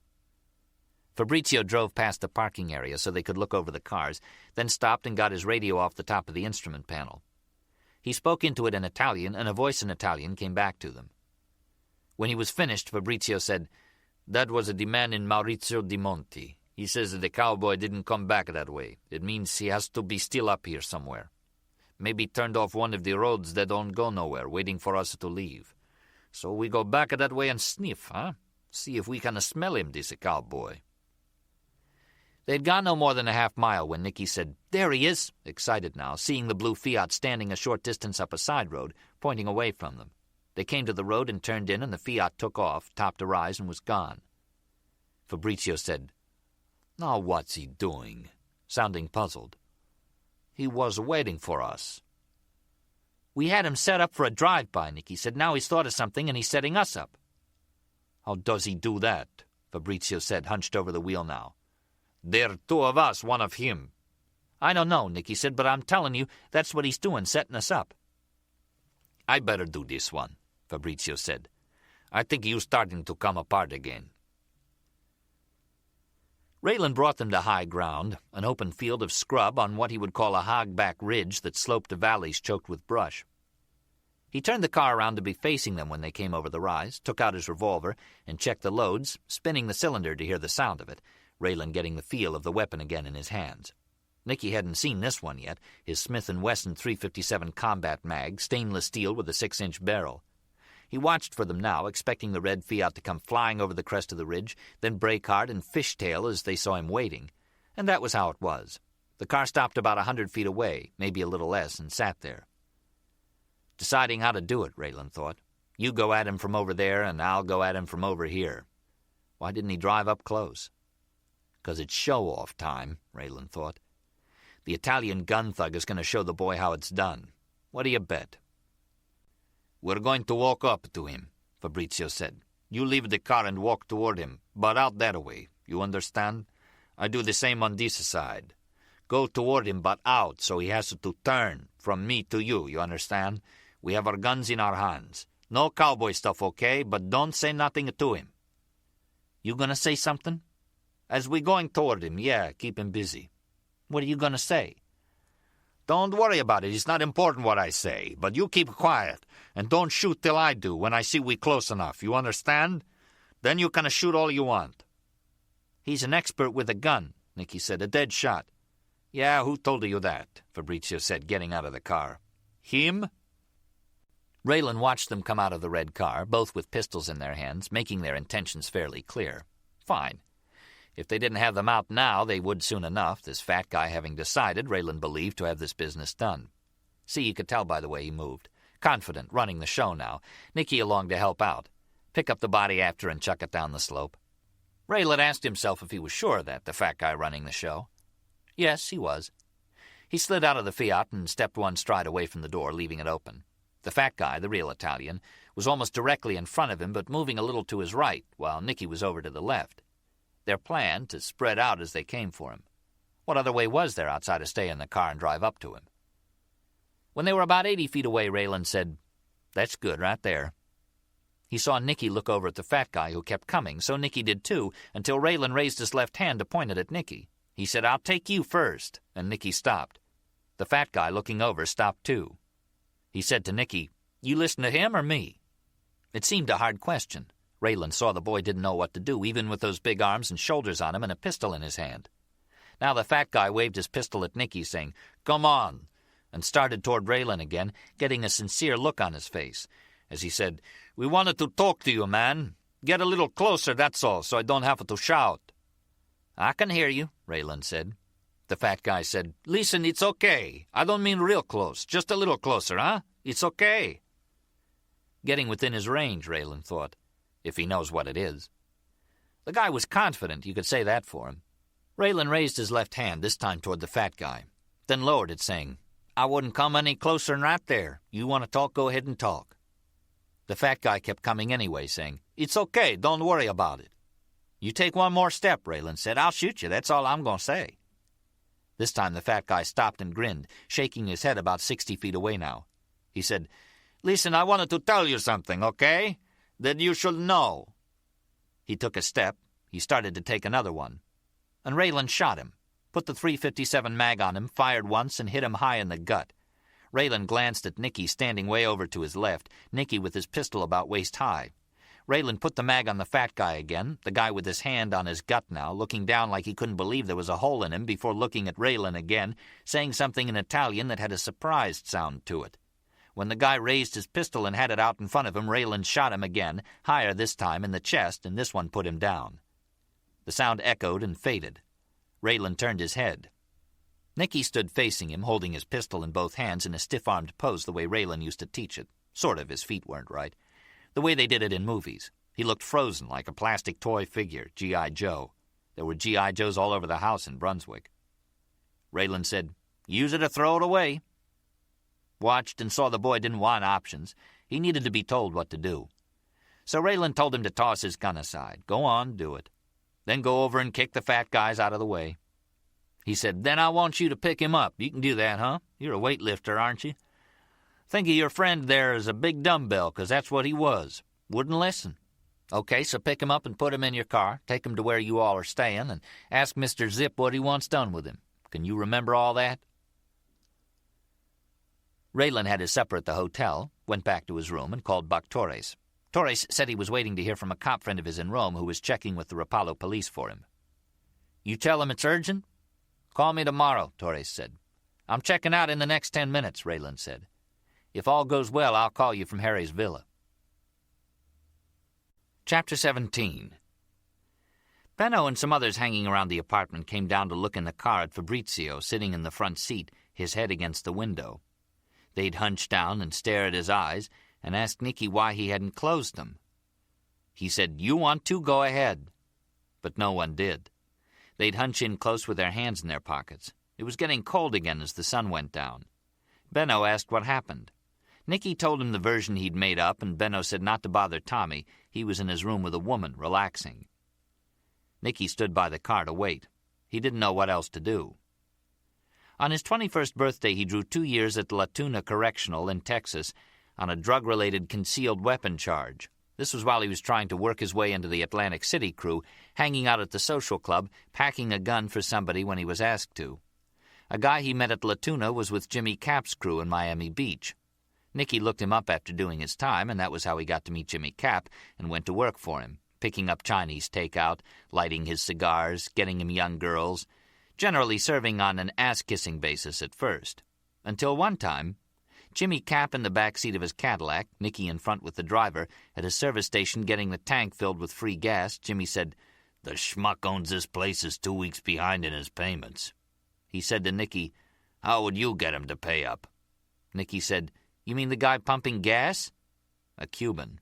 Jimmy said no, the Cuban worked for the guy owned the station. Nicky got out of the car, took the gas nozzle away from the Cuban guy, and hosed him down with super unleaded. Jimmy liked it, his eyes lighting up as Nicky took out his Bic, the one he lit Jimmy's cigars with, and held it ready to flick and set the Cuban guy on fire. Jimmy asked him, "You'd do it?" Nicky said, "You want me to?" He said, "You can't do it to the guy owns the place. How's he going to pay you if he's dead? But you light this guy up, the one owes you money, we'll see what can happen to him." He said, "You want this guy lit up or not?" Jimmy Cap hesitated, then shook his head and told Nicky, "Not this time." His smoke glass window slid closed and the show was over. Later on, Nicky asked himself if he would have set the guy on fire if Jimmy wanted him to. The answer was yes, without giving it another thought. You saw a chance to step up, you took it. What happened? He became Jimmy Cap's bodyguard as a tough kid from Atlantic City without ever having beat up, set on fire, or shot anybody. All he had to do was get a certain look in his eyes and walk around with his shirt off. It worked, except with the Zip. The Zip said to him after that time at the gas station, "You were going to set this guy on the fire? Standing between the pumps and the car, crowded in there, gas fumes in the air, you're going to light your lighter?" Nicky didn't say anything. "Everybody around there and also the car and anybody in it," the Zip said, "would have gone up in a ball of fire." Nicky said, "Jimmy liked the idea." The Zip said, "Then you should have done it." Nicky had always wanted to shoot somebody, see what it would be like. He still did, and he wanted to shoot that fucking cowboy. What he shouldn't have done was talk about it, give the Zip and the genuine Italians something to needle him with. So now the Zip would give him a hard time as usual, ask him a lot of questions. Where was he when Fabrizio was getting shot, and so on. Nicky's story was the cowboy surprised him, said he wanted to talk and shot Fabrizio as he got out of the car, then made him bring Fabrizio's body here so everybody could see the 2 bullet holes in him. Like a warning, what can happen if they come after the cowboy. Nicky told it to Benno and then to the Zip standing on the sidewalk after he came downstairs with his whore, a woman who looked to Nicky like she took in washing. The woman went off down the street in a ratty yellow fur jacket and white shoes. The Zip told him to get rid of Fabrizio and took Nicky to a trattoria around the corner. "I don't give a shit what you think," Nicky told him. "It was how I said. He was waiting for us and came over to the car." "Up in the hills." "Yeah." "Fabrizio? He let him walk up to the car?" Nicky hesitated. "He didn't come real close, no. He yelled out he wanted to talk." "Fabrizio got out of the car?" "Yeah, and walked toward him." "And you walked toward him?" Nicky used the salt and pepper shakers on the table. "Fabrizio's here and I'm here. Fabrizio told me not to shoot till he did. I could have, but that's what he said, so I didn't. It looked like we were going to have a talk. He said to Fabrizio, take one more step and I'll shoot." "Yes?" Fabrizio took a step and he shot him. How many times? Nicky hesitated. I guess twice. From how far away was he? Nicky paused again. I don't know, 20 yards? What did he have? What kind of gun? Revolver with a stainless finish. Cowboy hat and a six-shooter, the Zip said. Why didn't you shoot? Nicky hadn't said if he did or not. The Zip surprised him, speaking so quietly. They were the only ones in the place, waiters setting tables around them, rattling dishes and silverware. I told you, Fabrizio said don't shoot. I mean, while he was shooting Fabrizio, it would be okay then, wouldn't it? What would? To shoot him. I didn't have time. I'm about to. He's already aiming at me. What am I supposed to do? But he didn't shoot. Nicky shook his head. Why not? He told me, drop the gun. So it's in your hand? He sees that. Why didn't he shoot? He wanted me to put Fabrizio in the car and bring him down here to show him to you. That's what he said.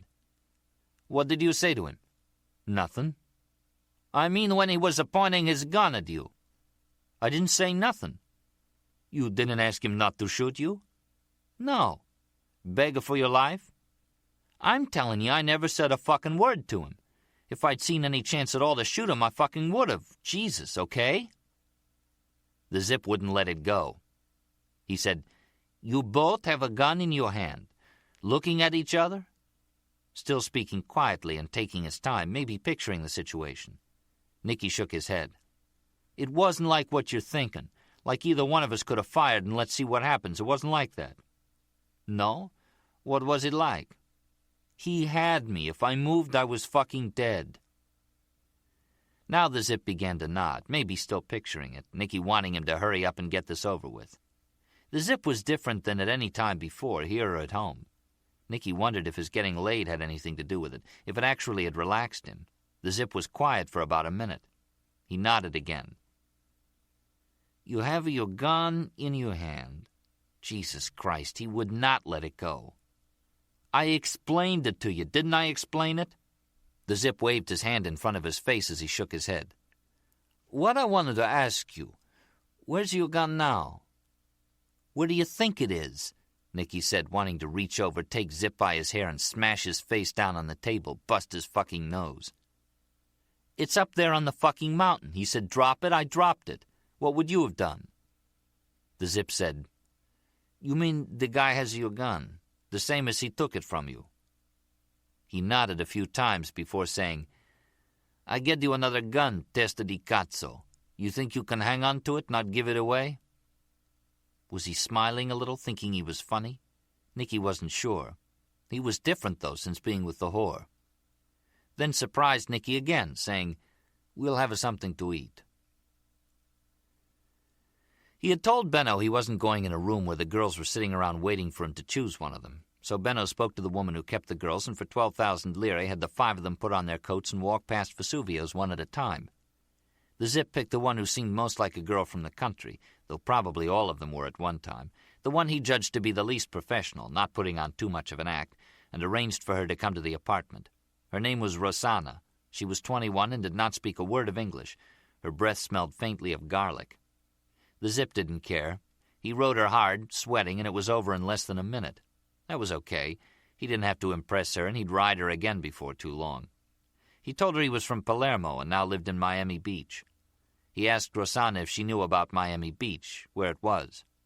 She nodded, lying in bed with her arms at her sides, waiting for him. He rested higher against the headboard.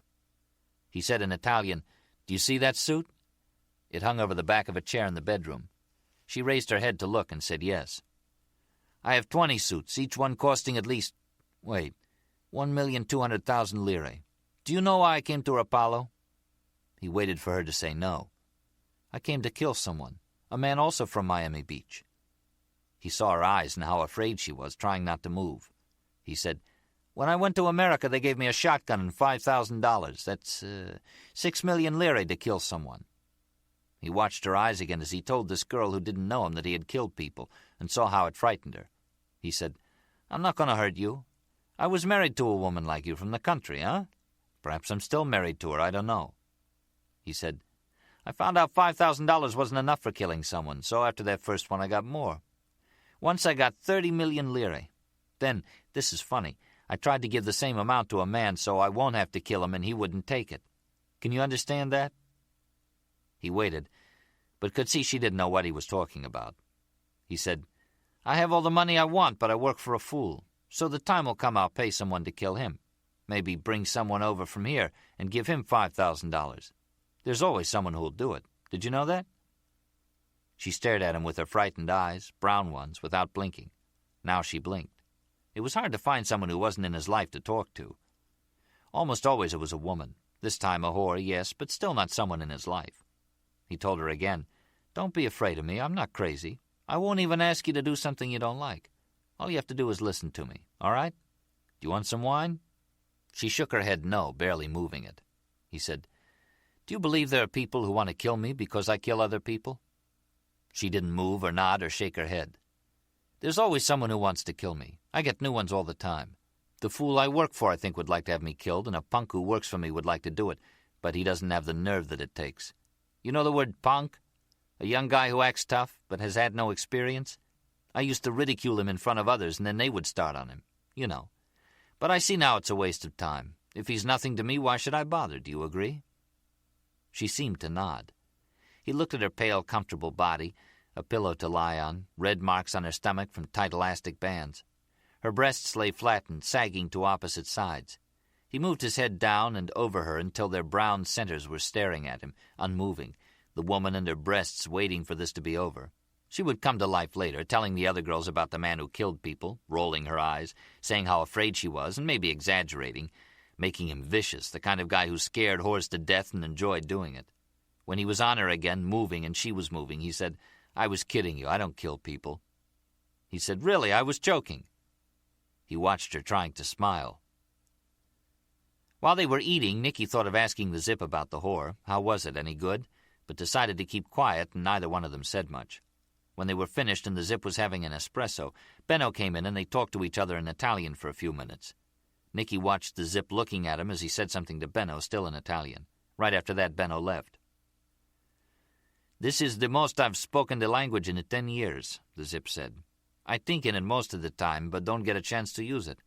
I told Benno to get you another gun. Nicky gave him a nod and sat there wondering what the Zip was up to, if he was playing some kind of game with him, setting him up. Otherwise, it didn't make sense. Like now, the Zip saying, Maybe you'll have another chance at the cowboy. Putting him on. The Zip saying, He left his hotel, checked out. We find out he's up in the hills again around Montalegro, or he was. He disappeared. Maybe he came back, sneaked down in the dark, but I don't think so. We wait till tomorrow, go up there and look around. One thing I know, we find the cowboy, we find Harry. And we find the other people, too, the colored guy and the woman, Harry's girlfriend. They must all be in the same place now, hiding. So we go from house to house up there, from 2 directions. Where are they going to go? I told Benno's guys 600,000 lire to whoever finds the house. Sitting there stirring his coffee and telling him all this shit like they were old buddies. Nicky said, When's he getting me my gun? Chapter 18. Wednesday morning, a few minutes before 6, Harry moved along the upstairs hall, the heels of his leather slippers slapping the bare wood floor, boards creaking, from the master bedroom to Joyce's room. He pulled the covers back and crawled in with her and waited for her to open her eyes. After about a minute, when he couldn't wait any more, Harry said, You awake? Now they were looking into each other's eyes from the edge of one pillow to the next. She said, What? And then, What is it? With a note of alarm in her voice. Nothing. She closed her eyes and after a few moments opened them again. They stared at each other. Everything's okay? Fine. Quiet. You're all right? Reach down and see. He felt her hand slip inside his pajama pants. Aw, you brought me a present. It's still there? Sorta. He waited. She said, It's coming back. Your magic touch. She said, I've been here 3 days, and this is the first time you've made any kind of move. We've had a lot on our minds. We don't any more? It's different now, Harry said. He'd awakened this morning with a hard-on, which hadn't happened yesterday or the day before. That was one difference. She said, "Because Raylan's here?" In the bedroom across the hall, or else downstairs, he and Robert G. were taking care of security, dividing the watch between them, making up rules about going outside or turning lights on in certain rooms. Harry had to admit Raylan being here also made a difference, and said so. "It's not that I like him personally. I can't say us becoming buddies, but I'll say this. You know, he's one of the good guys." "And the bad guys," Joyce said, "are still after you, so things aren't that different." "No, but I feel like I've got more of a choice in the matter. I can go back if I want. Unless he's giving me a bunch of shit. If I had a phone, I'd call Torres and find out for sure." Harry was quiet for several moments, feeling Joyce's magic hand on him. He said, "What do you think?" Meaning, did she think he was ready to perform? She said, "I think Raylan's telling the truth. He's not here as a cop trying to extradite you. He has nothing to gain. Outside of some self-respect, he could be getting back at me. Twice, you know, I made him look pretty dumb." "He was glad to see you," Joyce said. "I could tell." "Of course he was." "You know what I mean. He wasn't gloating. He likes you. He was glad he got here before those other guys. Raylan had scared hell out of them last night and almost got shot sneaking up on the house and around through the garden. Robert G. had aimed a shotgun through the French doors of the library and blown half the leaves off an orange tree. He was about to fire again when Raylan yelled out who he was, and Joyce recognized his voice. Someone Harry knew all right, the same U.S. Marshal last seen at Joe's Stone Crab telling stories, now arrives like Santa with Joyce's purse, her passport, her clothes, and full of good cheer about a dispensation, the wheels turning to get his murder charge dropped. Though according to Raylan, he'd still have to show up in court. "The guy brought you your stuff," Harry said. "That's why you like him." She said, "Harry, just the idea, you know what I mean? That he even thought of doing it, with those guys watching him? It's the most considerate thing anyone's ever done for me." "Oh, was that right?" She didn't have to overdo it. Harry said, "He's used to picking up suitcases, doing the heavy work. It's the kind of law enforcement he's in. Guarding, watching over people, taking them from here to there. He carried my bag that time in Atlanta. I bet I could talk him into working for me, starting the garden, get it cleaned up. First, though, I'm going to talk to him about sneaking you out of here, put you on a plane." "It wouldn't work, Harry. They've seen me." "There might be a way." She said, "You remember Sid Charisse?" "In the movies? Yeah, the dancer. But I don't recall what she looks like." "Because she looks different every time you see her," Joyce said. "There was a story about her in People I read on the way over. 4 pictures of her, and she looked like a different person in each one." "She was married to Tony Martin." "She still is. The point is," Joyce said, "if I were Sid Charisse, I could walk past them in broad daylight. It wouldn't matter. I'd look different than I did before. But since I'm not Sid Charisse, Harry, I think we'll all be going back together. You know you'll have to sooner or later." "That's what he says, but I don't think the cops or the state attorney care one way or the other. Nobody's investigating Jimmy Cap anymore. Pretty soon no one will even remember how this whole thing got started. Next year some reporter from the Miami Herald will come over here to interview me, do a story. Whatever happened to Harry? You wait and see. In the meantime, how we coming down there?" "I think we're losing it." "You sure?" He waited. "It's not going to work, Harry." He made a face. "Nuts." Robert G. told Raylan, "That hat's you," saying Raylan knew how to wear it, just a touch over one eye. Raylan told Robert G. he'd almost shot it off his head last night. "I felt the breeze." They were in the kitchen now, 6:30 a.m., cleaning weapons. The 2 pistols Raylan had taken off Nicky and the Italian guy, his own revolvers, Robert G.'s Browning Auto, his pump-action Remington, and the Beretta he'd gotten for Harry, who kept leaving it, Robert G. said, any place he sat down. They talked about serving in the military as they adapted to one another, Raylan learning you could use a made-up name in the French Foreign Legion, but they sent your prince to Interpol, and if you were wanted anywhere, they threw you out. This was at Aubagne near Marseille before they sent you to Corsica for 16 weeks of basic training. Running your ass all over the countryside. Raylan asked if it was as tough as Marine boot camp, as seen in the movie Full Metal Jacket, and he had experienced. Robert G. said it was like that, only worse, 'cause they said all that bullshit to you in French. The officers and most of the guys being French, the rest East Germans, Portuguese, Spanish, Yugoslav, hardly any brothers. He said they didn't wear those hats with the hankies to keep the sun off your neck or shoot Arabs anymore. You see Beaugest? You wonder now why they were shooting those Arabs, huh? From the fort way out in the middle of the desert, nobody even living around there? He said if you used your real name and could prove it, they'd let you become a French citizen when you got out. Robert G. told him no thanks. He'd been in the U.S. Army and served a tour in Vietnam while Raylan spent his Marine hitch at Paris Island on the rifle range instructing. Robert G. did 5 years in the Foreign Legion in Corsica and Djibouti, while Raylan was in South Georgia at the training academy. Robert G., Raylan decided, knew how to soldier, but could he shoot? Robert G. said, "I'm better than fair." Raylan said, "Then why didn't you kill me last night?" They talked about the house, how to defend it, walking through the ground floor rooms, studying views from the windows, fields of fire, and agreed it couldn't be done. 4 Marines or Legionnaires with automatic weapons might hold out a few days if they never slept. The 4 here now would never make it, 1 to each side of the house, no communication between them. Knock one out, it was over.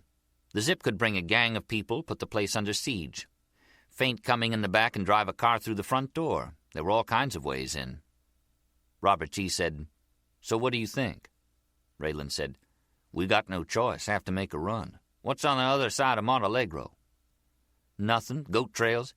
You go back down the way you came. Go to the police if you get that far. What do you tell them? These guys are picking on us? These Italian guys with 30 million lire to give away?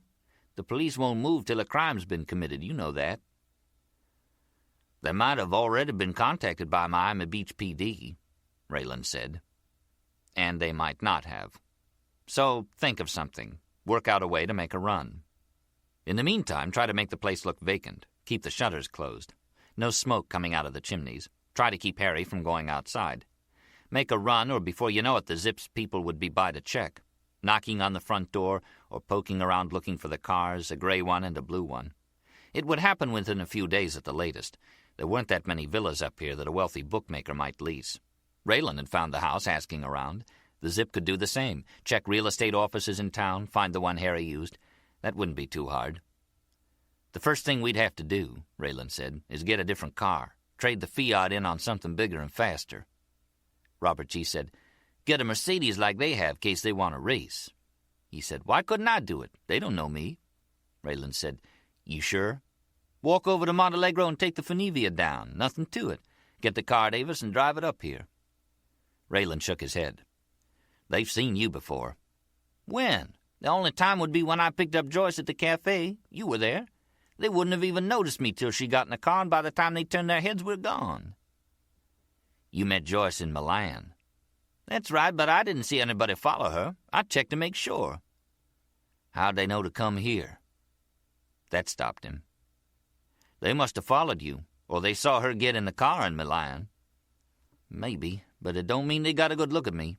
See," Robert G. said, "I get to town, I can put on my North African outfit, sell a few umbrellas and shit. You need a watch, I can do it today. Get a Mercedes, a Lancia, Alfa Romeo, slip back up here tonight, and I'll go with you as far as Milan or Rome or wherever you want to go. That'll terminate my employment as a bodyguard, and not any too soon. All the man does is fuss at me, keep saying I'm going to sell him out. Joyce says 'cause he's drinking again, it's the way he gets. Yeah, well, I don't need the aggravation. I don't even know what I'm doing here. Risk getting my ass shot off for what?" "Didn't you make a deal with him?" "I'm saying the man irritates me, that's all." Raylan said, "If it turns out the Zip does know who you are and he puts his gun in your face, would you tell him where Harry is?" Robert G. frowned at him. He said, "Man, what kind of a question is that?" Harry wished Joyce would leave the kitchen for a minute, go to the toilet or something so he could slip a shot of brandy into his coffee. No, she kept flitting around, acting domestic, toasting bread in that medieval-looking oven and bringing it to them at the table that must have been as old as the house, a long oak table full of stains and knife scars. Joyce would put a plate of toast down in front of Raylan, and he'd grin like he loved it burnt to a crisp. He had his hat off for the first time in Harry's presence that he could recall, and was surprised to see the guy had hair, dark brown and cut fairly short, down on his forehead. They had coffee with boiled milk. Harry was the only one who passed on the toast and was dipping his bread in a saucer of olive oil. He was in a good mood in spite of not having gotten laid this morning. It was close. "Coffee's not bad, is it?" They both nodded. "Where is he, anyway?" They both looked at him again. "Robert G., my cook." "Watching the road," Raylan said. "We're going to have to take turns till we leave." Something they hadn't discussed yet. Leaving. Harry hadn't made up his mind yet how to react to the idea. He said, "You're sure he hasn't sneaked off?" Neither of them said anything. They liked Robert and trusted him. Harry said, "Why wouldn't he tell where I am to save his own skin, or for more money?" Joyce said, "Why wouldn't any of us? You're so much fun to be with." This was not a good idea, Harry. What wasn't? Coming to Italy. You know where you should go to retire? Las Vegas. It's more your style. Harry turned to Raylan. "Almost my entire life, all I think about is coming here someday. I saved my money, planned for 47 years. Did I tell you that?" "In Atlanta," Raylan said. "At that time it was 40 years you'd been thinking about it." "But my friend here, after giving it some thought, how long, a couple of minutes, says it's a bad idea. I should be in Vegas." "Or stay home and retire," Joyce said. "You're Miami Beach, Harry. I think you miss it already." She said to Raylan, "You know what he does? He plays a tape of people calling in bets. You know what I mean? Phone calls he recorded." Harry said, "I played it once," as Joyce got up from the table. "That's all, and you happened to hear it." "Where is it, Harry?" "In the bedroom. I don't even know why I had it in my bag. Robert happened to have a radio that plays tapes." The moment Joyce was out of the kitchen, Harry got up from the table, ducked into the pantry, and came out with a bottle of Galliano. He'd have one straight up, out in the open, rather than slipping brandy or sambuca into his coffee. And if she said anything, he'd tell her this was his house, and if she didn't like it. But she wouldn't say anything, not right away. Or never if he had just one drink, 2 at the most. He raised the bottle to Raylan, who shook his head. "I tried it last night. It tastes like medicine." "For what ails you?" Harry said, getting a stem glass from the sink and bringing it to the table with the tall, slender bottle of yellow liqueur. Busy. Talkative, too. "You say we can't defend this place. Why not?" Pouring himself a generous one, now taking a good sip. "The house is too big." Harry felt the sweet warmth of the alcohol seeping down to his stomach. He said, "You learn to do what you have to. I'd feel better if Joyce wasn't here. I invite her for a visit, and look who she brings." Harry grinned. Raylan didn't, serious even with his official hat off. Harry shrugged. "They have nothing against her, or you or Robert. I'm the only one they want." "They come in here," Raylan said. "They aren't leaving anybody to tell what happened." Harry sipped his Galliano. He said, "Twice before this, you might recall, guys have come to kill me, and I shot them both. I throw that out for what it's worth, or in case you feel I'm inexperienced. I might ask you, since you seem to be the expert in these matters, when the last time was you shot anybody." "Yesterday," Raylan said. Joyce came in with the portable radio, the tape already in place. She plugged it into an outlet on the counter and turned it on, looking at Raylan and then at the tall bottle of Galliano on the table. She didn't look at Harry. "Hello, Mike. One of the missing. It's Jerry." "Hey, how you doing, Jerry?" "Not bad. What's the Saints today?" "New Orleans? 7. How about the 49ers? 4. Okay, give me the Saints and the Niners." "Niners and New Orleans, 10 times reverse?" "Right." "Harry's idea of a good time," Joyce said. Raylan asked who Mike was, and Joyce said one of Harry's sheet writers. Another one came on. "Mike! Al from South Miami." "Yeah, go ahead, Al." "The Bears 10 times, the Giants 15 times. Okay, then give me the Eagles, Bears, and Steelers, $9 round robin, $27 bet. Okay, also the Oilers 5 times and the Cowboys 5 times. "I got it. Tampa Bay 4 times. "Yeah. The Falcons, the Eagles, and the Broncos, $9 round robin." "Got it." Silence. "Mac, Billy, too early?" "No. Who do you want, kid?" "Billy Marshall," Harry said, "works for the Herald." "Niners -4 8 times. Detroit -3 40 times." "Got it. And New Orleans -7 times if Denver 10 times. You have a figure for me?" "Asking what he owes to date," Harry said. Just a second. Yeah, Billy, $5.50. I'll see you during the week. Okay, you've got the Niners 40 times, Detroit 40 times, and the Saints 10 if Denver 10. Right, have a nice day, Mike. Hello? Mike. Joe Deuce. Yeah, Joe. Give me the Lions and the 49ers 20 times reverse, Bears a nickel, Chargers a nickel, Giants 5 times, New England 10 times, and the Browns 20. Mike, I'll get back to you. Hello? Mike, it's Mitch. How you doing? Mitchell. Yeah, I know who it is. Go ahead. He's a lawyer, Harry said, in Broward. I want a $30 parlay. Yeah? What are the Oilers? Houston, 15. The Saints? 7. 7? Yeah, what do you want? A $30 parlay, I told you. I mean who? What? Fucking lawyer, Harry said. Who do you want? Both of them, the Oilers and the Saints. That's enough, Harry said. Turn it off. The same old shit over and over. And you think I want to go back to that? In a minute, Joyce said. Robert G. said, Okay, this is how it is. We got to leave here, right? Raylan nodded, since no one else was going to say anything. And the sooner we leave, Robert G. said, the better, before they come looking. They were in the front sitting room where Robert G. had been keeping watch by the window and called them to come out there. It was going on 11. He said, Okay, I'll go get the car right now. No more talking about it. Or I quit, I'll walk out of here, and you all can do what you like. I said before, I don't want to be here when they come, and nobody else should be either. So tell me right now. Harry said, You'll want your pay before you leave. Raylan saw Joyce shake her head with a tired expression, and then seemed to grit her teeth. She said, Harry, as Robert G. said, Yeah, I want my pay. Why wouldn't I? I don't work for free. I know, Harry said. You sell your services. Joyce went after him again. Harry, God damn it. He stopped her with his innocent look. What? I want to pay Robert what he has coming, Harry said, and give him a credit card. I'm paying for the car, aren't I? Joyce seemed ready to jump on him again, but didn't say anything. Robert G. didn't either, till Harry handed him his money and said, We square? We square, Robert G. said. Handing him the credit card then, Harry said, Don't forget to give this back to me. After that, Robert G. didn't acknowledge him in any way, looking like he'd had enough of Harry to last him and anxious to get out of there. He touched Joyce's arm and said something to her Raylan didn't hear, then looked toward Raylan and nodded. Harry said, Am I allowed to ask what time you'll be back? Raylan didn't think Robert G. was going to answer him. He didn't until he was walking out. All he said was, By dark. Joyce got on him again, telling Harry he must be crazy, and Harry put on a surprised look, innocent. What did I do? Antagonizing him like that?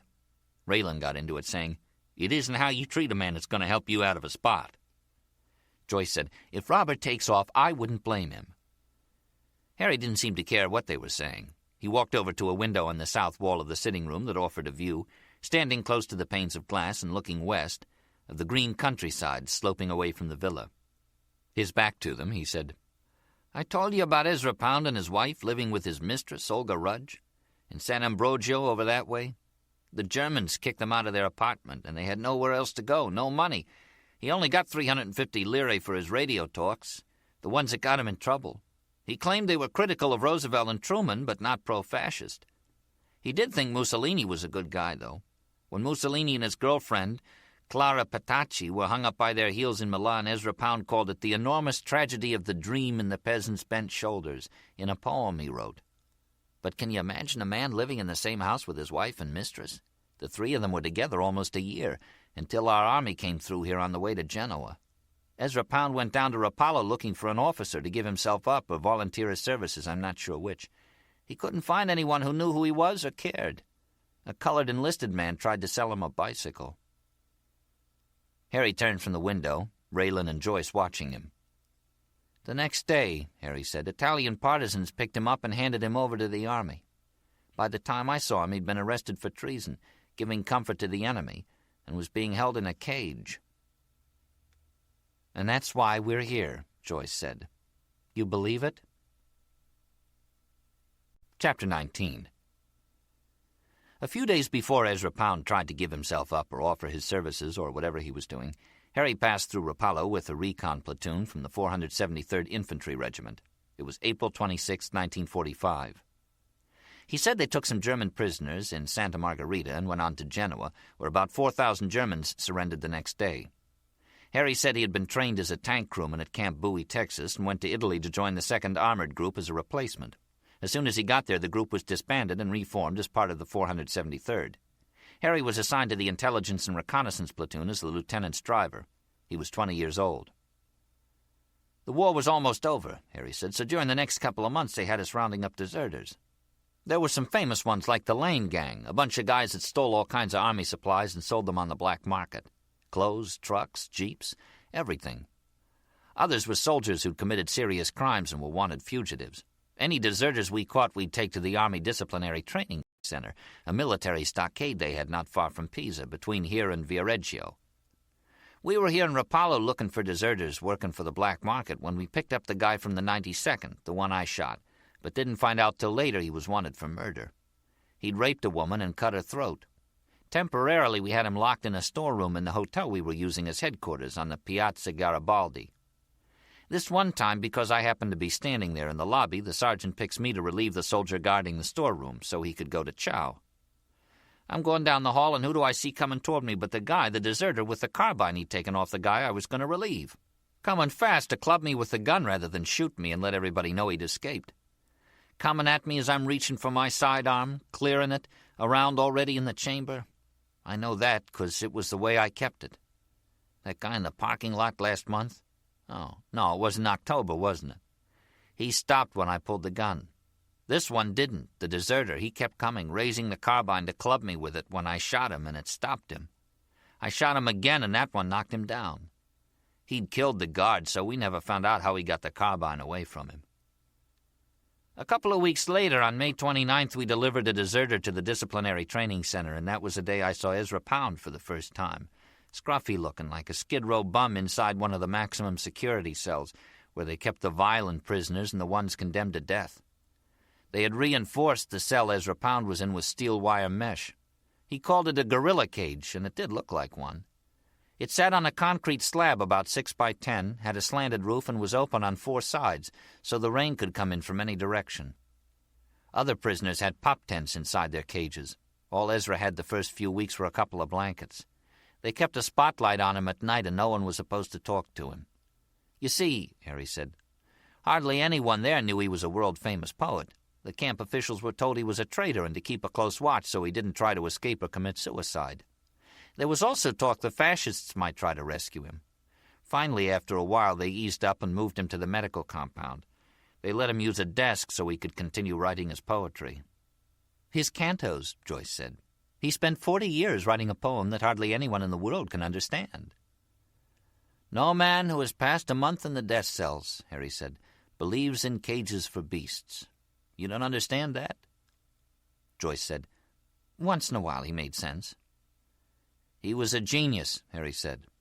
He was a racist, Joyce said, and viciously anti-Semitic. He thought Hitler was right about the Jews. He said they started the war. He called Roosevelt President Rosenfeld. Harry shrugged. He said later that was a big mistake, those fews talking like that. He said later the cantos were a mess, too, stupid all the way through, Joyce said. I read the books you gave me, Harry, don't forget that. He was old then, Harry said, but without much conviction. Raylan wondered how often they had this discussion, Harry defending his hero, Joyce tearing him down. There was a silence, and Raylan said, You spoke to him that time in the prison camp? Harry nodded. Once, I asked him how he was doing. He said he was watching a wasp build a house with 4 rooms. I saw him again a month later after he'd been transferred to the medical compound. He was sitting at a desk typing. I'd heard that he wrote letters for prisoners who were illiterate. They liked him, called him Uncle Ez. Anyway, he was typing something. I asked him how he was doing. This 20-year-old kid talking to Ezra Pound. He looked at me, and while he was still typing, said, The ant's a centaur in his dragon world. Pull down thy vanity. I said, What? But now he was staring at what he'd typed. The ant's a centaur. I remembered the line and found it 3 years later in a book of his poetry, The Peas and Cantos, in number 81. Joyce said, "Does it make sense to you?" Still after him, Raylan thinking it doesn't have to make sense, not to Harry. As Harry said again, the man was a genius. You're taking someone else's word for that. Sure, why not? A genius and more than a little nuts. That too, Harry said, but it got him off, didn't it? His friend said he had to be crazy to have made so big a fool of himself. Joyce looked at Raylan. You know what happened to him? Raylan shook his head. He knew the name, Ezra Pound, and that was about it.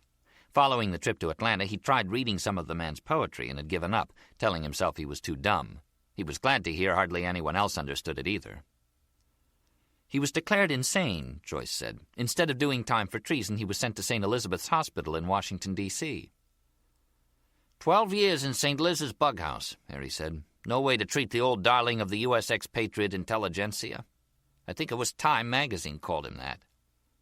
He said to Raylan, You know that hat you wear? There's a picture of Ezra wearing one just like it in one of my books. I'll show it to you, taken in Rome in 1960. He looked at Joyce and said, In the library, by the big chair, the only good one in the house. You'll see 2 biographies there, and a book of poetry, selected cantos. Dinklage, where art thou, with or without your fawn? You said the teeth of the black troops reminded you of the boar hunt. I think your first boar hunt, but the black prisoners had such a nice way with children. Also what's-his-name, who spent the night in the air caught in the mooring ropes. Lone rock for seagull who can in any case rest on water. Do not Hindus lust after vacuity? Joyce closed the book with her finger, marking the place. You want me to go on? You mean, Harry said with his deadpan expression. You don't understand that? A very nice reading, Joyce. We should have some wine and cheese with it. She said, It almost makes sense and then loses you. First I had to find a passage that's in English. She said to Raylan, Some of it's in Italian, Greek, and he'll throw in Chinese characters every once in a while. He had a Chinese dictionary with him, Harry said, and a book of Confucius when they threw him in the cage. Show Raylan the photographs in the biographies, the gorilla cage, pictures of his wife Dorothy and Olga Rudge. The bigger book has a picture of Ezra Pound wearing the hat like Raylan's, taken in Rome in 1960. I remember that because after they let him out of St. Elizabeth's, he couldn't wait to come back here. Listen to this, with Dorothy and another girlfriend 40 years younger than he was, Marcella, he thought he was in love with and ought to marry once he divorced Dorothy. What happened? Dorothy teamed up with Olga, who was still in Italy, and they sent Marcella packing. Then it wasn't long after that he became depressed about his work, wouldn't eat or talk much. Dorothy gave up trying to take care of him, and he came here to live with Olga, where I saw him again, Harry said, in 67.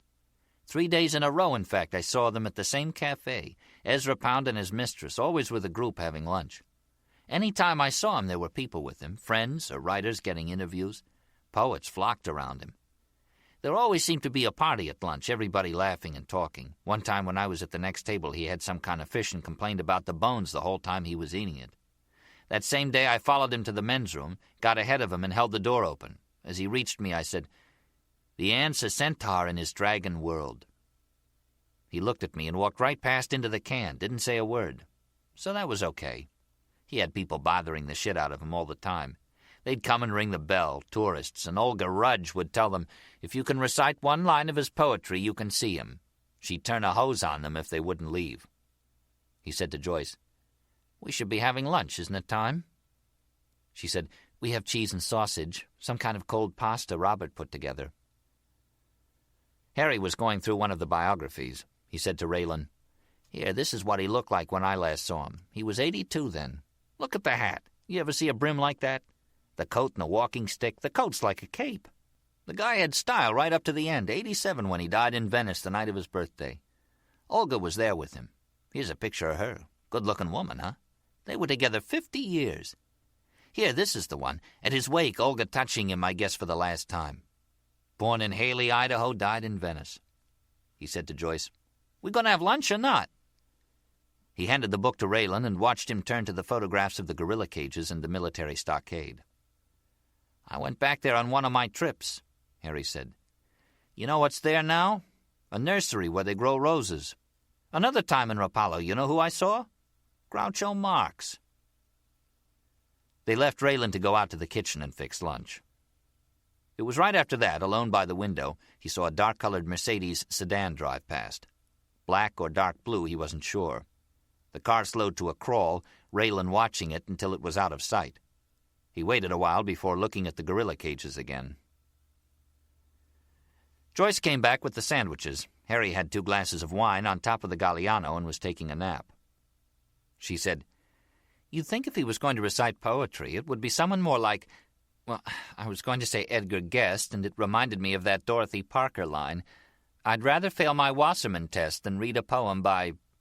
Do you know what I'm talking about?" Raylan nodded, eating the sausage and cheese sandwich. "So far. Harry picks a guy who wrote the most obscure poetry I've ever read. Nothing that makes sense, but Harry won't admit it." "I don't think whether he understands it or not," Raylan said, "matters to him." "I know, but he pretends he does." "Now," Joyce said, "he even makes it sound as though he recognized the guy in the cage as Ezra Pound and was the only person in the camp that knew who he was. Harry might have known the name, but it was after the war he looked Ezra Pound up and found out, my God, this guy's famous. And started reading his work, if you can imagine. The Miami Beach bookie feeling some kind of rapport with the world-renowned poet who might be a little nuts. The next thing you know, Harry returns to Rapallo, comes back again and again, and finally 20 years after seeing Ezra Pound in that cage, there he is again, an old dude now, but still with that flair, the black hat and the walking stick. A man who'd been dining with his mistress at sidewalk cafes all his life, and Harry wanted to do it too, see what it was like. Raylan said, "And the bad guys came and ruined it for him." "Even if they hadn't," Joyce said, "Harry would have changed his mind about sidewalk cafes. It's one thing to sip Galliano with an espresso on a nice day and watch the girls go by. But it can get cold and damp, and the girls put on coats, the ones still around. On top of that, he has trouble communicating and shouldn't drink, not even coffee. What Harry found out was he's too late for sidewalk cafes. I don't think he'd last more than a few weeks, even with the sun out. Harry might be a romantic at heart, but he's a practical kind of guy, too, set in his ways. When he called me and asked me to come, he tells me how much he misses me, he can't wait. And then he says, 'Oh, yeah, and bring me a couple of bottles of aftershave, Caswell Massey No. 6. Raylan said, "That's aftershave?" "His favorite. It sounds more like an East Kentucky coal mine." He was alone again in the sitting room, looking around, wondering if he could live in a place like this, a museum with ceilings higher than he'd ever seen inside a house, and not a chair or table you dared put your feet on. Harry was right about the chairs, Harry dying to be left alone so he could get smashed. Put him in the car and go. Fly out of some other city besides Milan or Rome. Joyce had left to take the lunch dishes to the kitchen and check on Harry. She was easy to talk to. He'd asked if she and Harry were planning on getting married, and she said, "Are you crazy?" Told him a couple of weeks in the same villa with Harry would be about all she could manage.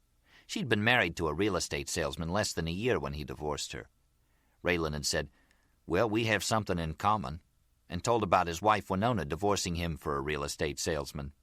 Joyce said maybe, like her marriage, it wouldn't last, and he and Winona would get back together.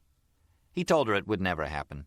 He missed his boys, but not his ex, not for a minute, and was glad he'd made that clear. If it happened he and Joyce ever started keeping company, he didn't want complications in the way. She should be back any minute. Raylan looked from the doorway out into the front hall to the window again and saw the dark-colored Mercedes coming from the other direction, from Montalegro, creeping along. He thought it was going to stop, but it turned in the drive and was coming toward the house now. Dark blue, like the one those guys drove. Chapter 20.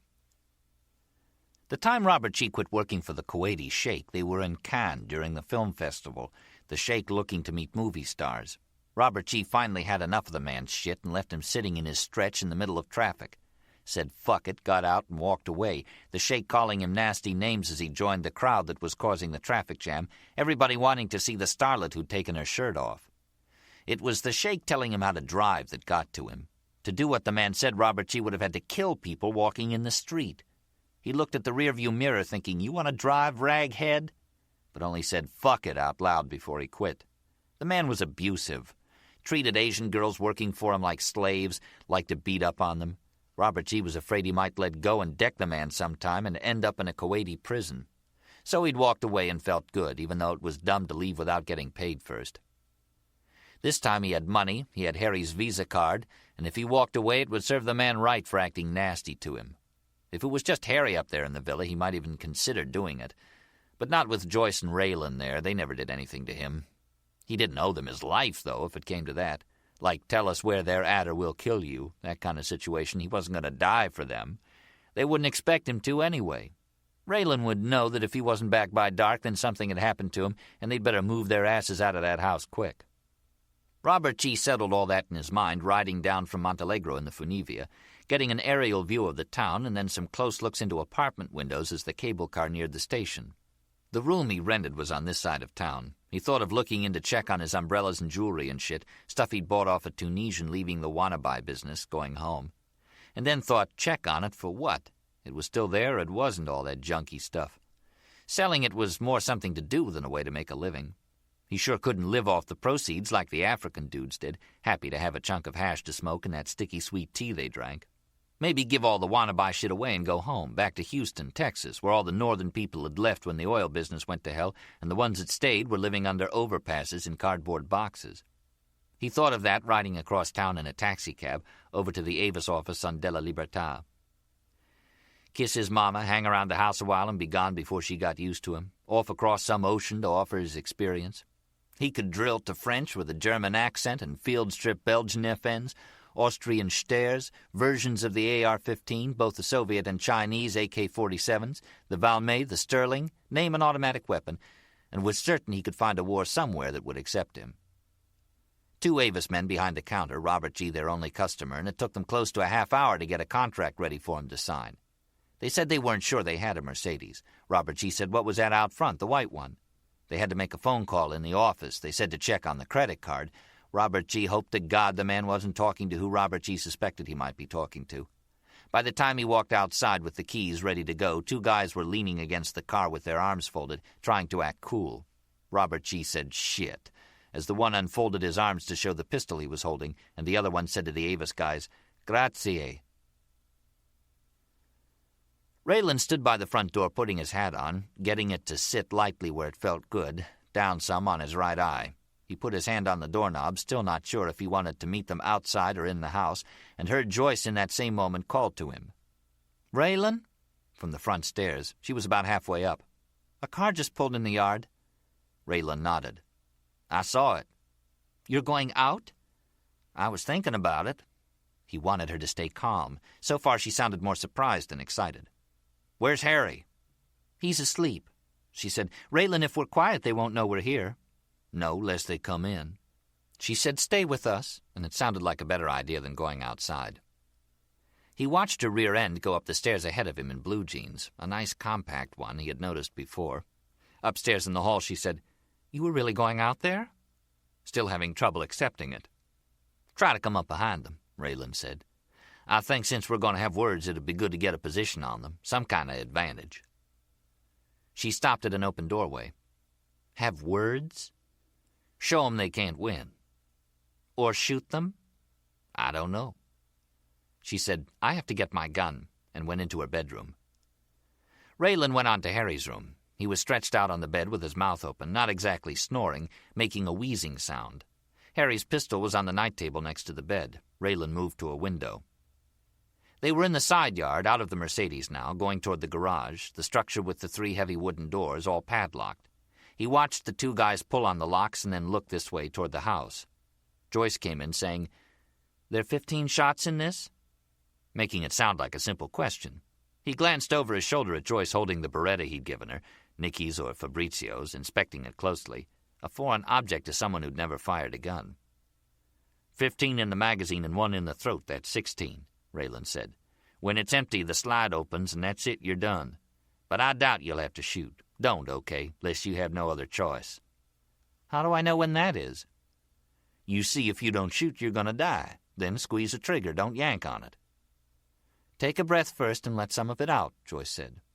Yeah, well, I wouldn't try to remember everything I told you. Just make sure the safety's off and hold the weapon in 2 hands. Raylan turned to the window again. It looks like they're trying to find a rock, something they can bust those locks with and take a look in the garage. The one's the same guy that was driving the Mercedes the other day. Had on a white shirt. He's wearing a striped one today. No coat. The other one's wearing a suit coat that looks too small for him. Raylan didn't mention the guy's cut-down double-barreled shotgun. He said, "I guess you better wake Harry up," and heard her then as he looked out the window, her voice sounding calm as she said, "Harry, there's someone here." Like friends come to pay a visit. Raylan half-turned to look past his shoulder. He saw Harry pushing himself up, eyes wide open, Harry in a tan sweater and white socks, Joyce bent over him, aiming her good-looking rear end this way, not anywhere near the size of Winona's. It was funny, the things you thought of when you'd never think you would. He watched Joyce straighten and stand with one hand on her hip, the gun in the other, like she knew she had a good-looking behind. Harry reached for his gun on the night table, and Joyce told him to put his shoes on first. Raylan liked the sound of that, her voice still calm. Harry looked bewildered, maybe from the Galliano and wine and just waking up. Twice, though, he'd shot a man dead coming at him.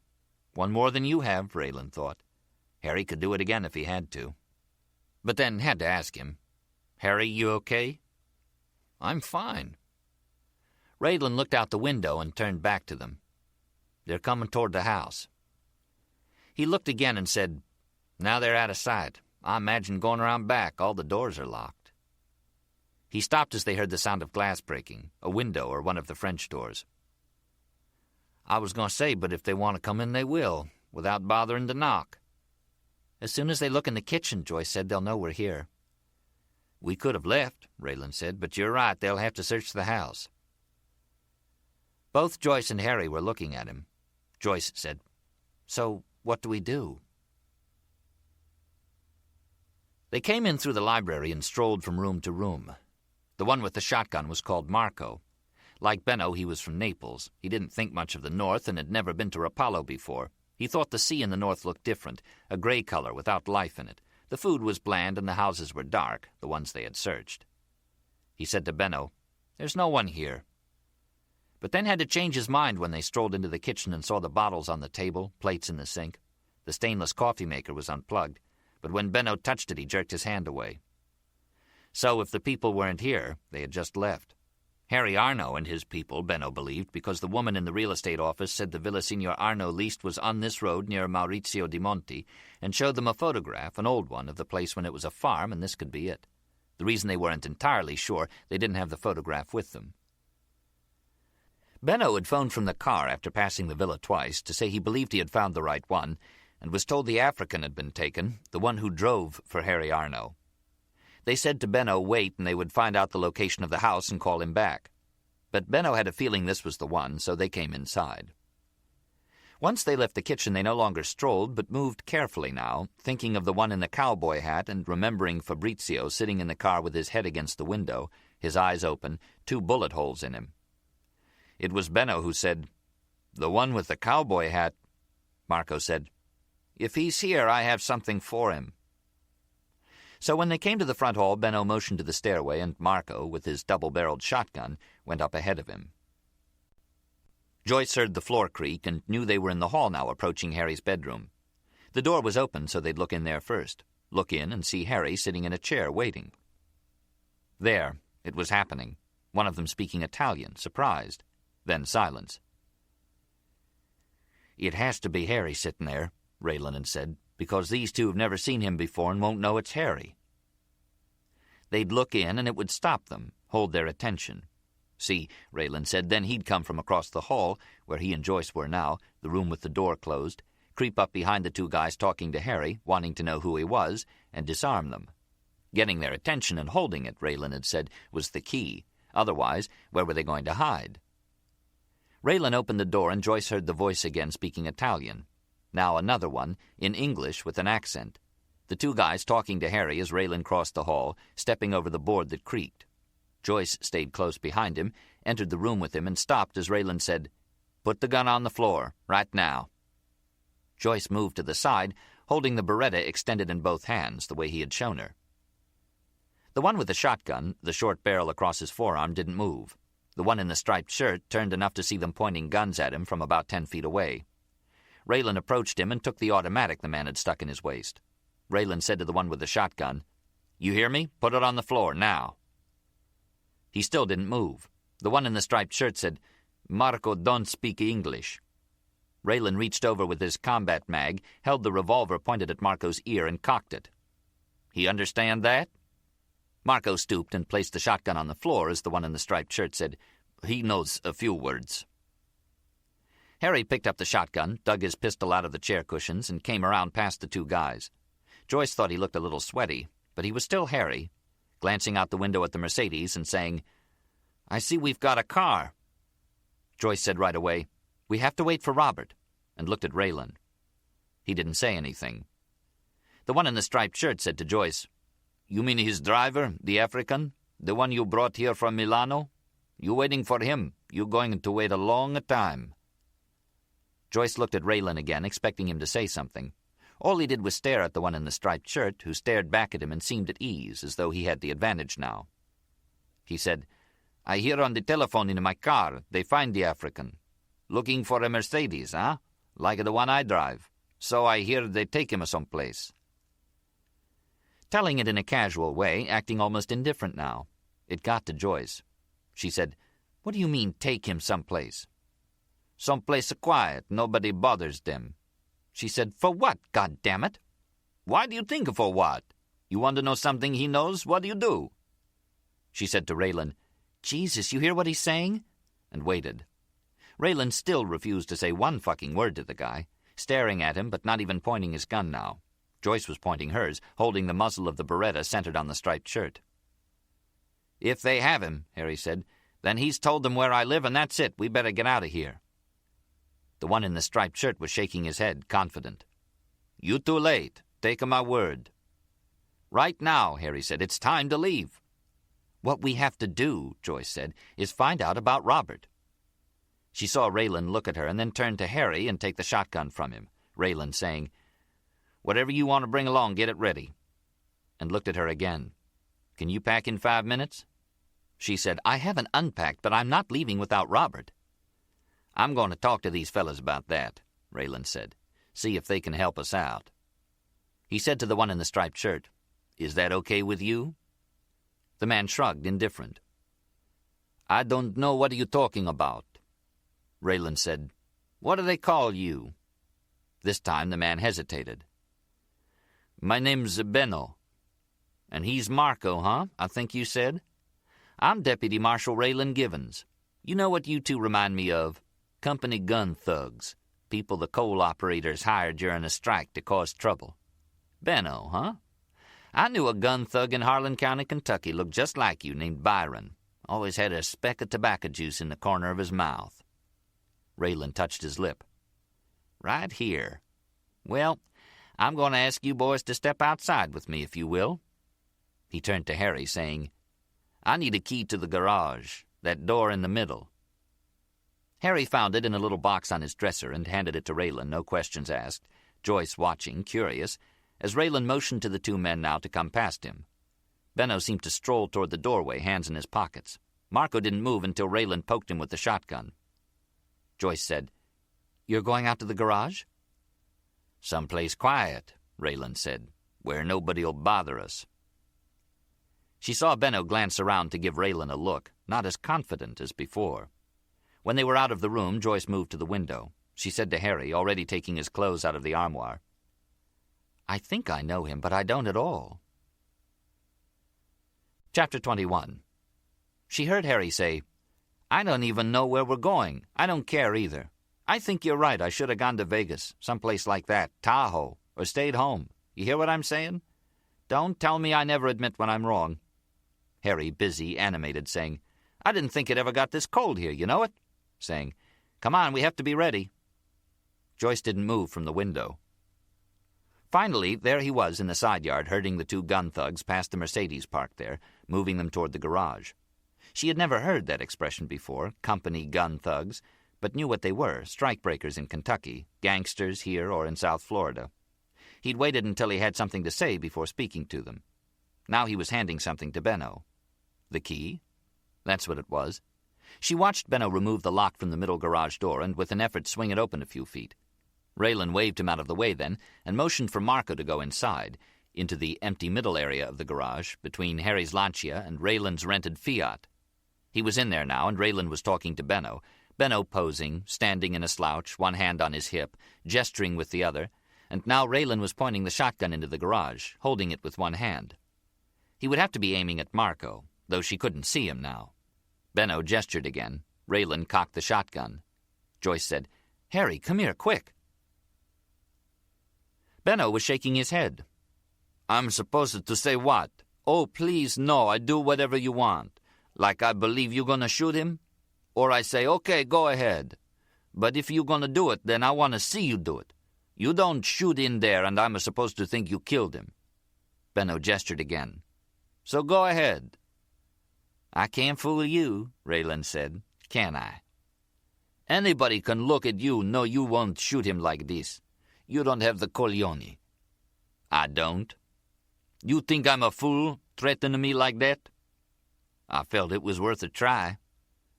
"I told you I won't do what you want because why should I? Even though I could, because I wouldn't hurt nothing if I did." "I didn't think it would." "But you shouldn't have to try to force me." "You're right. So now that we have that cleared up, will you do it?" Benno paused, as though giving it some thought. "Okay, but not because you scared me." "I understand." "Or because I think you're going to shoot Marco." "No, I understand that," Raylan said. "You're doing it out of the kindness of your heart." "That's all right, so come on." They walked back to the Mercedes. Benno reached in for his telephone and punched a number. He waited, began speaking Italian a mile a minute, and then waited again. Raylan heard a voice say in English, "Yeah, what?" And Benno handed him the phone. "It's the punk." Raylan nodded. He said, "Nicky, this is Deputy Marshal Raylan Givens. How you doing?" He asked Joyce if she'd move the cars out of the garage so he could lock Benno up in there with his buddy. This was in case they knew how to hotwire a car, start it without the key. Raylan said if they did, they could bang Harry's car and his rented Fiat against those old doors till they gave way. After that, he explained his plan, what he believed was the only way for them to slip out of the country without getting caught. Joyce didn't care for the idea. "Why can't you go with us?" "If I do, how am I going to check on Robert?" "I mean, we wait, all go together." "We wait, none of us would make it." Harry said, "Let's get out of here." By dark, they were in the Mercedes, headed down the hill, Raylan driving, Harry and Joyce in back, the two of them ducking down as they drove through Maurizio di Monti, past those pale buildings in the dark, light showing in some of the doorways, past a car where a figure stood with his radio, ready to report but not watching for a Mercedes. Raylan's hoped the guy would think it was Benno going by fast. Except for Harry, it was quiet in the car. His problem, he still believed, Robert had told where he lived. "If he did," Raylan said to the rearview mirror, "they'd have been to the house before we left and we'd have taken our last breath." "Why couldn't he see that?" Harry said, "Which one did you talk to?" "The young guy, Nicky." "They try to make Robert tell?" "He didn't say." "Why didn't you ask?" Raylan, steering through one of the hairpin curves, kept quiet. "But why wouldn't he tell if they asked him?" "I'll find that out," Raylan said, following his headlight beams. The narrow road and the darkness, no lights anywhere for long spells, reminded him of home. "They must have at least beat him up," Harry said. "Done something to him out of meanness. I remember hearing one time how the Zips slammed a guy's wang in a car door. You ever hear of anything like that? They made the guy stand outside against the car, and somebody inside the car held a string tied to the end of the guy's wang, so it would stick out, and they slammed the door on it. You imagine how the guy must have yelled? I get a pain in my stomach thinking about it." Raylan would look at the mirror, trying to catch a glimpse of Joyce, sitting back there in her wool coat, not saying a word. She'd said as they were putting the luggage in the car, "I think I know you, but I don't." Sounding like it was his fault, and he didn't know what to say to that. Did she want his life history? He could tell her that in about 2 minutes. Looking at the mirror, he said, "We just passed under the autostrada, but there's no way to get on it here. I found that out driving around looking for your place." Harry said, "They have ways of making people talk you wouldn't believe. They'll use an axe, chop off a guy's foot, start there and work up." Raylan said, "Maybe they didn't ask him. More to shut Harry up than give an opinion." "I think Robert would have told them anyway," Harry said. "What I can't understand is why they didn't come." Raylan let him think what he wanted. Once they reached the outskirts of Rapallo, Raylan had to feel his way to Corso Mameli, one of the city's main streets. He followed it to Via Savagna, the road that hooked up with the autostrada, and started looking for one of the Zip's watchdogs, knowing he would have to be right around here. Saw the car parked at the side of the road and pulled up behind it, a gray Fiat. Raylan said, "Stay down, okay, till I handle this," and got out of the car with Marco's sawed-off shotgun. A figure was coming out of the Fiat speaking Italian, asking a question, it sounded like, a radio in his hand. He reached into the car and brought out a flashlight, still talking Italian in the dark at the side of the road, no cars going by, till Raylan asked him if he spoke English. The guy paused barely a moment and began talking again, putting the flashlight on Raylan. But now Raylan had the shotgun up in the light beam, pointing it at the guy's face, and he shut up. He didn't speak English. A couple of minutes later, Raylan was standing by the Mercedes, opening the door and telling them it was okay, they could come out. They acted surprised, looking around as they straightened up, and he told them he'd locked the guy in the trunk of his car. Neither of them said anything, Harry still looking around in the dark. When they were in the front seat of the Mercedes, Joyce behind the wheel, Raylan said through the window, "This gets you on A12 North. It goes straight to Genoa. What you have to do is find the airport and get on the first plane out of here. I mean no matter where it goes." When she didn't nod but kept staring at him, he said, "Will you do that?" Harry came to life. He said, "We'll be okay." Joyce looked away for a moment to start the car. Now she was looking at Raylan again, and it gave him a funny feeling. Harry said, "See you around." Joyce said, "Take care of yourself." He said, "Don't worry," and smiled. She didn't, or even tried to. The Mercedes backed away from him to get around the Fiat. As the car came forward again, he saw Joyce's face, her solemn expression, the kind people have in church, and he wondered in that moment if she was a religious person. Something he hadn't thought of before. Right then he heard Harry raise his voice to him, saying, "I can't believe you'll find Robert in one piece." Chapter 22. The gun the Zip got for him was a .32 caliber Targa automatic, 6 bullets in the magazine. Nicky said, "6, that's all?" And the Zip said, "You know what you're doing, it's 5 more than you need." This was at the apartment where they were staying. Nicky looked the gun over, saw how it worked, and extended it in both hands, closing one eye and aiming at a picture of a fruit on the wall nearest him. He turned to aim at something farther away and came to the Zip with his back to him, looking out the window. Nicky held the barrel on the middle of the Zip's back, thinking, man, it would be so easy, pow. And that was when the Zip turned around. He didn't act scared or excited, seeing the gun pointing at him, so Nicky kept staring as he lowered it, showing the Zip he was cool, showing him it could be done. The Zip said, "There's only one way to shoot a man in the back, in front of a mirror, so he sees you doing it. The way Ed Grossi was shot. You know Ed Grossi, the one ran things before Jimmy Cap? They found him in the bathroom of an apartment he used sometime in Boca Raton. He's under the floor, but there's blood and parts of him all over the mirror. A big mirror covered the wall. So you know he saw who it was, and he saw himself get killed, shot in the back of the head." That was yesterday. Today, this afternoon, while they had the colored guy in the next room, Benno called asking for somebody who spoke English, and Nicky had the phone handed to him. It was the cowboy, saying he knew they had Robert and they'd better not harm him. Nicky said, "That's what you called to tell me?" The cowboy said he wanted to talk to the Zip. So then Nicky had to go down the hall to the Zip's apartment and tell him. The Zip said, "I thought he'd come looking after a while. How's he know we have the colored guy, and where'd he get this phone number?" Nicky said, "Why don't you talk to him?" The Zip said, "I'm busy." So Nicky had to go back and forth, saying what one said and then what the other said. Should he tell the cowboy nobody had spoken to the colored guy yet or laid a hand on him? Everybody wondering what the Zip was waiting for. The Zip said, "Don't tell him nothing." Nicky went back to the phone and told him the Zip didn't want to talk to him. The cowboy said, "Tell him I'll trade him Benno and Marco for Robert G. 2 for 1. Nicky went back down the hall and told the Zip, who stood in the doorway of his apartment wearing a bathrobe, and it looked like nothing under it. The Zip said, "Tell him he can keep Benno and Marco. He wants to trade Harry, he's got a deal. Tell him I've been waiting for him to come around. He wants to talk to me, okay, be at that cafe he goes to, and you meet him there. Tell him he can see the colored guy." "Then what?" Nicky said. "Bring him here." The Zip closed the door. He had the whore with the white shoes in there with him. Raylan had the windshield wipers on low speed, taking off the mist that would collect. The pavement looked dry. He came along Via Veneto to Nicky standing by the curb in the dark, cafe tables stacked up behind him, Nicky hunching his big shoulders in the leather jacket, stooping to see inside the car. Raylan imagined he'd be grouchy from waiting, standing out in the weather. Even on a good day, he was the kind had an ugly disposition. He opened the door. The first thing he said was, "Where you been? You know how long I've been standing here?" See, like Raylan cared. Like his purpose in life was to make this asshole happy. Nicky wanted to know where he got this car and whose was it, but didn't wait for an answer. He said he was driving, so come on, park it someplace and hurry up. All that bile coming out of him. Raylan raised the sawed-off shotgun off the seat next to him and said, "Nicky, get in the car." Nicky stood there, then eased himself in like there might be snakes inside.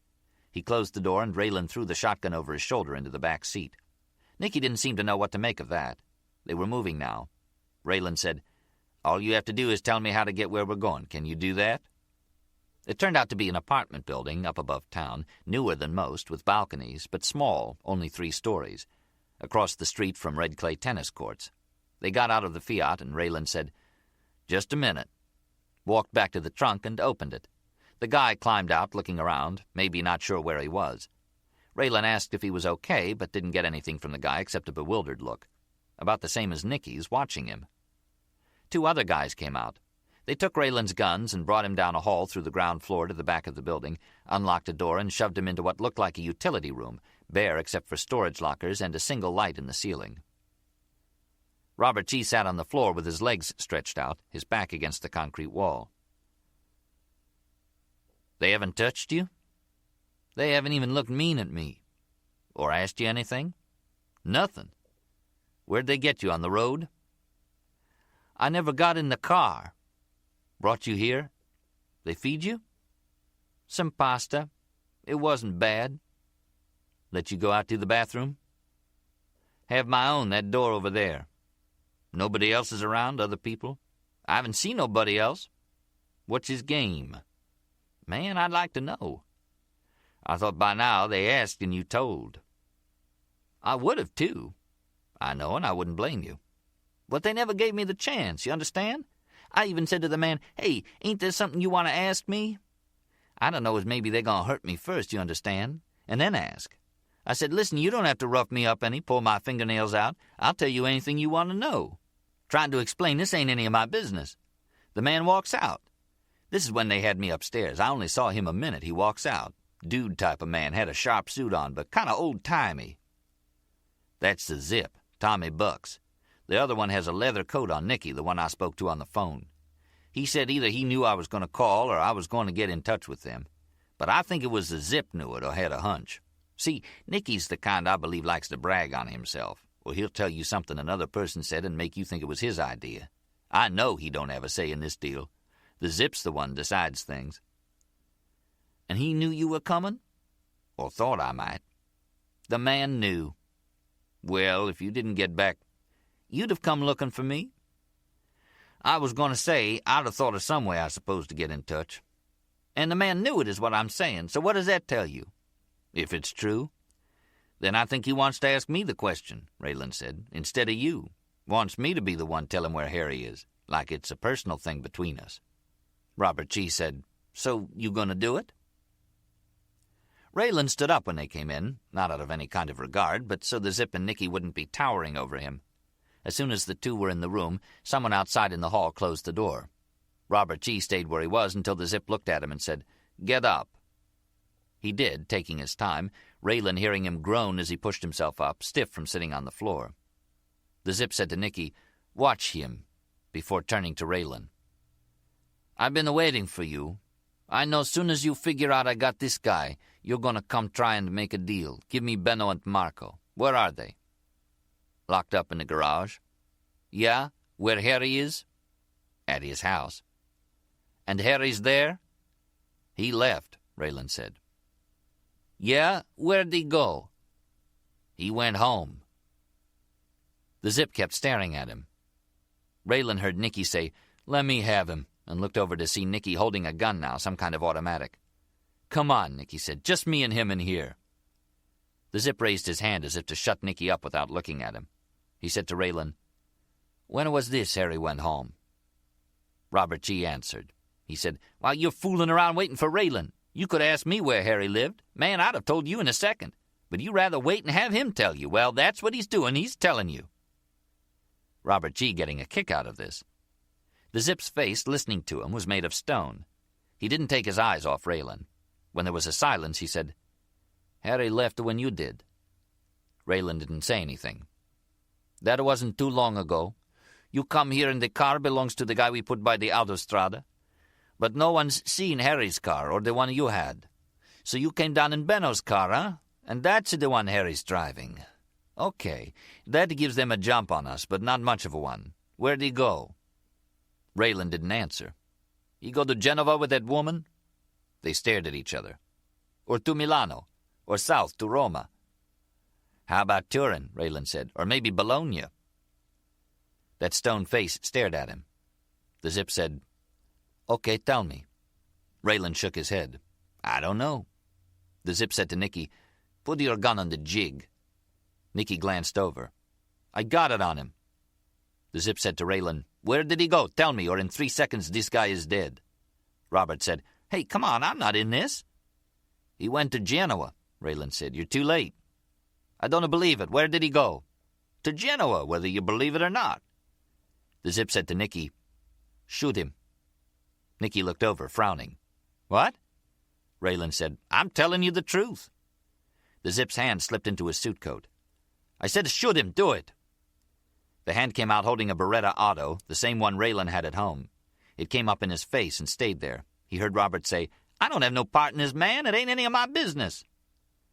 The Zip stared at Raylan as he said to Nicky, "You going to shoot him or not?" Nicky said, "Jesus Christ, right here?"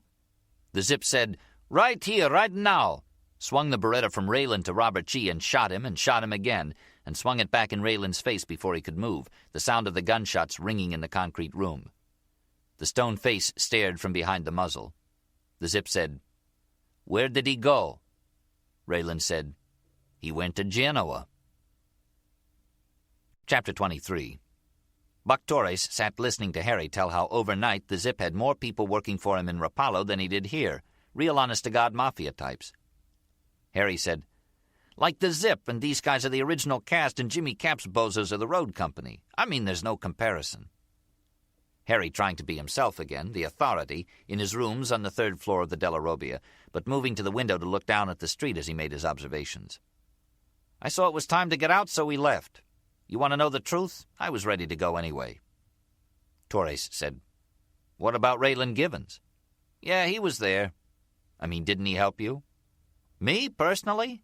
He had this idea he could help Robert." I said, "You crazy? Robert don't need any help. Robert's told them by now everything he knows about me, what I had for breakfast, and they've let him go. Raylan and Joyce want to know, well, where is he then? Like he's going to come back to the villa after finking on me." "You expected him," Torres said, "to keep his mouth shut? Maybe die for you?"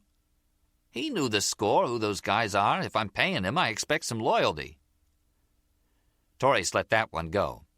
He said, "So Raylan drove you down to the, the autostrada?" "Yeah, the freeway, and we took off. I thought he'd be right behind us, at least by the next day." "You didn't make any kind of arrangement for him to get in touch with you?" "Well, I figured he'd be okay," Harry said, "because he wouldn't have to lie. Where am I? Gone. Where'd I go? To Genoa. We're on a flight to Rome that same evening and left there yesterday morning. We haven't even been home 24 hours yet." Harry reached the window and turned. "Give him time, he'll be along." "Joyce called me," Torres said. "She's worried about him." "I'm the one they're after. She mentioned she's worried at all about me." "Don't you want to know where he is?" "I'm telling you, he'll show up." "You know he went over there on his own." "After I walked away from him not just once but twice. This time he's thinking I'm going to bring that son of a bitch home in chains if I have to." "Why do I get the feeling," Torres said, "you wouldn't be here if it wasn't for Raylan?" "I told you I was ready to leave anyway." "That isn't what I mean." Harry wasn't listening. He said, "I'd be at a sidewalk cafe watching the scene, trying to soak up the atmosphere. I don't know why, but it was different this time. The weather was depressing. That was part of it." "You don't have an audience over there," Torres said. "Anybody to bullshit with." "I didn't before the other times I went. But those trips I never stayed more than a few days, a week at the most. This time I'm there close to a month, and I'm thinking, wait a minute, I'm going to live here? It was different." Harry stood at the window. He made his turn and started to grin.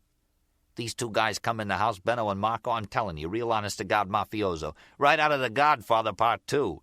They come in the bedroom, they see me sitting there. Torrey said, "By yourself?" "It's a setup. They walk in the room, they see me. What is this? They look around. One of the guys, Marco's, got a sawed-off shotgun. Not a pump, a regular double-barreled shotgun cut down. The other guy, Benno, sees me sitting there relaxed. He puts his gun back in his pants, in his waist. Marco says something in Italian. The other one, Benno, says, 'Who are you? What's your name?' I said to him, 'You walk in my house and you want to know who I am? Who the fuck are you?' You understand, I'm the bait. I distract them. Raylan's across the hall with Joyce. He comes up behind them while I'm talking, and I take the shotgun away from Marco." Torrey said, "They don't know who you are?" Harry shook his head. "For all I know, they still don't. They're back in Italy, locked in the garage." Harry was smiling almost to himself. "Maybe I'll go back there sometime when the weather's nice. You know, like spend the winter here and the summer over there." "I told you," Torrey said. "The Zip came back. The surveillance guys have him talking on the phone to Jimmy Cap. He's saying I chased him home. He might think he can hide, but there isn't any place he can go I won't find him. That's you he's talking about." "Of course it's me, so you're going to pick him up? That's a threat on my life." "All he's saying is he can find you if you try to hide." "So he can kill me, for Christ's sake." "We know that," Torrey said. "The only reason we still have them under surveillance, I want to hear him say it. Otherwise, we have to catch him doing it. You want, we can put you in jail till you're nolly-prost. That means the state attorney's office isn't proceeding at this time and most likely won't, but they can refile up to 60 days if they see a reason to." "Like I shoot another guy they send?" Torrey said, "I'd like to know what you did to those guys. You must have actually been skimming big time and they found out." "You don't know how good it is to be home," Harry said. "Be able to talk to people again, communicate." "Was I skimming on them? I've been skimming on those people all my life, but never once had any kind of trouble till this bureau asshole set me up. Not even for anything I did. He makes up a story and they buy it. I get a contract put out on me and this bureau prick McCormick drops his investigation. Decides he doesn't want Jimmy after all. Makes up some excuse, right? But the real reason there's no way he'd ever get a conviction. Meanwhile, I can't walk out the fucking door without very likely getting shot. That's why I told you Christ over a month ago. I didn't want any part of being a witness." "All the years you and Jimmy are partners," Torrey said, "why can't you explain to him you had nothing to do with it?" "Do with what? It never happened. A guy says he lost a bet and paid me 10 grand plus the vig. I say I never saw him before in my life, and Jimmy believes the guy. Raylan even told the Zip that entire story was made up by the feds. I'll give him that. Christ, a United States Marshal trying to help me." "But it didn't make an impression on the Zip," Torres said. "Raylan told me about it that time he called. No, the Zip didn't care if I skimmed on him or not. He still wants me." "That's what Raylan said." "But why? What'd I ever do to him?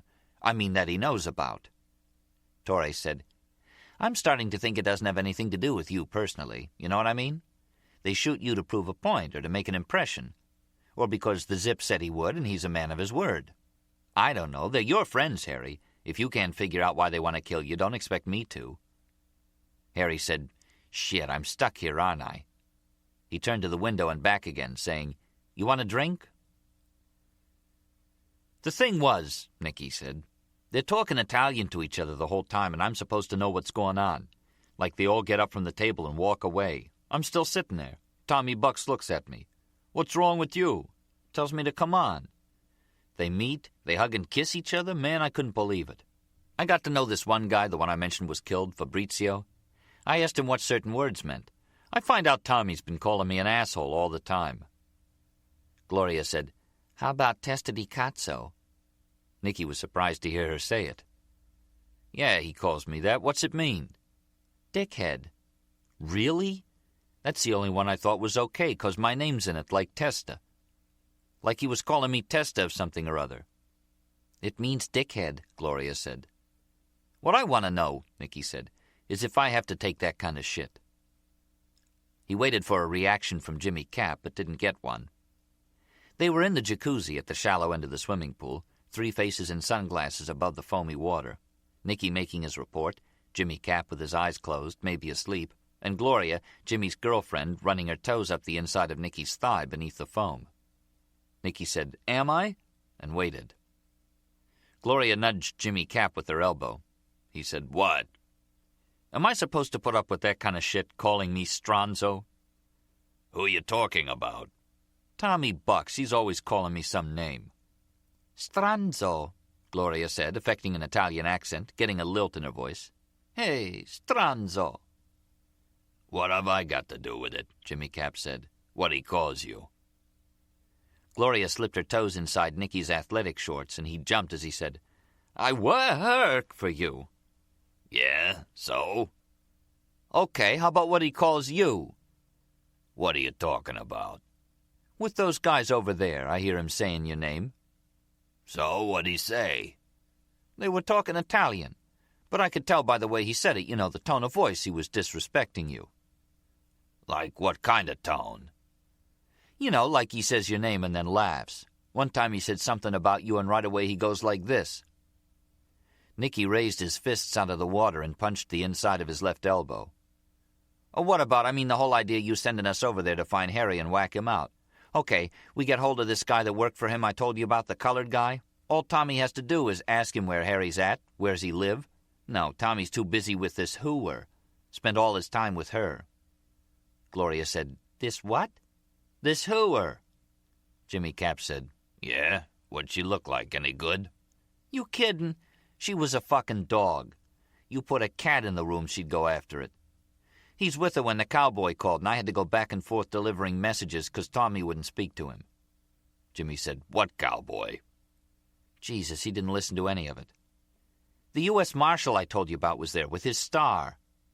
Jimmy Cap said, "Tommy's problem. Don't tell him I said this. He's a zip, pure Sicilian. That's why he's so fucking serious all the time. I tell him, hey, try to kick back. He don't know what I'm talking about."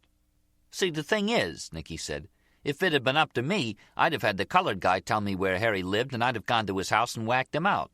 Like you asked me one time, what would I do to that gas station guy owed you money? It's none of my business, but I happened to hear you talking to the Zip a while ago about Harry, saying forget about him, Harry's more trouble than he's worth. And the Zip says you made a deal? He whacks out Harry, he gets to run the sports book, so he's holding you to it. You don't mind my saying, I think you got a problem there. You give him the sports book, what's he going to want next? A guy like him, he don't do what you tell him. What do you need him for?" Gloria said to Nicky, "I can see you taking care of Tommy." Jimmy Cap said to Gloria, "Who the fuck asked you?" The Zip, wearing one of his beige double-breasted suits today, stood on the lanai, the open-air sitting room off the patio. He watched Nicky come up out of the jacuzzi, turn and reach down to give Jimmy Cap a hand, popping his biceps to haul that 350 pounds of fat out of the water. Christ, naked, the guy all belly. Next came Gloria, topless. She picked up a towel and tied it around her like a sarong, covering her jugs. Now Jimmy was talking to her. He seemed upset, making a big deal out of something or other, and now she was taking the towel off, handing it to him. He took it but didn't seem to want that towel. He threw it aside and it went in the pool. Now the asshole with muscle was saying something to him.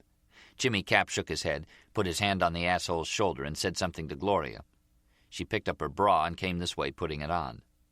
The Zip waited, pretending to look out at the view, the Fontainebleau and Eden Rock over on the other side of Indian Creek. As she came past him hooking her bra, he said, "What's the problem?" "He wants his own towel." "I understand he hasn't seen his own dick since he weighed 200 pounds.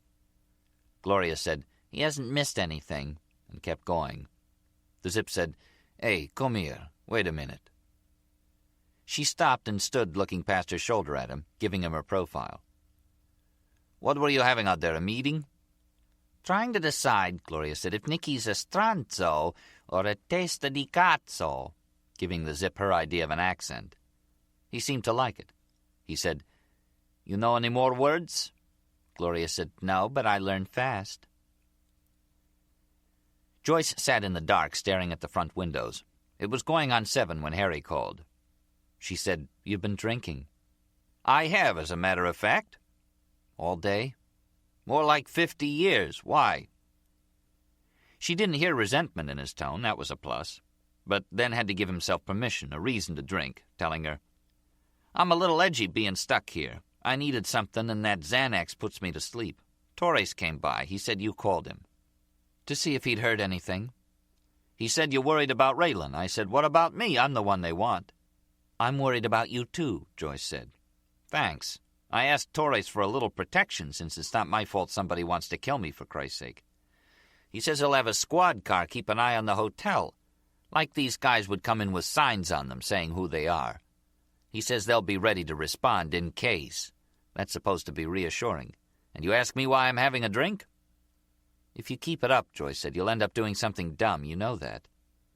I'll tell you the worst, Harry said, was one time when I blacked out. I wake up on a plane and have no idea in the world where we're going. I'm thinking, how do I ask the stew without sounding like an idiot? I'm sitting in first class. I have just a Perrier. I don't want to take a chance, maybe black out again. I get in a conversation with the woman next to me about something. I think the movie that was coming on. I know I have to ask her, so I say right out of the blue, this may sound like a stupid question, but would you mind telling me where we're going? She gives me this look and says, Vegas. Like, where do you think we're going? Joyce said, Harry, I was with you. It stopped him for a moment. He said, You're right. You were the woman, huh? He said, You were wearing your hair different then. She saw the headlights outside moving south on Meridian, creeping along looking for a number, making a U-turn now to pull up in front of the terrace apartments. It was about 7:30. Joyce watched from the dark living room. As soon as the figure was out of the car, she jumped up and ran to open the front door and wait for the man coming up the walk in a dark suit and a hat like the one Harry Truman used to wear. Joyce put her arms out. He came into them, not saying a word. Chapter 24. Maybe he would tell her sometime how all the way back across the Atlantic Ocean he thought about her, couldn't wait to see her again, and how much he'd wanted to kiss her when she drove off with Harry, and how much he still wanted to, but didn't know if he should, thinking, what if he was wrong about the way she seemed to look at him? What if she thought he was dumb? What if, even though Harry was old enough to be her dad, she still liked him? All that. What if, after flashing his star through immigration and customs and racing over here, she wasn't home? She was, though. And the way they started kissing each other on the front porch in the dark and some more inside the house, like they couldn't get enough of each other, he wondered how he could have had any doubts. He might tell her about them later, let her know how he felt. There were other things to tell her first, beginning with Robert G. The Zip said, shoot him, and the young guy Nicky said, right here?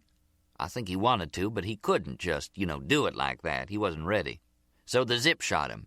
The way he did it, I guess there wasn't any need for him to get ready. He just looked over, shot Robert twice in the chest, and put the gun back on me and said, where'd they go? I told him the same thing I'd told him before. You were gone, so I had no reason to lie. I think he realized I was telling the truth, and it stopped him. So right then the young guy, Nicky, says, this one's mine, meaning me. The Zip acted surprised then, putting it on. He said something about Nicky had told him before he was going to shoot me, but didn't. The Zip says, now you're ready to do it, is that right? Now that he doesn't have a gun? What if I give him mine? You still think you can kill him? See what it was, the Zip had no respect for Nicky, so he wouldn't let him shoot me. Joyce said, if Nicky had shot Robert when he was told, you're right, it would have been different. They just let you go? I think it was like wanting to show he had power over me. He could kill a man in front of my eyes and let me go, and there wasn't a thing I could do about it. They walked out of the room. I still didn't know what was going to happen. I looked at Robert, didn't find a pulse. I went down the hall knocking on doors, but none of them opened. It wasn't until I was outside I knew for sure they were letting me go. I went to a police station, identified myself, and told them a man had been murdered. It took them an hour to decide I might be telling the truth, but then had to phone Washington, D.C. and check up on me. So by the time we got to the apartment house, the Zips guys were still around, but Robert's body was gone, as I knew it would be. I told the police to forget it. We'd settle it when we got home. Joyce said, but you can't charge him with it here, sounding surprised. Raylan said, no, we can't. She looked at him for a time and said, I don't know you, do I? What was there to tell? They got comfortable with drinks to sip, a lamp on now. Raylan said, I grew up in coal camps, chewed tobacco when I was 12, went to Everett's High and played football, our arch rival being the Harlan Green Dragons. What else you want to know? I've worked deep mines, wildcat mines, abandoned ones where you go back in and scratch for any coal left, and I've stripped. So have I, Joyce said. Pardon me? Never mind. Stripping, we'd cut the top off a hill and dig out the coal, mess up the countryside. My mom put her foot down, wouldn't let me work for those people. Let's see, I walked a picket line over a year when we struck Duke Power. Learned about company gun thugs. During that same time, my dad died of black lung and high blood pressure. My mom said, that's enough. Her brother was shot and killed during the strike. We picked up and moved to Detroit, Michigan. I went to Wayne State University, graduated, and joined the Marshal's Service. What else you want to know? 2 boys. I wanted to call the first one Hank and the next one George, after Hank Williams and George Jones. Old Possum, the greatest country singers that ever were.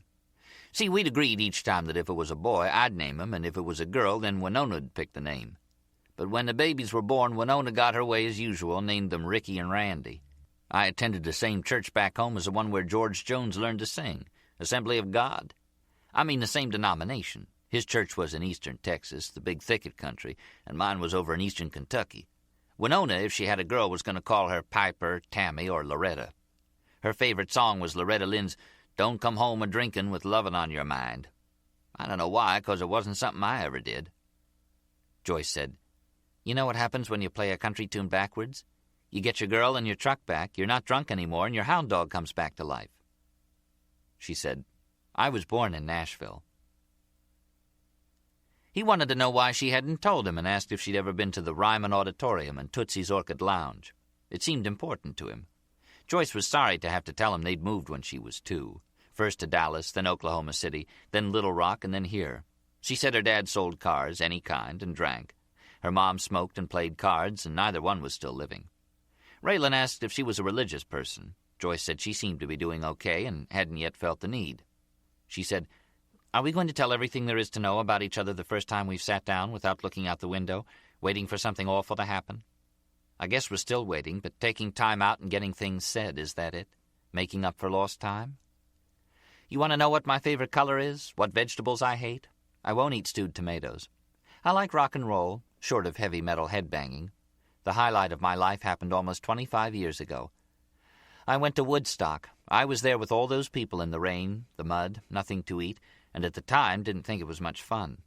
I was married once, I told you that. Patton is my maiden name. I never gave it up.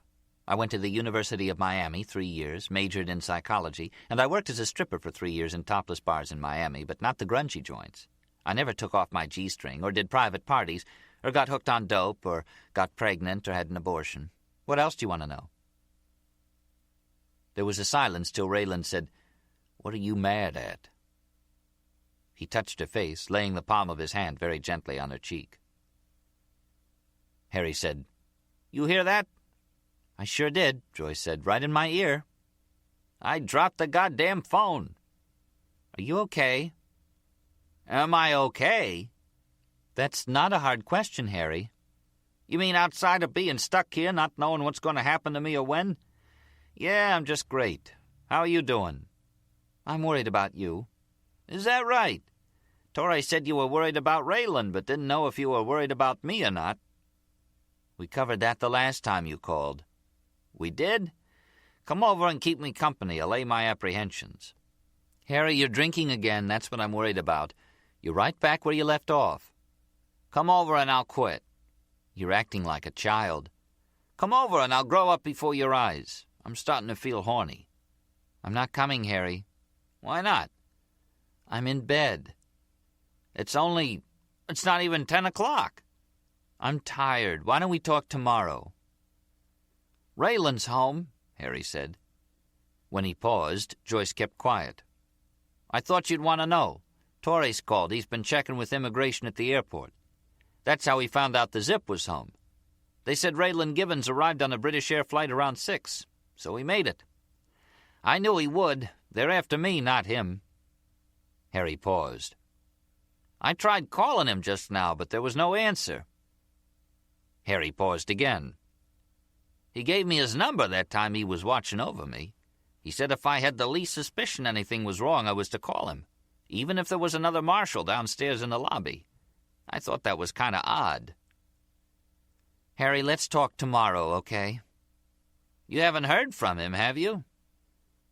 She said, Who, Raylan? Lying on her back, staring at the ceiling. Harry said, I listened to him and came home, and where am I? Worse off than before. I shouldn't have let him talk me into it. He didn't. You had no other choice. I could have gone somewhere else. I could have gone to Africa. I could have gone to the French Riviera. Paris. Harry, I'll call you tomorrow. You promise? What time? I don't know, in the morning sometime, she said. Good night, Harry. Reached over to replace the phone and rolled back to Raylan's face on the pillow, watching her. Why didn't I tell him you're here? You feel sorry for him. He's alone. He's scared. He's doing it to himself. Not all of it. He's using it as an excuse to drink. Being stuck there, not knowing what's going to happen, the police won't help. I could hear what he was saying. You want to go see him? Tomorrow. He's blaming me, huh? He's drunk. Yeah, but he has a point. Bringing him home didn't help any. What will? Maybe if I have a talk with those boys. Chapter 25. Gloria heard him grunt and then gasp, you'd think in agony, the air going out of him, and felt his belly collapse on her hips. Christ, her kidneys. Gloria on her hands and knees in the king-size bed, the only way they could make contact. Gloria, terrified that if her arms gave out with Jimmy on top of her, she would suffocate beneath his mass of flesh, and he wouldn't find out she was dead until he rolled off, if then. She said, Oh, God, don't, please. She said, Honey, don't go to sleep on me, okay? Please? Her arms shaking, losing strength. She said, Honey? And screamed at the pillow, God, will you get off me? It worked. He slipped off and rolled, and she scrambled against the sagging mattress to get out of there and make it to the bathroom, arching her back, moving her head from shoulder to shoulder, having lived through another life-threatening experience, nap time with Jimmy Cap. Maybe there wouldn't be too many more. She wanted to take a shower and wash her hair, but was meeting the zip in a half hour and had to hurry. Gloria returned to the bed with a glass of water for Jimmy, part of the ritual. After that, he might snort a few lines off the bedside table and want to go again. She hurried to get into her panties. What are you doing? I'm getting dressed. And picked up her white shorts from the chair. I want to talk to you, get your advice on something. The last time I told you what I thought, you go, who the fuck asked you? 'Cause I didn't ask you that time. Okay, now I am. You see the difference? She had the shorts on. What do you want to know? Where you going? I promised my mom I'd stop by. Tell me what you think of Joe Macho. Nicky? What do you mean, what I think of him? Is he all mouth or what? How would I know? What's he say about Tommy? Not much. He doesn't like him. Even less than before since they got back. You know what Nicky calls him, the Zip? Yesterday we're in the jacuzzi talking. I was there. I know you were. Nicky says Tommy says things about me. You ever hear him? Who, Tommy? I don't think so. You never talk to him? Hardly ever. You hear Nicky? He says I should watch him. Says if Tommy gets the sports book, what's he gonna want next? Gloria said, yeah, pulling a black T-shirt over her head. He says, what do I need him for? You mean like fire him? Jimmy Cap smiled at her. He very seldom did that, and it surprised her. No, he don't mean like fire him. He means like whack him, take him out, get rid of him, for my own good. Yeah? Nicky wants to do it, whack him out. You know, you didn't hear that word so much till I read John Gotti uses it all the time, or he used to. Whack him, and it became popular again. Gloria stood looking at the soles of Jimmy Cap's feet, his belly rising from the white spread covering the bed, and behind the belly, peeking over it, his head propped against the pillows. Nicky's serious? Every once in a while. I can't see him doing it. Me neither. Nicky's more for having around, pick up a pizza, carry your suitcases. The trouble is, Jimmy said, I don't have a guy right now outside of Tommy who I know is any good at it. I don't know why, but you just don't find the kind of guys today you used to. I mean white guys who want to do that kind of work. Latins and colored guys, shit, you can get all of them you want. It's like in pro sports today, you know it? The same thing. He was smiling at her again. You ever consider that line of work? What? Whacking guys. There's good money in it. Raylan drove to Jimmy Cap's house in a confiscated Jaguar sedan he happened to have the keys to, stopped at the gate on Pine Tree Drive, and reached out to press the button below the speaker in the stone pillar. A voice that sounded like a recording said, State your name and the nature of your business. Raylan said to the speaker grill, This is Deputy United States Marshal Raylan Givens. I have business of a confidential nature with Mr. Capitordo. I'd appreciate your opening the gate, so I don't have to drive this car through it." He had to wait about 5 minutes before the gate opened, and he went up the drive lined with coconut palms and shrubs to his favorite type of house, a tan-colored hacienda with dark wood trim and a red tile roof. Some guy let him in. Raylan looked around, heard steps clicking on the terrazzo floor, and there was Nikki and a blonde-haired girl in a black T-shirt. Nikki said something to her. Raylan watched her look this way, a cute girl, right out front about studying him. She walked off. Nikki said to the guy who'd opened the door, "It's okay, Jack," and motioned for Raylan to follow him.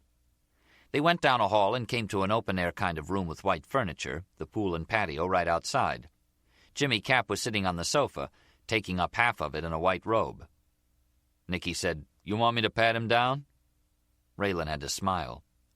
He waited while Jimmy Cap looked him over and said finally, "So, you're the cowboy." Raylan touched his hat brim. "With the Marshal's service, but at the moment acting on my own." "And you have something you want to tell me. All right, have a seat." "It's of a private nature," Raylan said, easing into a fat white chair. "You don't mind my speaking in front of this boy?" "What's it about?" "Harry Arno." "Go ahead, I don't care." Raylan was aware of Nicky standing off to his right, but kept his attention on Jimmy. He said, "I want you to leave Harry alone. Call off your dogs. Anybody touches him, I'll hold you responsible and cause you more trouble than you can believe." Jimmy kept staring at him, no doubt thinking it over. Raylan wanted to look at Nicky, see what kind of face he was putting on, but knew he'd better stay with Jimmy. Finally, Jimmy said, "You're on your own time?" "Right now I am. Touch Harry and you become my life's work." Jimmy seemed easy enough to talk to. He didn't put on any kind of act. He said, "I don't know why you're looking out for Harry. I don't care either. What I'll do is make you a deal. Take somebody off my hands I don't need, and Harry won't have to worry anymore. He can go back to work if he wants, run his book." Raylan said, "Are we talking about the Zip, the one you don't need?" "Tommy Buck's the same." "Take him off your hands how?" "I don't care, as long as I don't see him again. When he's gone, Harry's got nothing to worry about. I give you my word on it. What do you say? You have to think it over, or what?" Raylan said, "Where's he live?" Jimmy looked at Nicky. "What's wrong with you?" "Nothing." Raylan thought he looked mad or like he was pouting. "Tommy still live at the Esther?" "Far as I know." Jimmy said, "You're not sure? Find out." "I'm sure." He looked right at Jimmy as he said, "I know Gloria's meeting him there, so probably that's where he lives." Jimmy's tone changed. "Meeting him for what?" "That's all she said. She's meeting him. Have a drink? I don't know." Raylan stood up. He didn't need to listen to these two pick at each other. Now Jimmy was looking at him again. "You don't take your cowboy hat off in the house?" Upset about Gloria going out on him, it sounded like, and looking for something to fuss at.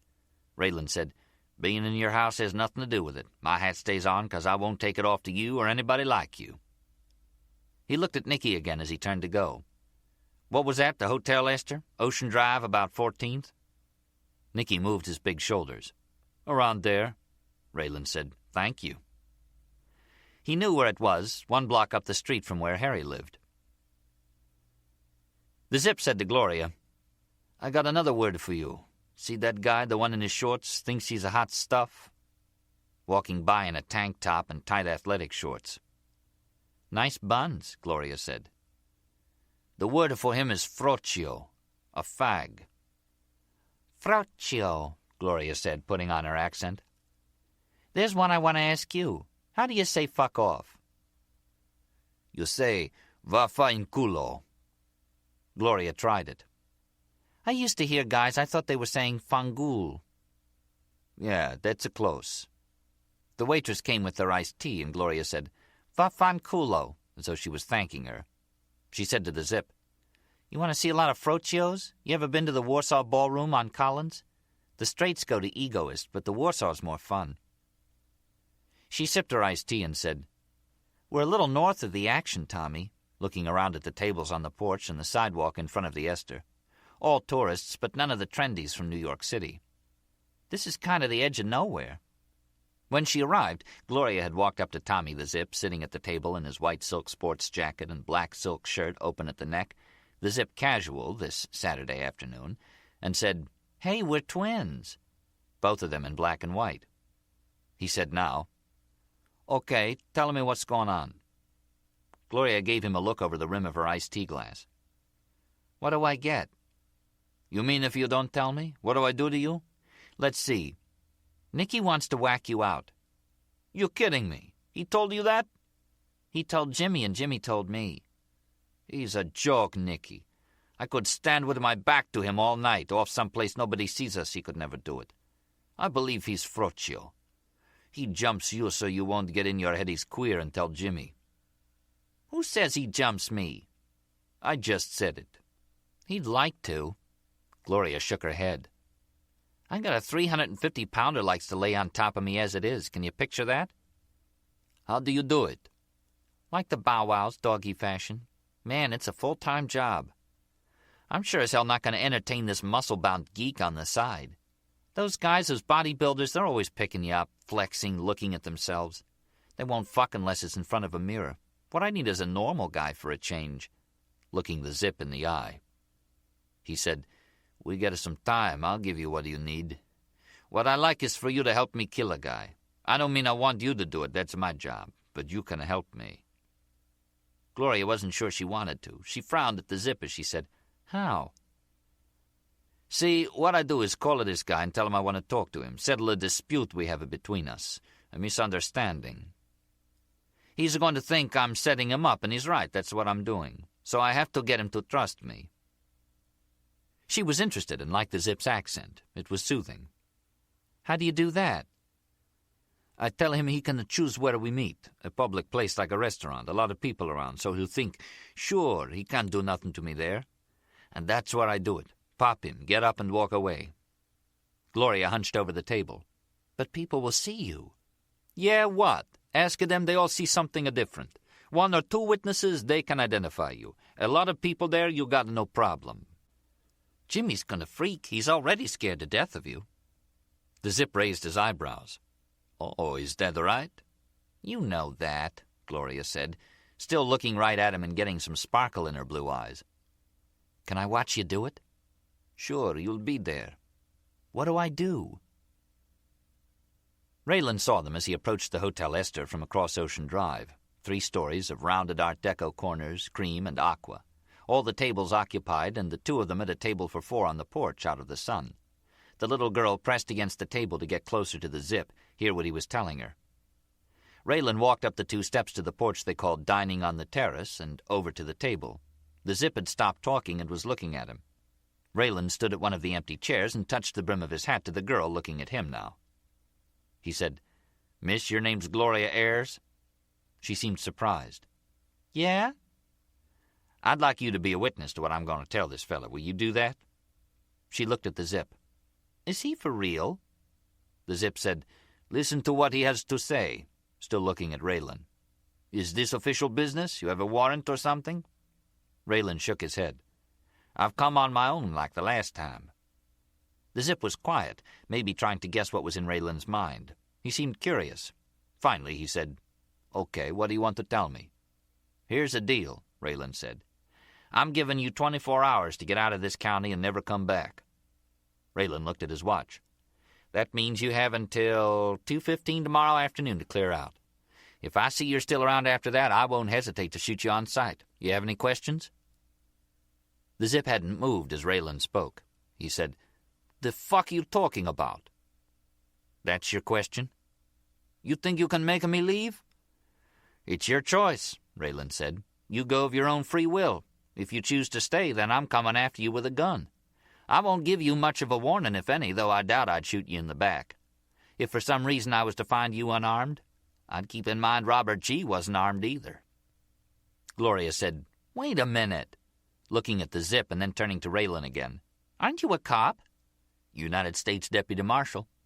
"Well, you can't shoot somebody just 'cause you happen to feel like it." "He does," Raylan said. Gloria kept staring at him. "Doesn't he?" She didn't answer. "So I thought, okay, we'll play by his rules." Raylan looked at the zip now in his sporty black and white outfit. "You have till tomorrow afternoon," Raylan said. 2:15. Chapter 26. Gloria told Nicky it wasn't like he was actually threatening the zip, because he didn't say it that way. It was like, "Leave town or I'll kill you, okay?" No, it was "Leave the county," that was what he said, "or I'll come after you with a gun." "With his cowboy hat on," Gloria said, "cocked down on one eye. I couldn't believe it. Get out of the county by, listen to this, get out of the county by 2:15 tomorrow. Exactly 24 hours from when he was saying it." Gloria had just come in the door and was in the kitchen telling Nicky about it while he got the bucket of ice water and hand towels ready, the ones Gloria used to wipe Jimmy down. It was almost time for his 3 to 4 p.m. sunbath. "So after I asked him what he was going to do." Nicky said, "Yeah?" wanting to hear about it without seeming too interested. "He goes, 'I'm not going to do nothing about this.'" Gloria giving her version of the Zip's accent. "You know why? 'Cause he ain't going to do nothing. All he was trying to do was to scare me." "I don't know," Nicky said, seeing the cowboy up on that ridge, telling Fabrizio if he took another step he'd shoot him.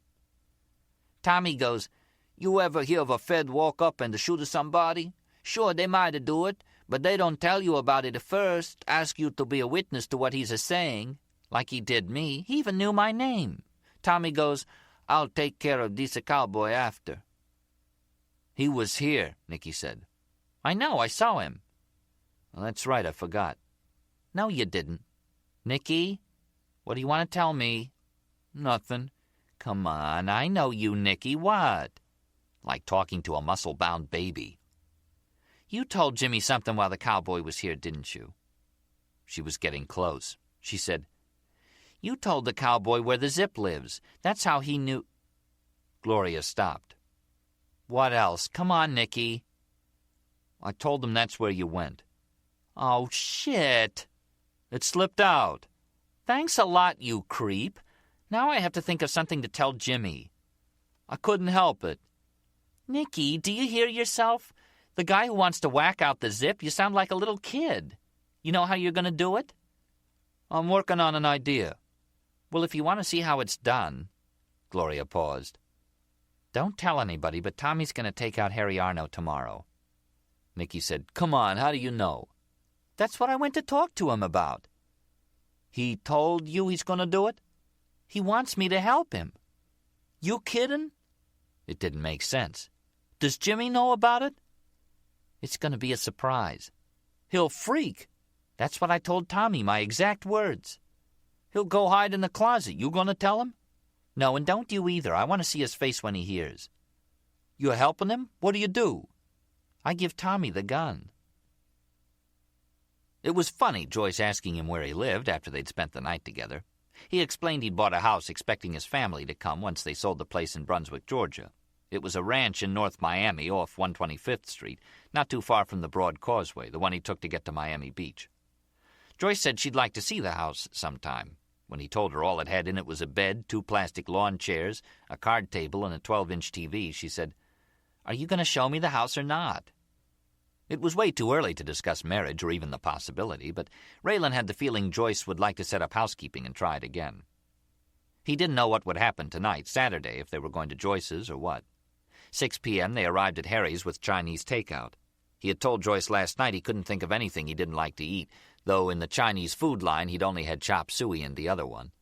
He'd never heard of any of the dishes they had in the sack, standing at the door to Harry's apartment still talking, grinning at each other.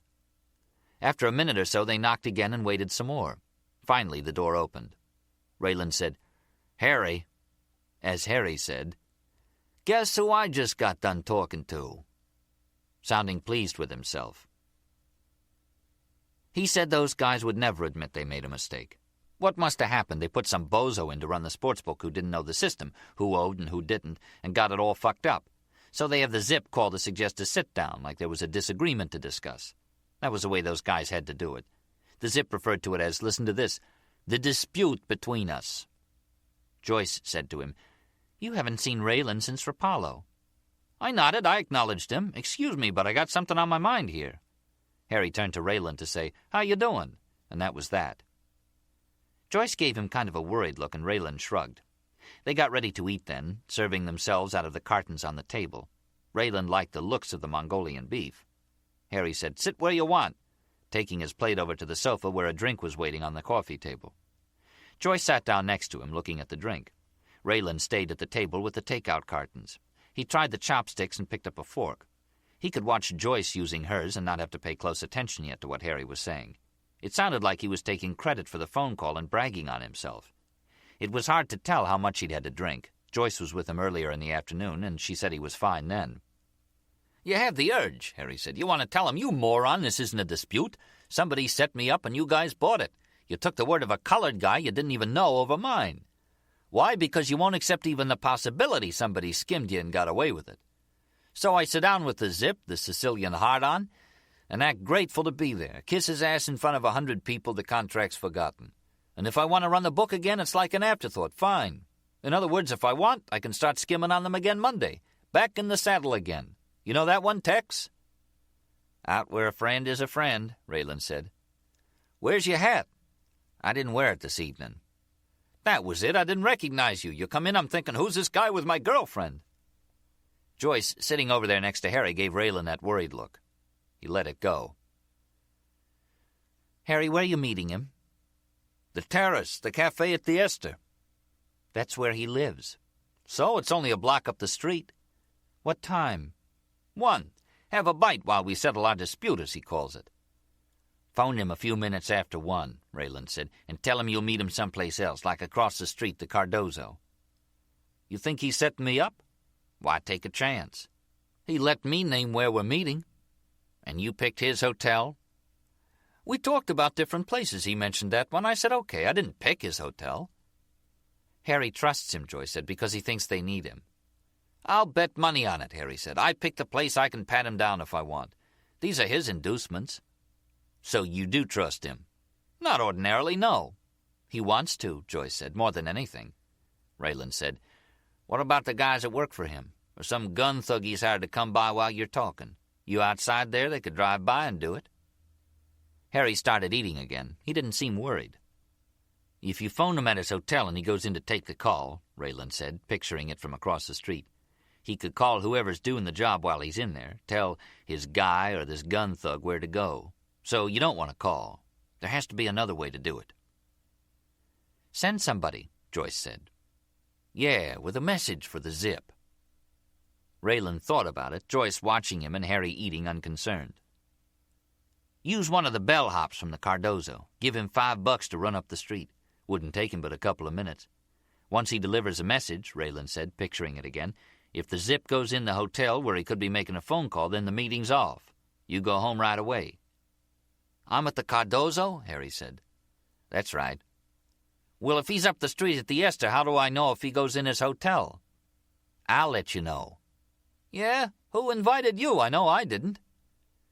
"I told the Zip I might see him," Raylan said, "around 2:15. Harry left them to visit the bathroom. Raylan said, "He hasn't gotten any sweeter, has he?" "It's you," Joyce said. "Or me talking about you this afternoon, saying nice things. I could feel him closing up." "You tell him about Robert?" "He said it was too bad." "What's wrong with him?" "He doesn't like to be wrong. Listen, why don't you leave pretty soon? He'll expect me to stay the night, so I'm going to have to explain what's going on. You and I are, what, seeing each other?" "I guess you could call it that. It's going to tear him up, though, isn't it?" "At first he won't believe it. Then he'll act hurt. He'll use it as an excuse to get drunk. He'll use it whatever way he can. He might even start smoking again. Wait for me downstairs, okay? In the park." That's what he did. Sat on the low stone wall separating Lummis Park from the beach and watched the two-lane bumper-to-bumper Saturday night traffic on Ocean Drive. He'd read that movie stars had bought condos here, but had never seen any of them. There were quite a few homosexuals, though, all neat-appearing young fellows with haircuts. Raylan had nothing against homosexuals. He wasn't sure if he had ever met one. Not just some of them, but others down here wore clothes Raylan had never seen in any stores. Where did they buy their outfits? A guy in a regular suit of clothes, like the one in the seersucker suit coming along the walk, was from another planet. Jesus. Or the Miami Bureau office. The guy coming this way in the suit, sports shirt open at the neck, hands in his pockets and looking kind of aimless, was Special Agent McCormick. He looked this way. Raylan didn't move. McCormick looked again, no recognition on his face. He seemed about to walk past when he stopped. "I thought that was you. I don't believe I've seen you around lately." "I took leave." "What was your name again?" Raylan stood up as he told him. "Right, you're the one that wears a cowboy hat." "It's Western, yeah." "You probably haven't heard we shelved the Capitordo investigation. Turns out Jimmy's small potatoes, the kind you can take to a grand jury, but is it worth the effort?" He said, "Well," starting to edge away, "I'm meeting one of my favorite snitches for a drink. Nice talking to you, Raymond." Joyce walked up as McCormick left. "Who was that?" "Just some guy. He looked lonely." "I wouldn't be surprised." "You have to watch yourself around here," Joyce said. "You never know who you're talking to." She slipped her arm through his and squeezed it, telling Raylan, "Don't worry, I'll take care of you." Chapter 27. Nicky said after if Jimmy wasn't in the middle of his breakfast, he would have gotten up from the table and slapped her around, her talking to him like that. 11:30, he was having his usual Sunday morning breakfast of runny fried eggs on waffles with bacon and a few English muffins after with apple butter. Gloria was having a Coke with her toast. Nicky was serving because the Cuban guy who usually did it was off Sundays. The cook fixed the stuff and then he left too. What happened? Jimmy said, "We're going to Butterfly World today." Gloria said, "Gee, I'd love to, but I can't." Jimmy said, "Oh, you going to see your mom again?" Gloria could tell by his tone what he was getting at. She said, "I did go see my mom yesterday," beating him to it. "On the way back, I drove through South Beach, see if there was anything new. You know how it changes all the time. And Tommy saw me. I was stuck in traffic, and he asked would I have an iced tea with him, that's all." Jimmy said to Nicky, "Take that hot coffee and pour it on her fucking head for lying to me." "I'm not lying." "You told Nicky before you left you were going to see Tommy." "I was putting him on. Why would I see Tommy?" "That's what I'm asking you." "It happened that I did see him, or he saw me. I can't help that, can I?" "You say you stopped on the way back from your mom's?" "That's right." "Only it isn't on the way, is it, Nicky?" Gloria said, "It is if you take the MacArthur. South Beach is right there. You go through it. Jimmy, you don't drive, so you have kind of a weird sense of direction." "What I have," he said with his mouth full, "is a sense of when somebody's bullshitting me. We're going to Butterfly World." Gloria said, "You're going to make me look at butterflies when my mom's dying of terminal cancer and it may be the last time I see her?" Jimmy Cap said, "You're in the car when we leave her. Hit the fucking road. I'll get a replacement for you." Gloria shined her eyes at him. "You don't mean that, do you?" Jimmy said, "Try me." Maple syrup on his chin. He finished and left the dining room. Gloria sat at the table looking at Tropic, the Herald's Sunday magazine, while Nicky cleared. He asked what she was going to do, and she said without looking up, "Where were you? You didn't hear what I told him?" "Yeah, but he'll throw you out." "You think I'm going to turn the zip down to go see some fucking butterflies?"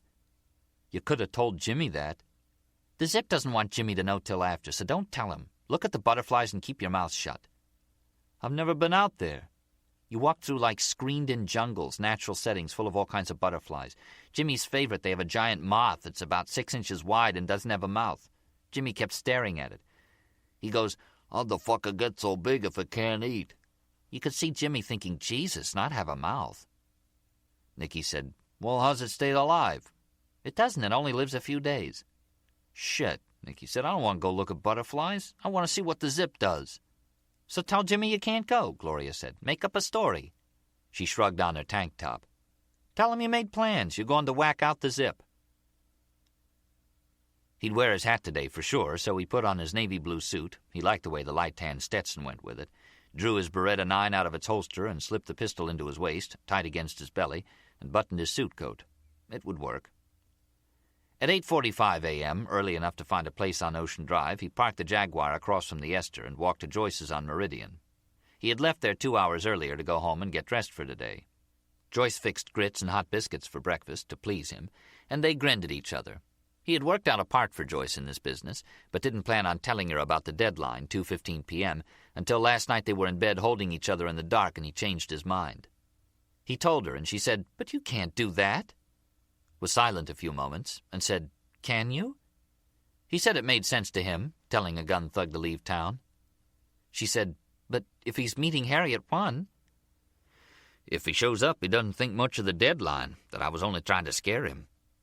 She said, when he finds out you're serious... I doubt he'll run, Raylan said. A person like him, they back down, they're out of business. But he'll be unarmed. He told Harry he can search him. Don't worry, he'll have a gun, Raylan said, or somebody'll bring him one. He said, get a table inside against a wall and sit down across from Harry. In the dark, she said, maybe I still don't understand you. He said, you didn't see him shoot Robert. By 12:45, Raylan had returned to the Jaguar and was sitting behind the wheel. All the tables on the hotel porch, the terrace, and along the sidewalk appeared to be occupied. He didn't see the Zip.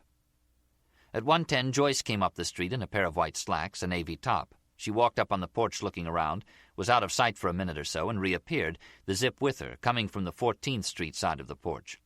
The Zip said something to Joyce, and she waited on the sidewalk in front while he went over to the dark-haired maitre d', peeled a bill from a roll, and handed it to him. After that, the Zip and Joyce started down Ocean Drive toward the Cardozo. Raylan waited. Not long. At 1:25, Gloria Ayres came around the corner from 14th. She carried a straw beach bag with a big blue flower on it, went up the steps, and stood looking around the terrace. Raylan watched the dark-haired maitre d' approach her. He said something, she said something, he said something else, touched her bare shoulder in the tank top, and she walked off with her beach bag. Raylan got out of the car. He followed Gloria down Ocean Drive to the Cardozo as people crossed the street going to the beach. It was a beautiful day. Nicky stood in the bedroom doorway holding up the gun they'd gotten for him in Italy, the .32 caliber Targa, showing it to Jimmy Cap. Jimmy said, "Yeah, what about it?" Still in his robe, getting ready to take a shower. "It's the one I'm going to use. Perfect kind of piece. I leave it at the scene. There's no way they can trace it back. Holds 6. You think that's enough? I put every one of them into him. How you know where he is? Gloria told me. Gloria's a bullshitter. Where is she? She left already. Where'd she go? It was unbelievable. You tell him something, the man refused to fucking listen. I thought I mentioned it, didn't I, about her helping him take out Harry Arno? You believe that? Jimmy chose a pair of Bill Blast designer briefs from the bureau, green ones, and closed the drawer. He don't tell me, he tells Gloria. He don't tell you, Gloria says, 'cause he's showing everybody what a hard-on he is on account of pretty soon, if I don't stop him, he's going to take over. Gloria says while you're out looking at butterflies. Jimmy was taking his robe off. I gotta have a talk with Gloria before I kick her ass out. Maybe you should squirt some gasoline on her, what do you think? If I could get you to picture it, Nicky said, wanting to hit him, drive his fist into that huge gut. The Zip's sitting there with Harry. He don't even see me. I time it. He pops Harry, I walk up and pop the Zip. Let him see me so he knows it's from you. Jesus, he had the robe off now. All that fat, no muscle, it barely looked like a human body. I know you want me to whack him out, you said so. I was just thinking that right now... I told you where we're going, Jimmy Cap said, walking into the bathroom. The lobby in half-light, only a few tables occupied, reminded Joyce of Italy, Harry's villa. Their table was across from the entrance, the doors standing open. The Zip walked up, taking off his suit coat, held his arms outstretched, and turned around in front of Harry. Okay. Harry said to sit down and have a drink. Harry on his third beer, sunglasses covering his watery eyes. The Zip looked at Joyce's white wine and ordered iced tea. He slipped his coat back on, saying, How you doing? I haven't seen you in a while. Joyce said, Not since you were lying on my living room floor. When the girl walked up with her straw beach bag, she said, Well, hi, to the Zip. I just happened to come in to use the John. The Zip asked her to sit down, and the girl said, Okay, for a minute. Took the empty chair across from him and shoved her beach bag under the table. The Zip said, This is Gloria. And Gloria said, Boy, what a day, laying her sunglasses in her hair. Everybody's outside on the porch. Joyce watched the Zip. He said, We like it in here. Harry, you picked a good table. Harry said, What? Joyce watched the Zip's gaze raise. She looked over to see Raylan standing in the entrance. Harry didn't see him until he was approaching the table. The Zip glanced at his watch and said to Raylan, I got 40 minutes yet, all right?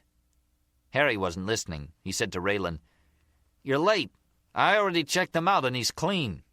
Raylan said, You look in his socks? He took an ankle gun off me in Italy. I doubt, though, he's wearing it.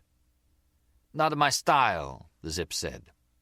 He seemed relaxed in his light gray double-breasted suit, white shirt, and dark tie, in charge. So what do you want? Is that all you have to say? I'm not going to talk to Harry about personal business in front of you. Can you understand that? Now Raylan looked at his watch, studying it for a moment. He said, I don't see you're going to have time to talk much at all. You have less than 40 minutes to the deadline. Figure it'll take you a good half hour to get out of Dade County from here. That means you actually have only about 8 minutes. Joyce kept quiet. Not Harry. He said, You know what you're talking about? If you do, let me in on it. What it means, Raylan said, he can't hurt you. Harry seemed confused now. Why not? He won't be around. What are you talking about? He's gone out of business, Raylan said, and laid his hand on Gloria's bare shoulder. Honey, you're through here, aren't you? She didn't move right away, not until Raylan helped, pulling her chair back. Gloria got up and said, Well, she didn't seem to want to leave. Or she was waiting for the Zip to tell her it was okay. He said, Good to see you.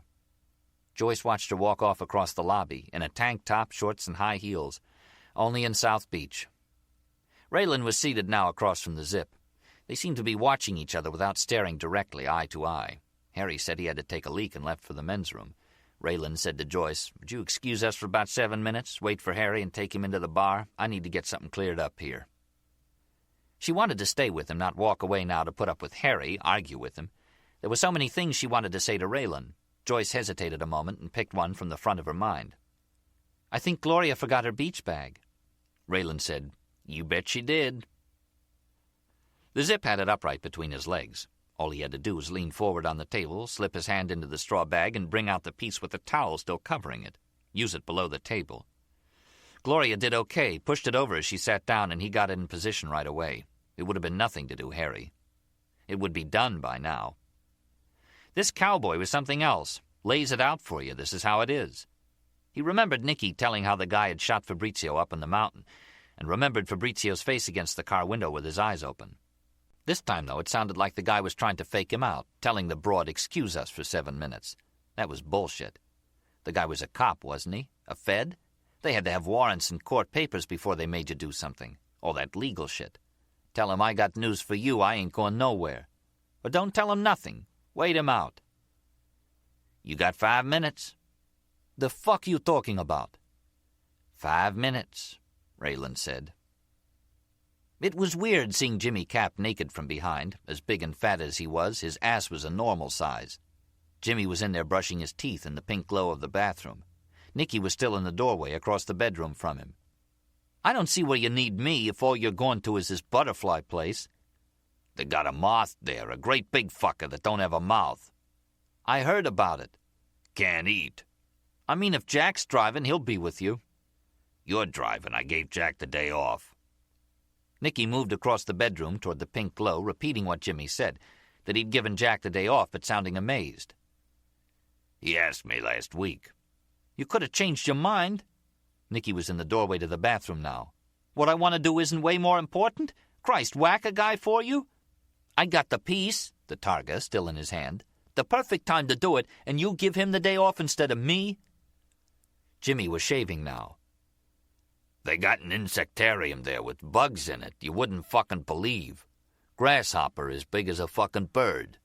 You know, stick bugs, they look like sticks. They got one must be a foot long. They got these big fucking beetles with horns. Nicky shot him in the back of the head. He didn't say to himself, I'm going to shoot this son of a bitch. He didn't have to think. He aimed the target at the back of Jimmy's head, saw Jimmy in the mirror holding the razor to his face, looking at him, and then with the noise didn't see him as the mirror turned red and shattered, both at the same time. They had eye contact now, not more than 5 feet between them. A waiter came over and asked the Zip if he'd like another iced tea. The Zip shook his head.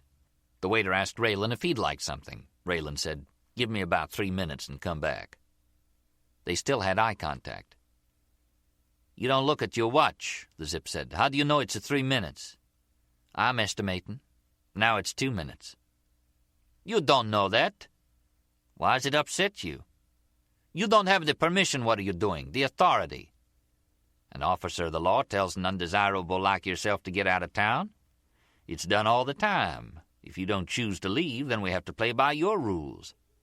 I don't have a rules. That's what I mean. You have 1 minute. You just got done saying 2 minutes. Time flies, huh? Make up your mind. You're crazy, you know that? Get up and leave, that's the end of it. I'll tell Jimmy Cap you quit the business. I'm not going any place. You still have 30 seconds. You trying to fake me out or else you crazy. No cop I ever heard of does this. 20 seconds, Raylan said. Harry told you I don't have a gun. Look in the bag. Come on, cut this shit. You want me to leave Harry alone? I don't care. He's a nothing to me. He ain't much to me either, Raylan said. 10 seconds. The Zip didn't say anything. He nodded, taking his time. When he spoke again, his tone was different, quieter. He said, Okay, face to face with Raylan across the table. He said, You're going to get what you want. Joyce saw it. She was a few steps behind Harry coming out of the bar into the lobby, leaving because the bartender was taking all day to mix a row of pastel-colored ladies' drinks. Didn't have time to open a beer for a regular customer? Harry said fuck it in his hungover state. He had a beer on the table over there where nobody had asked Raylan to sit down. Harry said, I don't need him. What do I need that redneck for? And walked out of the bar. Joyce hoped to catch up and grab him by the arm, keep him away from the table. She saw the Zip from the front, Raylan more in profile, his left side.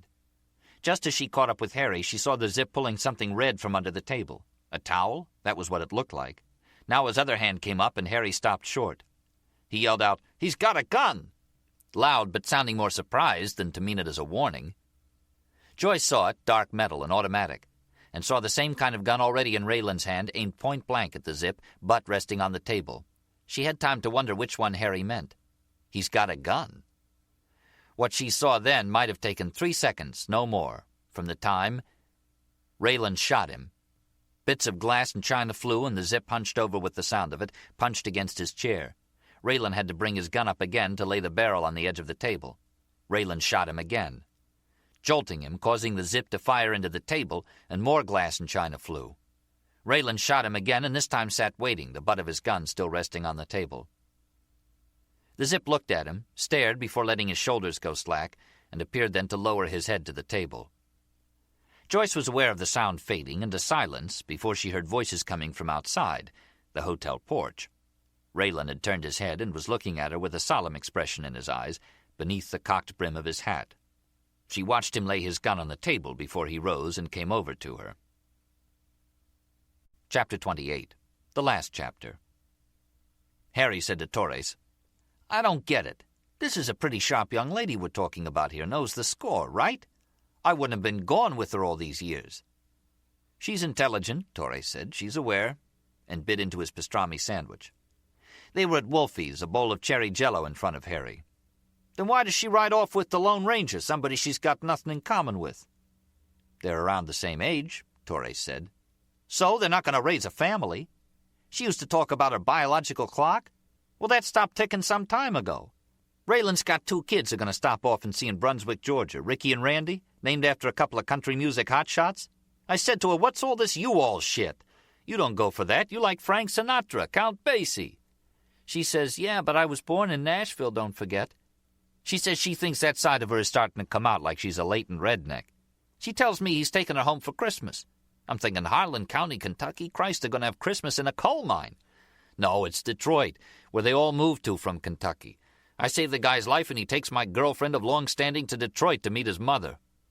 Torres said, You believe what you read in the paper, huh? Warns U.S. Marshal. Warning alerts federal marshal with one of those lines over it. He's got a gun.